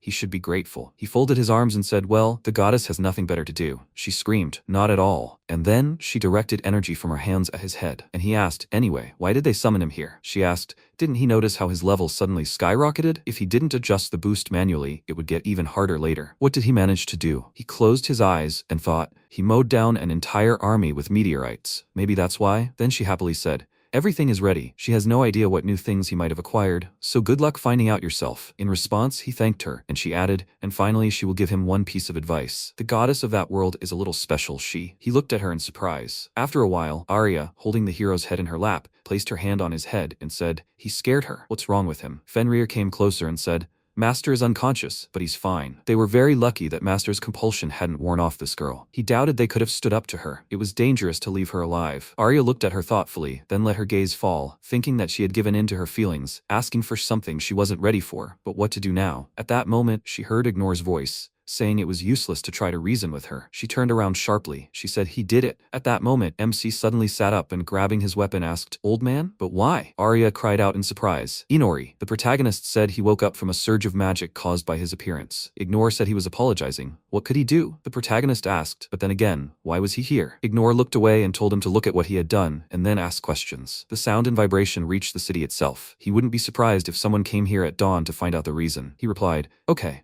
He overdid it a bit. Then Ignore said that he could return everything to the way it was. Did he want to? The protagonist looked at him and asked, what do you mean? He looked back and said that he could return everything to the way it was. Literally everything. MC asked, again? He replied, he seemed so young, but his hearing was already bad. He would restore the area to its former state so that the townspeople wouldn't go crazy when they saw this picture. He asked, how? In what way? And how much did he owe? It just sounded serious. He closed his eyes and said that he didn't have to worry. After that, he approached Arya and, pointing his finger at her, said that he just wanted to talk to her alone. After a while, he looked at the holes in the ground and said that he didn't even know if he could do it. He sat down on the ground and added that it had been a while since he'd had the chance to do anything serious. And in front of a young lady, too, which was unusual. Arya looked at him and remembered how the protagonist had told her to remain vigilant around the old man. It probably wouldn't help much, but she still had to be on her guard. Then he'd said he'd take the girl home for now. If the old man couldn't get everything back, he'd just shift the blame onto her and give her to the church. And as for who this old man really was, well, he told her to ask him personally. It would be quicker that way. She wondered, who was he really? Then Ignore said, okay, they'll talk later. The next second, he used magic to spin the stones in the air current. Arya looked ahead in surprise, her hair flying in the wind. She screamed, what is this? He'd said he apologized if he messed up her hair. Then the rocks swirled in an even stronger whirlwind, and large boulders replaced the holes. After that, he rose to his feet and thanked Arya for waiting. But first, he wanted a change of scenery. It felt strange standing in the middle of nowhere. He had returned everything except the demons and what they had done. He hoped he would be satisfied. Arya looked at the work done and said, Inori, no, seriously. She looked at Ignore and said, these are such unusual abilities. Who is he really? After a while, they stopped in the forest, and Arya asked, The previous demon king, Inori? He said, well, you could say the current one too, but people still think the king is dead, so what? If she doesn't believe him, can he prove it? Does she want to? With these words, he turned his gaze to her. She said no, the power she saw was probably enough. Then he pointed his finger at a log and said, I see, good. He apologized that he had nothing to offer except a log, but he offered to sit down and talk. She bowed and asked for his permission. He replied, all right. She didn't need to be so nervous. However, given his past, it was no surprise. He himself was to blame. Even the past 600 years wouldn't clear his name. She sat down next to him and placing her hands on her knees said, this has already become a children's fairy tale about an evil demon king. Then she fearfully asked for forgiveness, and he replied, nothing. Everything is correct, but he apologizes for one question. Where is she from? Holding the hem of her dress with both hands is the culture of the Northwestern aristocracy. She travels? But why? She doesn't tell him about her origins, but she travels with him. She lowered her gaze and thought, she must have given in. She mustn't let her guard down. Then she said she. He interrupted her and said no, he's apologizing. He shouldn't have meddled in something that wasn't his business. A bad habit. He just can't believe that he's willingly traveling with someone. So he wondered who she is, that's all. Then their gazes met and she said, she can say one thing for sure, she's Inori's subject. He asked, subject? She answered, Inori offered her a deal when she was on the verge of death. Either accept death or choose life against all odds. Ignore approached her and cried out in surprise. He offered such a thing? She cried out in fear. Really? Then she added what happened next. It's hard to describe in words. He became a savior, gave her freedom, but became her shackles. He can seem weak and then show his strength in a moment. She doesn't even know how to express this feeling. Perhaps she is his. Before she could finish, he said, aha, okay, there's no need to try to describe it in words. There could be many answers. Don't rush to conclusions. He apologizes for asking such a question. She was surprised. Everything is fine. She blushed with embarrassment, and he closed his eyes and said, I see. That's how she feels. She asked what she felt. He opened his eyes and said, she and he are very different in that regard. She didn't think about what was going on in his head. He suspected that she hadn't yet caught a glimpse of his true nature. She asked, his true nature? He looked at her and said that he would threaten to destroy this world and would want to resist everything that stood in his way. As a living being, he would definitely reach his apex and become complete.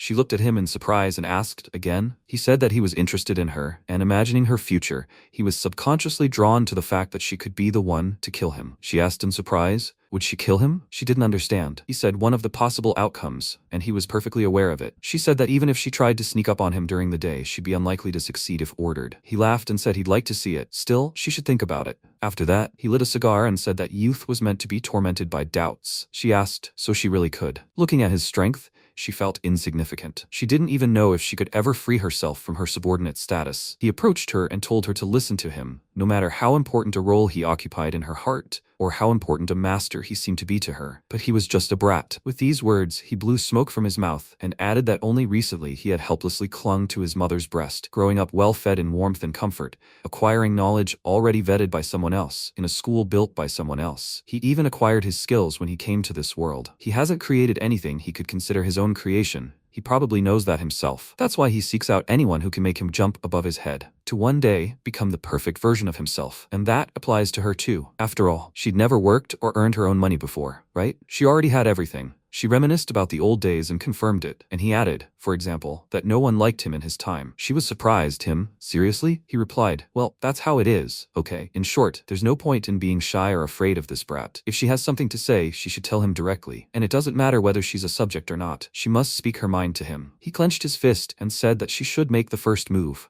Become that very desired enemy for him. He'd like that better. That's the kind of person he is. She asked thoughtfully, what if she were against him? How would he react to that? Would he be against it? They help each other, right? He looked at her and then said he didn't mind. Then he stood up and walking forward, added, it's a boring life when everything always goes according to plan. She should do as she wants. That's all. He wishes her luck with Inori. She watched him go and thought he was either praising him or scolding him, like a father. But she couldn't fight Inori yet, but at least she could stand on his level. Meanwhile, the protagonist used his ability to survey the area and thought, wow, he really did restore it to how it was. And okay, the soil, but also the vegetation untouched by bugs. He can restore living organisms? Well, that's what he's the Demon King for. At that moment, Arya entered the room and said she was back. She apologized for taking so long. They suddenly got to talking. He replied, it's okay. Then she called him and said she wanted to talk about how he was treating her. He asked, and he didn't. She thought to be on his level. Then she said, okay, then she has a proposal. Meanwhile, in the church, Raven spoke up, congratulating them on successfully passing their final exam. They had endured many harsh trials and demonstrated the strength of their faith. It was they whom God had chosen for the benefit of the development of their church. And fanatics stood in front of the 3 past ministers of the church,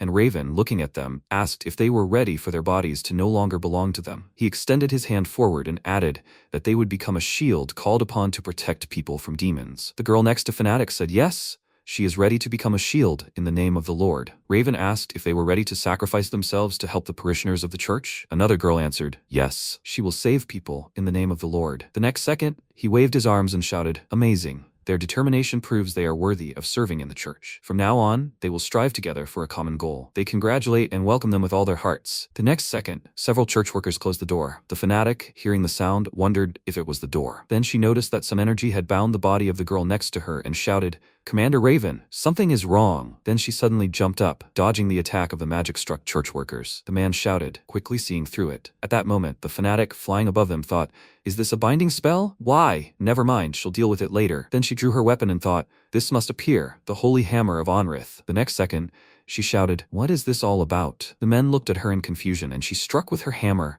but they managed to erect a barrier in front of her. The man said it was a favor the church bestows in the name of God. That's what it is, zealot. There was a crystal in the center of the barrier, and then it cracked, and the crystal in Raven's hands turned into a staff. He shouted that she must humbly accept this with her body. She cried out in surprise, Commander? The next second, he attacked her with his weapon and said, in the name of the church. The next second, she spat out a clot of blood and flew far into the wall, covering it with cracks. He said, it's incredible not to lose consciousness after such a blow. She dropped to all fours and asked, is this also part of the exam? He replied, I'd like to believe it, but of course it isn't. At that moment, she grabbed her weapon and ran to attack, but he parried it, and she thought, every blow she struck. Then she turned around in surprise, noticing how the girls who had just been enchanted with magic were surrounded by men. She shouted, stop, they must not touch them. At that moment, Raven said, no matter what happens, never take your eyes off your opponent. The next second, his weapon transformed into a chain that bound Fanatic's body. He held it in his hand and asked, does she remember what she was taught here? Then he slammed her to the floor and added, this is their first chance to prove themselves before God. They should rejoice. The next second, he reached for the girls and violated them. After a while, Fanatic, chained to the wall, opened her eyes. Raven, standing opposite her, asked, has she come to her senses? She shouldn't worry, her body was still untainted. The next second, he threw the exhausted girl to the ground and said she was no longer needed. They must carry her away. His subordinates replied, yes, and he added, he was waiting for her to wake up, to hear her moans. He spread his arms and offered to dedicate themselves to the church together. At that moment, the abuse continued behind him. Zealot clenched her teeth and screamed, what is he doing? What is he doing, Commander Raven? This is unforgivable. He's a holy knight human. God will not forgive such a thing. He replied, that's right, Zealot. This is unforgivable. She frowned at him, and then he pulled the mask over his face and added, utterly unforgivable. Tears began to stream down his face and he said, if there is a God, of course. Then she cried out in surprise. A mask? He asked. Why? She thought so. She wondered why God didn't punish him then. She sincerely didn't believe in him, and he could only envy that. He had once been as devout a believer as she was, fighting for his people alongside fellow holy knights. It had been a difficult time, but he believed that God saw his devotion, although deep down, he knew it wasn't so, that something was missing. And then one day, for the first time, he was invited to this feast. At that moment, he wanted to kill everyone involved, but he didn't. The innocent girl was completely at his mercy. Such a blasphemous act clouded his mind. His heart yearned for reward for all his labors, and now, having satisfied his secret desires, he stood before her body. That's when he realized, this is it. All those years he dedicated to serving God didn't even come close to the joy of that sin. Since then, everything had changed. He played the hero before the townspeople's eyes, the church's congregation grew ever larger, his hunt for girls continued. This was true treason against God, full of lies and greed.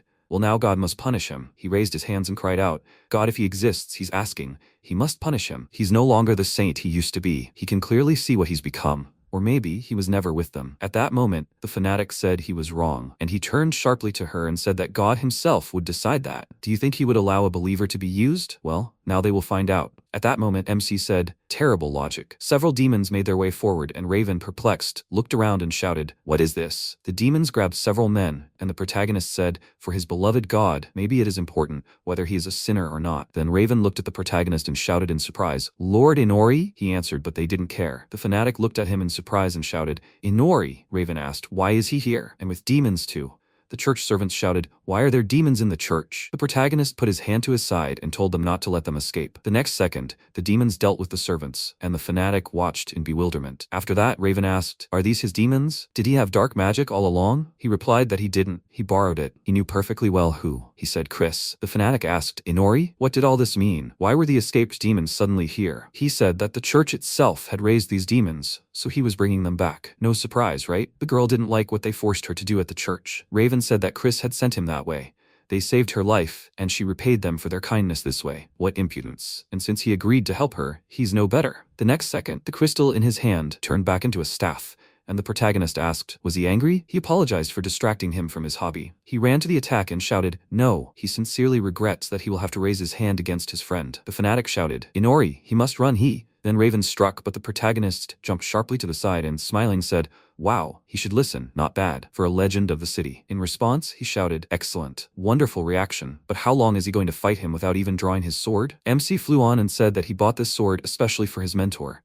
He does not want to break it on a magical weapon. Then he grabbed the enemy's staff and said, even if this weapon is nothing compared to the sword Aegiana. The next second, Raven's weapon returned to a crystal state, and he said, incredible. He had no idea he was so strong. The protagonist waved his hand and said, yes, he can stay in the shadows. And it seems he got it all a little wrong. It wasn't Chris who sent him. He asked, then why? He replied that he had some unfinished business. He said, interesting. The next second, MC summoned a shadow in which a crystal appeared. Raven cried out in surprise, that's it. The protagonist smiled and said he came for it. The Stone of Divine Light. It's installed during the construction of temples. Raven was surprised, but where did he get it? He replied that it was very simple. Thanks to his feast, all the church guards had flocked here. Raven said that he was afraid, but he was right. Of course, it could be sold for a certain amount, but in itself, it didn't have any special properties. He didn't believe he came here just to steal the stone. Then the protagonist said that he had the power to evaluate objects, and according to this, God watches over humanity through these stones. It doesn't possess any power on its own, but sensing someone's prayer near it can become the eye of God. Currently, he blocks it with his control, but one day it activated, and God immediately tried to kill him. He stole it so that God would immediately understand his intention. Raven asked, does God exist? He spies on people and, among all of them, found him and tried to kill him. The protagonist answered something like that. Then he looked away and asked if he thought God considered him a heretic,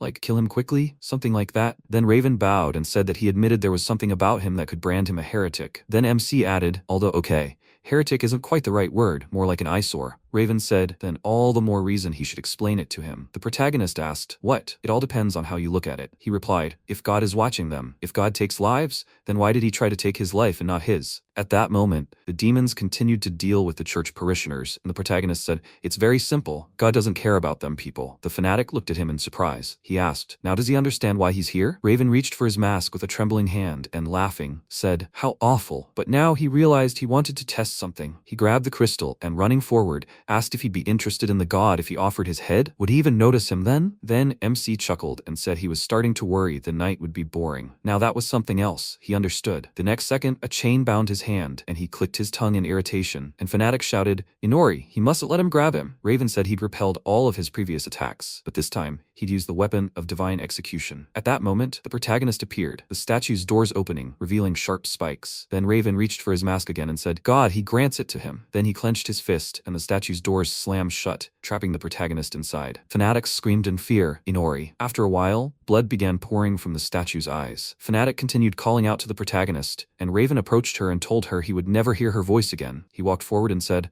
farewell, my foolish friend. The next second, a powerful beam of energy erupted from the statue, shattering it into tiny pieces. Raven turned around in surprise, and the protagonist, whose body was battered, said, he should listen, and not bad. He smiled madly and, grabbing the crystal, said that he would give him advice. He threw it forward, hitting Raven and destroying the chains binding the fanatic. The next second, Raven fell to the ground and thought, he's strong. He should have underestimated him. When did his vision become so dim? Even the light. There will be no judgment or salvation for him. This is the answer to his prayers. The next second, the fanatic approached him. He said, fanatic? To be honest, he didn't even have time to lay a finger on her. Of course, the god will protect her, untainted and uncorrupted. He asks that she take his place. She must find the god in his place. She is the only one worthy. He will surely answer her. She stood next to him, and then took the crystal from his hand, and the protagonist asked, did he die after all? Sadly, he alone shared his tastes. They drank so well together. The fanatic looked at him and said, Inori, he must answer her. Who is he? Inori said surprised. He'd never been asked what he was before. What was he to her now? A thief who killed the church's disciples?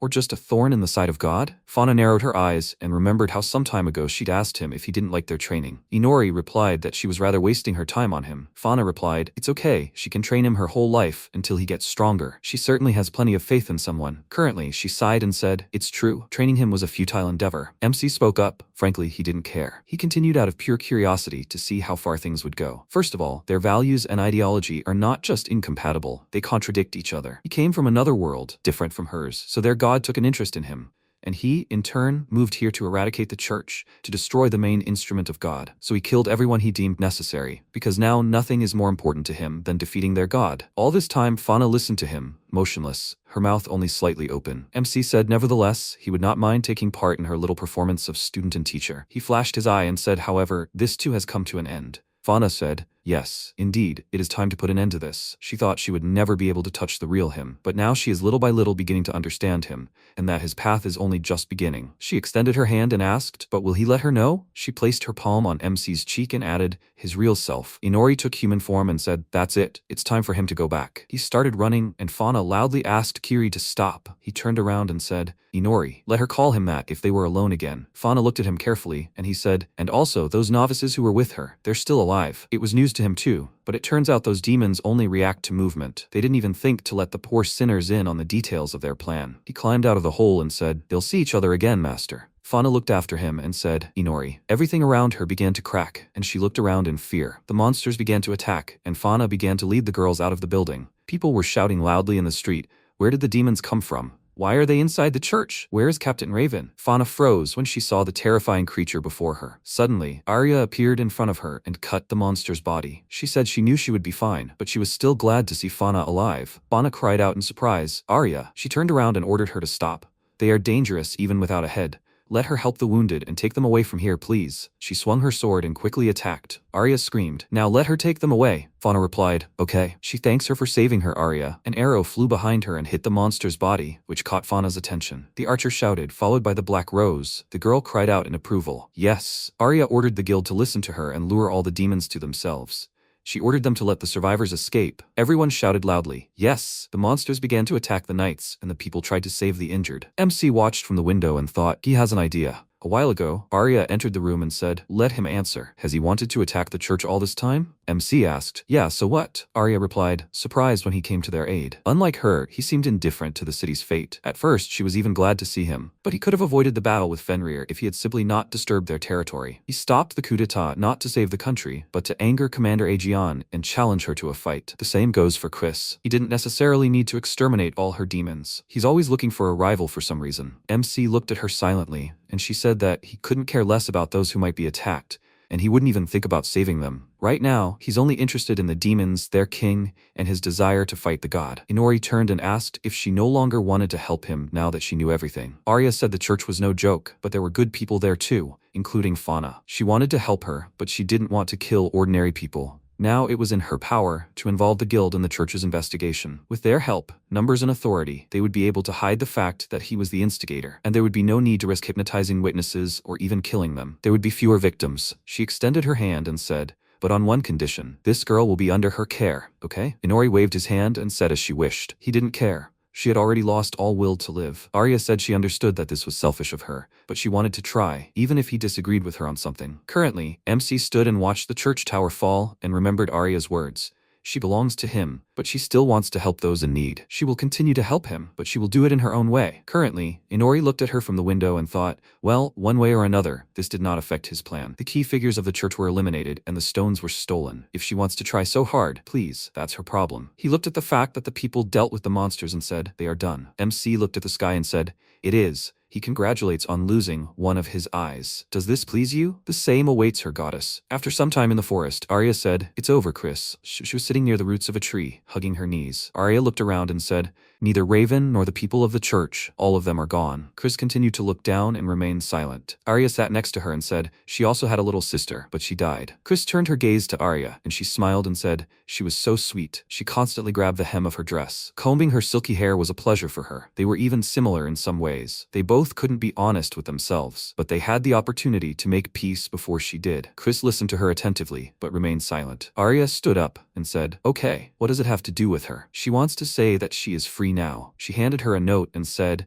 and now she found out where they buried her sister. Let her go and visit her, because she never got to visit hers. Chris watched Arya go and, after a little hesitation, stood up. After a while, voices were heard in the city. That was news. Escaped demons again? They say that Captain Raven was attacked by one of them. And how is he? How did demons end up right inside the church? Do they keep them there like rats, or what? The townspeople were talking in the tavern about how it was the guild members who had stopped the invasion, instead of the church. After clearing the rubble, they discovered that someone had quietly entered the church cemetery and dug up a grave. A cry rang out. Why would someone dig up a grave? One riddle after another. People are already afraid to imagine what awaits their town next. Chris sat in the cemetery holding a skull in her hands. She hugged it and remembered how she hugged her sister. She thought, it's cold, cold. If only they could find a place where there is no winter or hunger. When they grow older, they will definitely find it. But for now, this is enough for them. Chris wondered if that was her sister's voice. The cold is no big deal when there is someone who can warm it. Her sister warms her, and she warms her, and they are warm. Chris hugged the skull and cried. She said, her sister was a fool, such a fool. At that moment, Arya asked, are they leaving here? MC answered, yes. This city has nothing more to surprise him with. Doesn't she like it? Because he's watching, she's settled in very well here. But alas, the decision is final. Arya replied, everything is fine. She's also ready to set off. Inori turned around and asked, already? Great.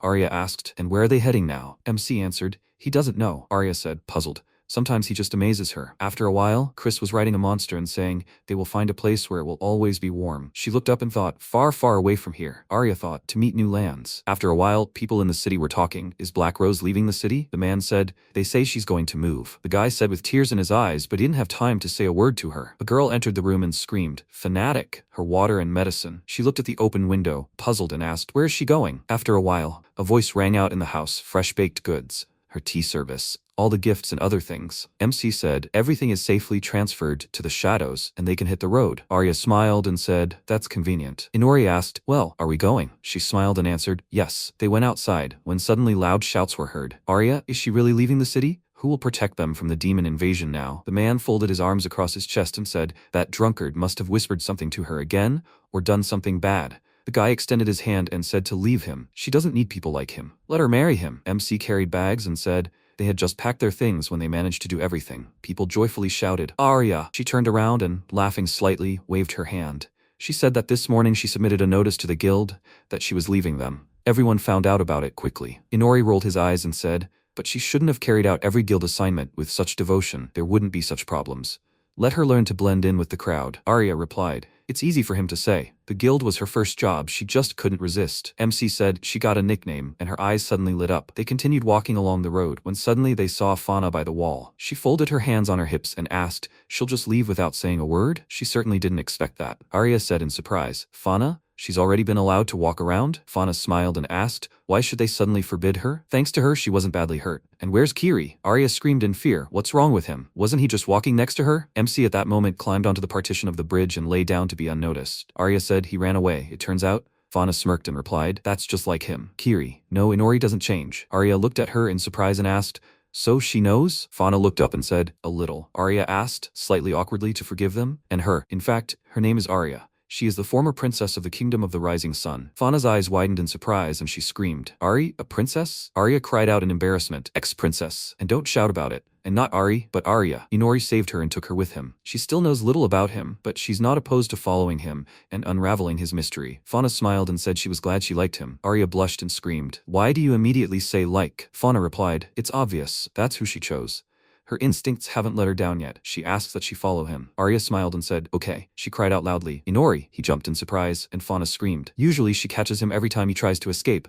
But today, be that as it may, she will forgive. Inori clicked his tongue in displeasure, and Fauna said in every word of lie told to her, his mentor, she is also ready to forgive. But if he dares lie to Arya even once, she will never forgive it. And the fact that he is not afraid of divine punishment is not a reason not to take her words seriously. If he dares offend her, she will personally come to punish him. After all, she is his mentor. Fauna turned around and said, Arya, thank her for telling her real name. She told her to take care of herself. After a while, Fauna waved after her and thought, this city has changed a lot since they came to them. They will continue to change the world around them. Now she is forced to say goodbye to them, but one day. After a while, birds were sitting near the waterfall, and the water was quickly falling from the cliff down. Suddenly, the water bubbles were cut by a sharp sword, and Arya was moving forward. She couldn't escape from the castle alone. She couldn't stop the demons on her own. Not to mention stop them, she couldn't even notice some things. Neither the impending coup in the kingdom, nor the dark side of the church. She still has a lot of work to do on herself, but she needs to figure out where to start. Inori looked at her and asked, "What's wrong with her? Did she decide to take a bath?" Arya looked at him and cried out slightly embarrassedly, "Inori? She's not, she's just..." MC pointed at the boar and said, okay, as she wants. Let her see it better." Arya asked again, "Is this?" MC replied, "It looks like a pig or a boar." He came up with the idea of trying to fry it just like that, without sucking all the blood out of it. Arya said, "But it's a demon. They've been wandering aimlessly since leaving Regin. A cave behind a waterfall has become their temporary refuge." Arya personally doesn't mind much since it's turned their wanderings into a good excuse to train. Little Fenrir rests in Inori's shadow. After all, it's her fault that he devoted all his energy to fighting demons. Sylphie's gourmet side has awakened, and she hunts for new exotic fruits every day. And Inori. Arya looked at the stone in MC's hands and asked, "Did he find it?" Inori replied that at first, he hoped to take control of it and be able to peer into the god's eyes, as they do into his, but as soon as he used magic he was immediately cut off from them. Oh well, there will still be a chance to understand how to fight the gods, Arya thought, and Inori is still trying to get stronger. She stretched her hands forward and released holy flames. Inori asked again, "Magic? Why?" Arya said she wanted to try purifying it with light magic. MC asked again, "Purifying?" Arya replied, "Demons are creatures of darkness, and they're contraindicated for humans. But if we try to neutralize their attribute, will we at least be able to eat properly?" Inori asked again, what's stopping her from eating it right away? She did so with the bug. Arya replied, she wanted to eat properly, with flavor. Inori replied, okay, jokes aside, that he was genuinely concerned that the demons here didn't seem particularly strong even during the day. He'd hoped to encounter stronger monsters if he went further away from human settlements. Arya looked at him carefully and asked if perhaps it wasn't the monsters that were weak, but rather he himself who had become too strong. Inori looked surprised, and Arya continued, saying that compared to the ones found in her country, or Regina, these were much stronger, but they were born of nature itself. And if you compare the demons of her country with the higher demons summoned by Chris, the difference is colossal. And the way he defeated more than half of them at once, for experience, she doubts there are any demons left in nature that could satisfy his desire to become stronger. MC thought for a moment and then said, yes, to gain experience, he constantly needs to fight opponents that are stronger and stronger. So that's a problem. Arya said she wished she had such problems, although it's quite normal to feel weak at some point, and that he lacks something. MC thought for a moment. The opponent is as fast and ferocious as Chris's demons. He highly doubts that he will be able to find something similar so easily. He turned and looked at Arya. He asked, is her goal to become stronger than him, right? Arya answered, slightly puzzled. Yes. MC said to free herself from his slavery. That is, roughly speaking, to kill him? Arya asked, how did he come to this in the first place? Inori asked, well, what, will she try to kill him? Arya looked at him in surprise. After a while, MC stood at a crosswalk and looked around in confusion. A voice came from the side. Inori, they haven't seen each other for a long time. The girl greeted him and asked how he was, alive and well. How were his children? MC asked fearfully, who is she? The girl answered, what do you mean? She's a goddess. She's a goddess. The one who gave him his powers. Inori asked again, a goddess? What's the point of this cosplay then? More precisely, where is he even? The goddess replied, in his hometown Shibuya, Japan. MC asked again, Shibuya? And why? Especially since he's not from Shibuya. The goddess replied, she'll say this, the tuning of his abilities greatly affects his soul, more so than she thought. That's why she sent him home for a while, where his soul feels calmer. At first she thought any city would do, but Shibuya just sounded more fun than all the others. MC asked again, so she just wanted to go to Shibuya, and that's it? The goddess smiled back at him, and Inori asked her to learn to make excuses in advance. Suddenly, people near them started taking out their phones and taking pictures of the exit from the building. MC turned around and asked, what are they doing? The goddess replied, okay, anyway, they have nowhere else to go. Why don't they have some fun at the same time? Arya threw up her hands and said, no, this is not cosplay. People asked, are these her regular clothes? She's cute. Inori looked at her and asked, how did she end up here? The goddess replied, for company.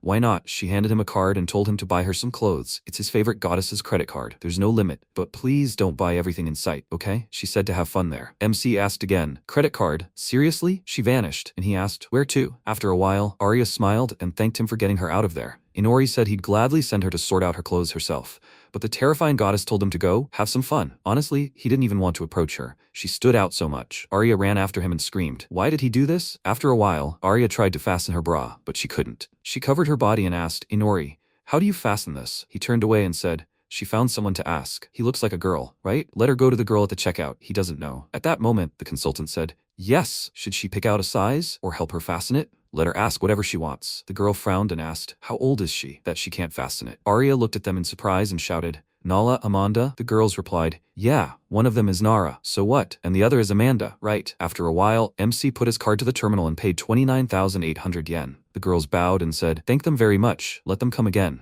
Inori looked at the card and said, "He's gone too far, paying with someone else's credit card." Arya smiled and said, "They look exactly alike." She almost rushed to hug them. MC turned around and said, "They even have similar personalities. It's like their souls were transferred from there to here." Suddenly they stopped, seeing Fenrir. They walked on and he thought, owner. After a while they stopped at a counter with dolls. Arya said how many strange things they sell in his homeland. Some incredibly detailed dolls. MC interrupted her and said, "Figurines." Arya pointed at the fairy and said, "And this one? Well, she's the spitting image of Sylphie." MC agreed with her and saw that the figurine's hands were shaking. He said, "Wait, she's not the spitting image. This is her." Sylphie was shaking and mentally asking for help. After a while she ate and said, "Thank them so much." She was already afraid they wouldn't notice. "He's being really kind today. He's treating her." MC said, "Because it's free." A waiter in a mask approached them and said, "He's asking." Inori screamed loudly, "And how did he appear here? And why is he wearing a mask again?" The waiter apologized and said, "Such are the rules of the establishment. Anti-infection measures. As for the order, it's a gift from the neighboring table." Inori looked in their direction and yelled, "And where do these idiots come from?"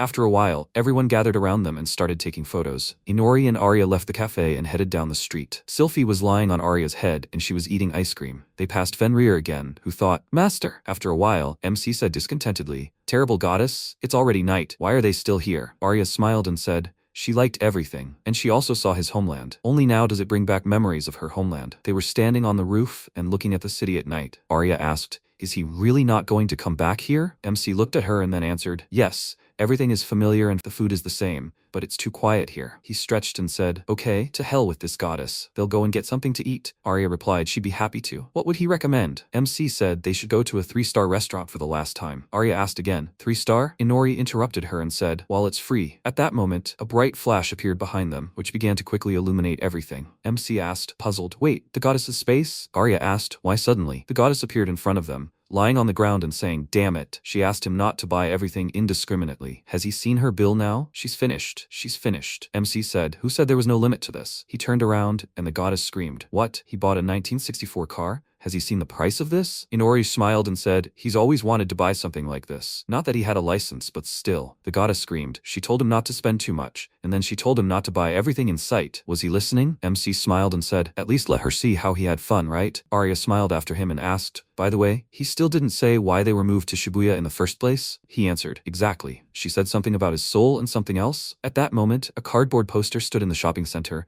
with the inscription, "Collaboration with Shibuya." Fenrir stood in the same place and thought, "Master." After a while, Inori asked, "Well, will she try to kill him?" Arya looked at him questioningly and screamed, "Kill? What is he talking about?" MC answered, "It's simple. They will fight. Only he won't kill her, and she can fight however she wants. There's no point in fighting if his opponent is deliberately holding back." He smirked slightly and asked, "She wants to become stronger than him, right?" Arya wondered how close she had gotten to his level. "She wants to know." She screamed, "Yes, let him fight her." Inori smiled and said, "Excellent. Fenrir, come here." He appeared from underground and asked, "Did he call him Master?" Inori said he wanted his people to purge all the dangerous monsters in the area. He would be upset if they accidentally interfered with the fight. Fenrir said it would be done, but Master, they have no need to fight each other. Inori asked, "Isn't he thinking of joining her? If deep down he wants to kill him?" Fenrir screamed, "What?" Sylphie screamed in fear, and Fenrir said he was only expressing his humble opinion, and as his subject, he has no right to fight him. Once was enough for him. Sylphie screamed in fear, "Is he serious?" MC smirked and said, "Besides, the only one he hasn't fought yet is Arya. It's getting more interesting. Will she agree?" Arya narrowed her eyes slightly and remained silent. Inori extended his hand and said, "Okay, they'll finish eating quickly and discuss the rules of the battle." His hand caught fire and he cried out in fear, and Arya told him to put it out first, and then raise his hands. After a while, Arya said the battle would begin in 3 days when the sun is at its zenith, and it wouldn't matter where or what state they were in. Fenrir said that until then, the master would not use detection or clairvoyance, and would not set any traps. Sylphie sat on a rock and said that it was good that Inori didn't use orders towards his subjects. Arya spoke up. She didn't expect him to suggest fighting during the day. Of course, she wasn't even close to his level at night, but she remembered MC's words. It was optimistic to think he would always be able to fight only at night. The level of her abilities during the day also had to be taken into account. Arya said so. That's why he said it doesn't count as a concession. Fenrir said he was lying. It's a concession, pure and simple. Although at night it would be hard to even call it a battle. Sylphie asked if that was too much. He doesn't even use the black wind. He threw her out of there and left,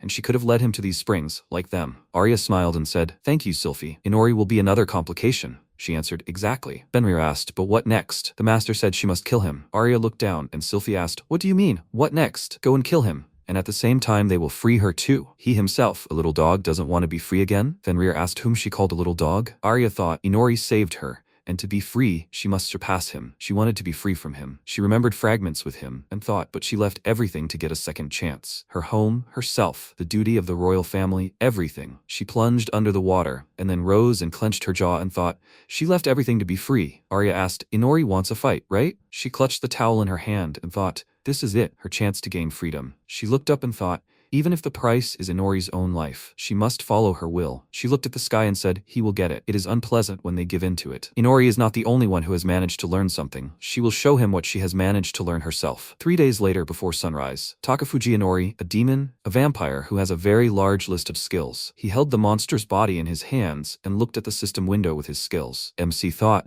he accumulated a lot by stealing skills. He thought about it. He didn't have any particularly strong skills, but he had plenty of passive ones like resistance to heat or poison, but they wouldn't help him in battle right now. He needed his own unique skills. Inori sank his teeth into the monster's body and thought about things like blood-sucking, skill enhancement, 2 magical eyes, and true dark magic. He acquired them when the goddess dragged him through 8 different worlds, but along with them, he received the hatred of the sun god. Because of this, during the day, he was limited to only 1 unique skill acquired in this world: detection. That's his main weakness, or so Arya might think. And she's partly right, but if she's so frivolous, then their battle would hardly be considered one. The battle with Chris's demons greatly increased his level and his vampire title. His unique skills not only became stronger, but he can now choose up to 4 unique skills that he can use during daylight hours. But the choice is only available at dawn. He must lock in his chosen skills at the moment. Sun God's hatred is activated. Detection will be the first. This is indispensable in combat and allows for a preemptive strike. The second will be his right demonic eye, which opens clairvoyance and improves focusing speed while moving, the most versatile tool. Third in line is true dark magic. It allows for remote control of objects. Shadow movement and fading relate to this. Fourth, perhaps, he will try to take the skill with which he killed him. At that moment, Fenrir asked, is she absolutely sure? Arya smiled and said, yes. Let Inori try his own tricks. Sylphie said that she doesn't believe that this is enough. She doesn't believe it. Fenrir said he doesn't mind lending it to her, but he doesn't intend to fight his master. Arya said, that's enough. This magical tool got inside her along with Inori's blood and his memories. She thanked Fenrir for helping her get it. Unlike Inori, she can use magical weapons.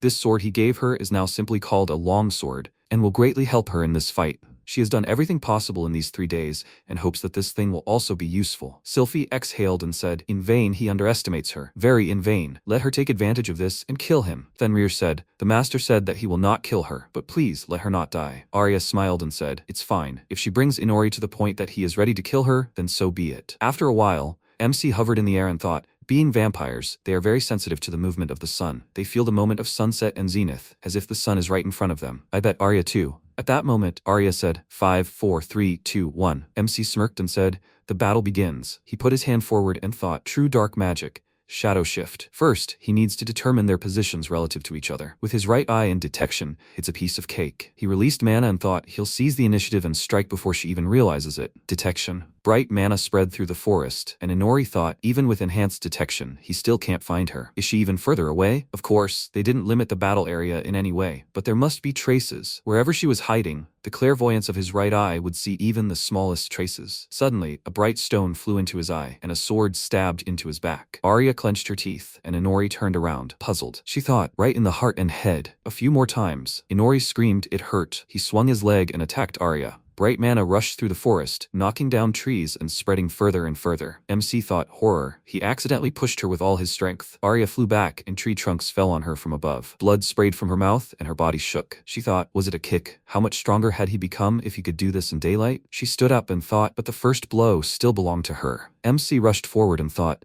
how did this happen? At first, the detection didn't work, and Arya immediately appeared, striking him in the most vulnerable places. She sensed that the heart is the main organ of vampires, because she herself is a vampire. This could have been a fatal blow, not death. He preemptively pushed the heart aside with the threads of Gleipnir. When was the last time he was this close to death? He underestimated her. He greatly underestimated her. After a while, he landed in the place where Arya had just been and thought, no longer. Another blow from behind? So his right eye and clairvoyance were of no use. She was probably aiming for it on purpose, knowing full well how poorly he recovers during the day. But honestly, he looked up and said, he doesn't need an eye when the smell of blood wafts from her a mile away. There's no point in hiding. Arya's eyes widened in surprise, when suddenly Inori sent energy threads in her direction. He tied her up and said, she's lost a lot of blood. And alas, She missed her only chance to finish everything in one move. Arya thought, true dark magic. Control, remote control. She severed the threads with her sword, after which it broke. MC watched her closely and asked if she still had any strength left. Whoever his opponent was, they don't get up right away after that. Or is this another trick? Arya covered herself in restorative mana, and Sylphie said, listen, it's going well, right? If they're lucky, she might even win. Fenrir said to take it slow. Strength, endurance, recovery. The master still surpasses her in every way. However, she did well. She managed to disable the Eye of Clairvoyance and Detection. Otherwise, she wouldn't have a chance. Sylphie asked, and what will happen when he restores them? Fenrir answered, she will lose immediately. But tears of blood no longer allow her to hide. The only remaining option is to fight him face to face before he has time to recover. From this moment, the battle truly begins. Sylphie asked, will she lose right away, even despite his stone? Fenrir said, a haven created by the witch. The witch's secret stone is a magical instrument, and since ancient times it has protected their lands from invasion. It prevents detection, so the master was unable to find them right away either. Previously, it was hidden in the hollow of a tall tree. He lent it to the girl. Fenrir suspected that the owner had noticed the stone, but showed no interest in it, as he was incapable of using magical tools, unlike them. Sylphie asked, was it worth it, giving it up? Fenrir said he had nothing left to protect, but she did. Arya gripped the hilt of her sword and charged. She frowned, thinking,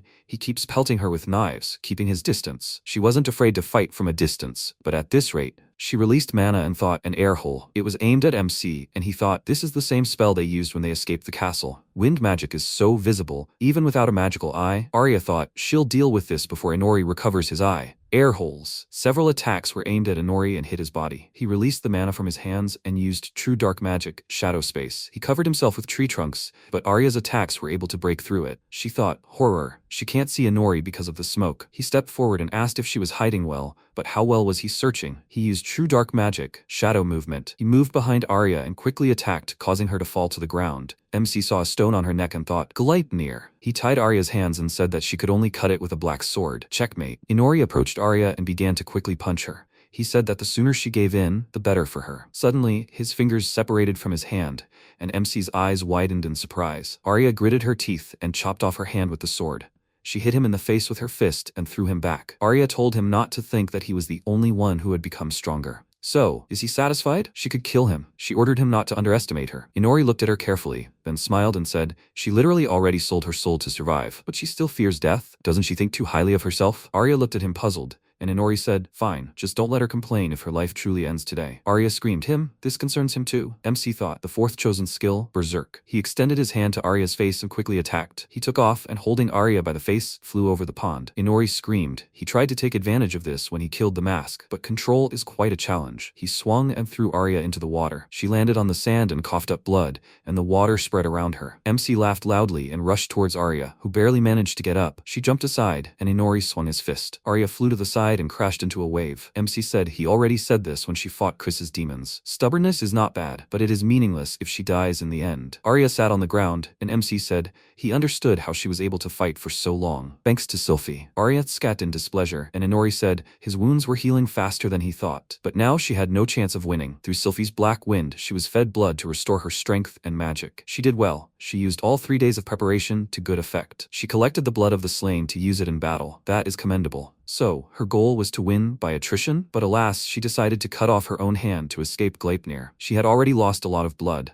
She couldn't take him by attrition anymore, and without the hand that held the black sword, she had lost her main weapon in close combat. Arya lowered her head and said, yes, she didn't have many trump cards, and now she had even fewer, but she screamed loudly, that's no reason to give up. She created a wave and, thrusting her blade forward, rushed to attack. She pierced Inori's palm, and he joyfully said, she's caught. Arya said, no, he's the one who got caught. Sylphie's black wind passes through his shadow too. It's a sin not to take advantage of it. She tied them with a red thread and said, he only cut Gleipnir with a black sword. He remembers, right? She used holy flame and ordered them to be patient. Now they'll find out who will burn first. MC thought, light magic? How does she know that vampires are vulnerable to light magic? Because she's a vampire too? No. Unlike him, she feels fine in the sun and can use magic. Did she notice when the mentor hit him with light magic during training? Or did she notice the wound from the mask? Inori asked when she realized he couldn't stand light magic. Arya said, honestly, never. She just decided to guess. It's not like she had anything left to fight with. Although no, there was a moment. He got scared when he touched her fire. She laughed and said,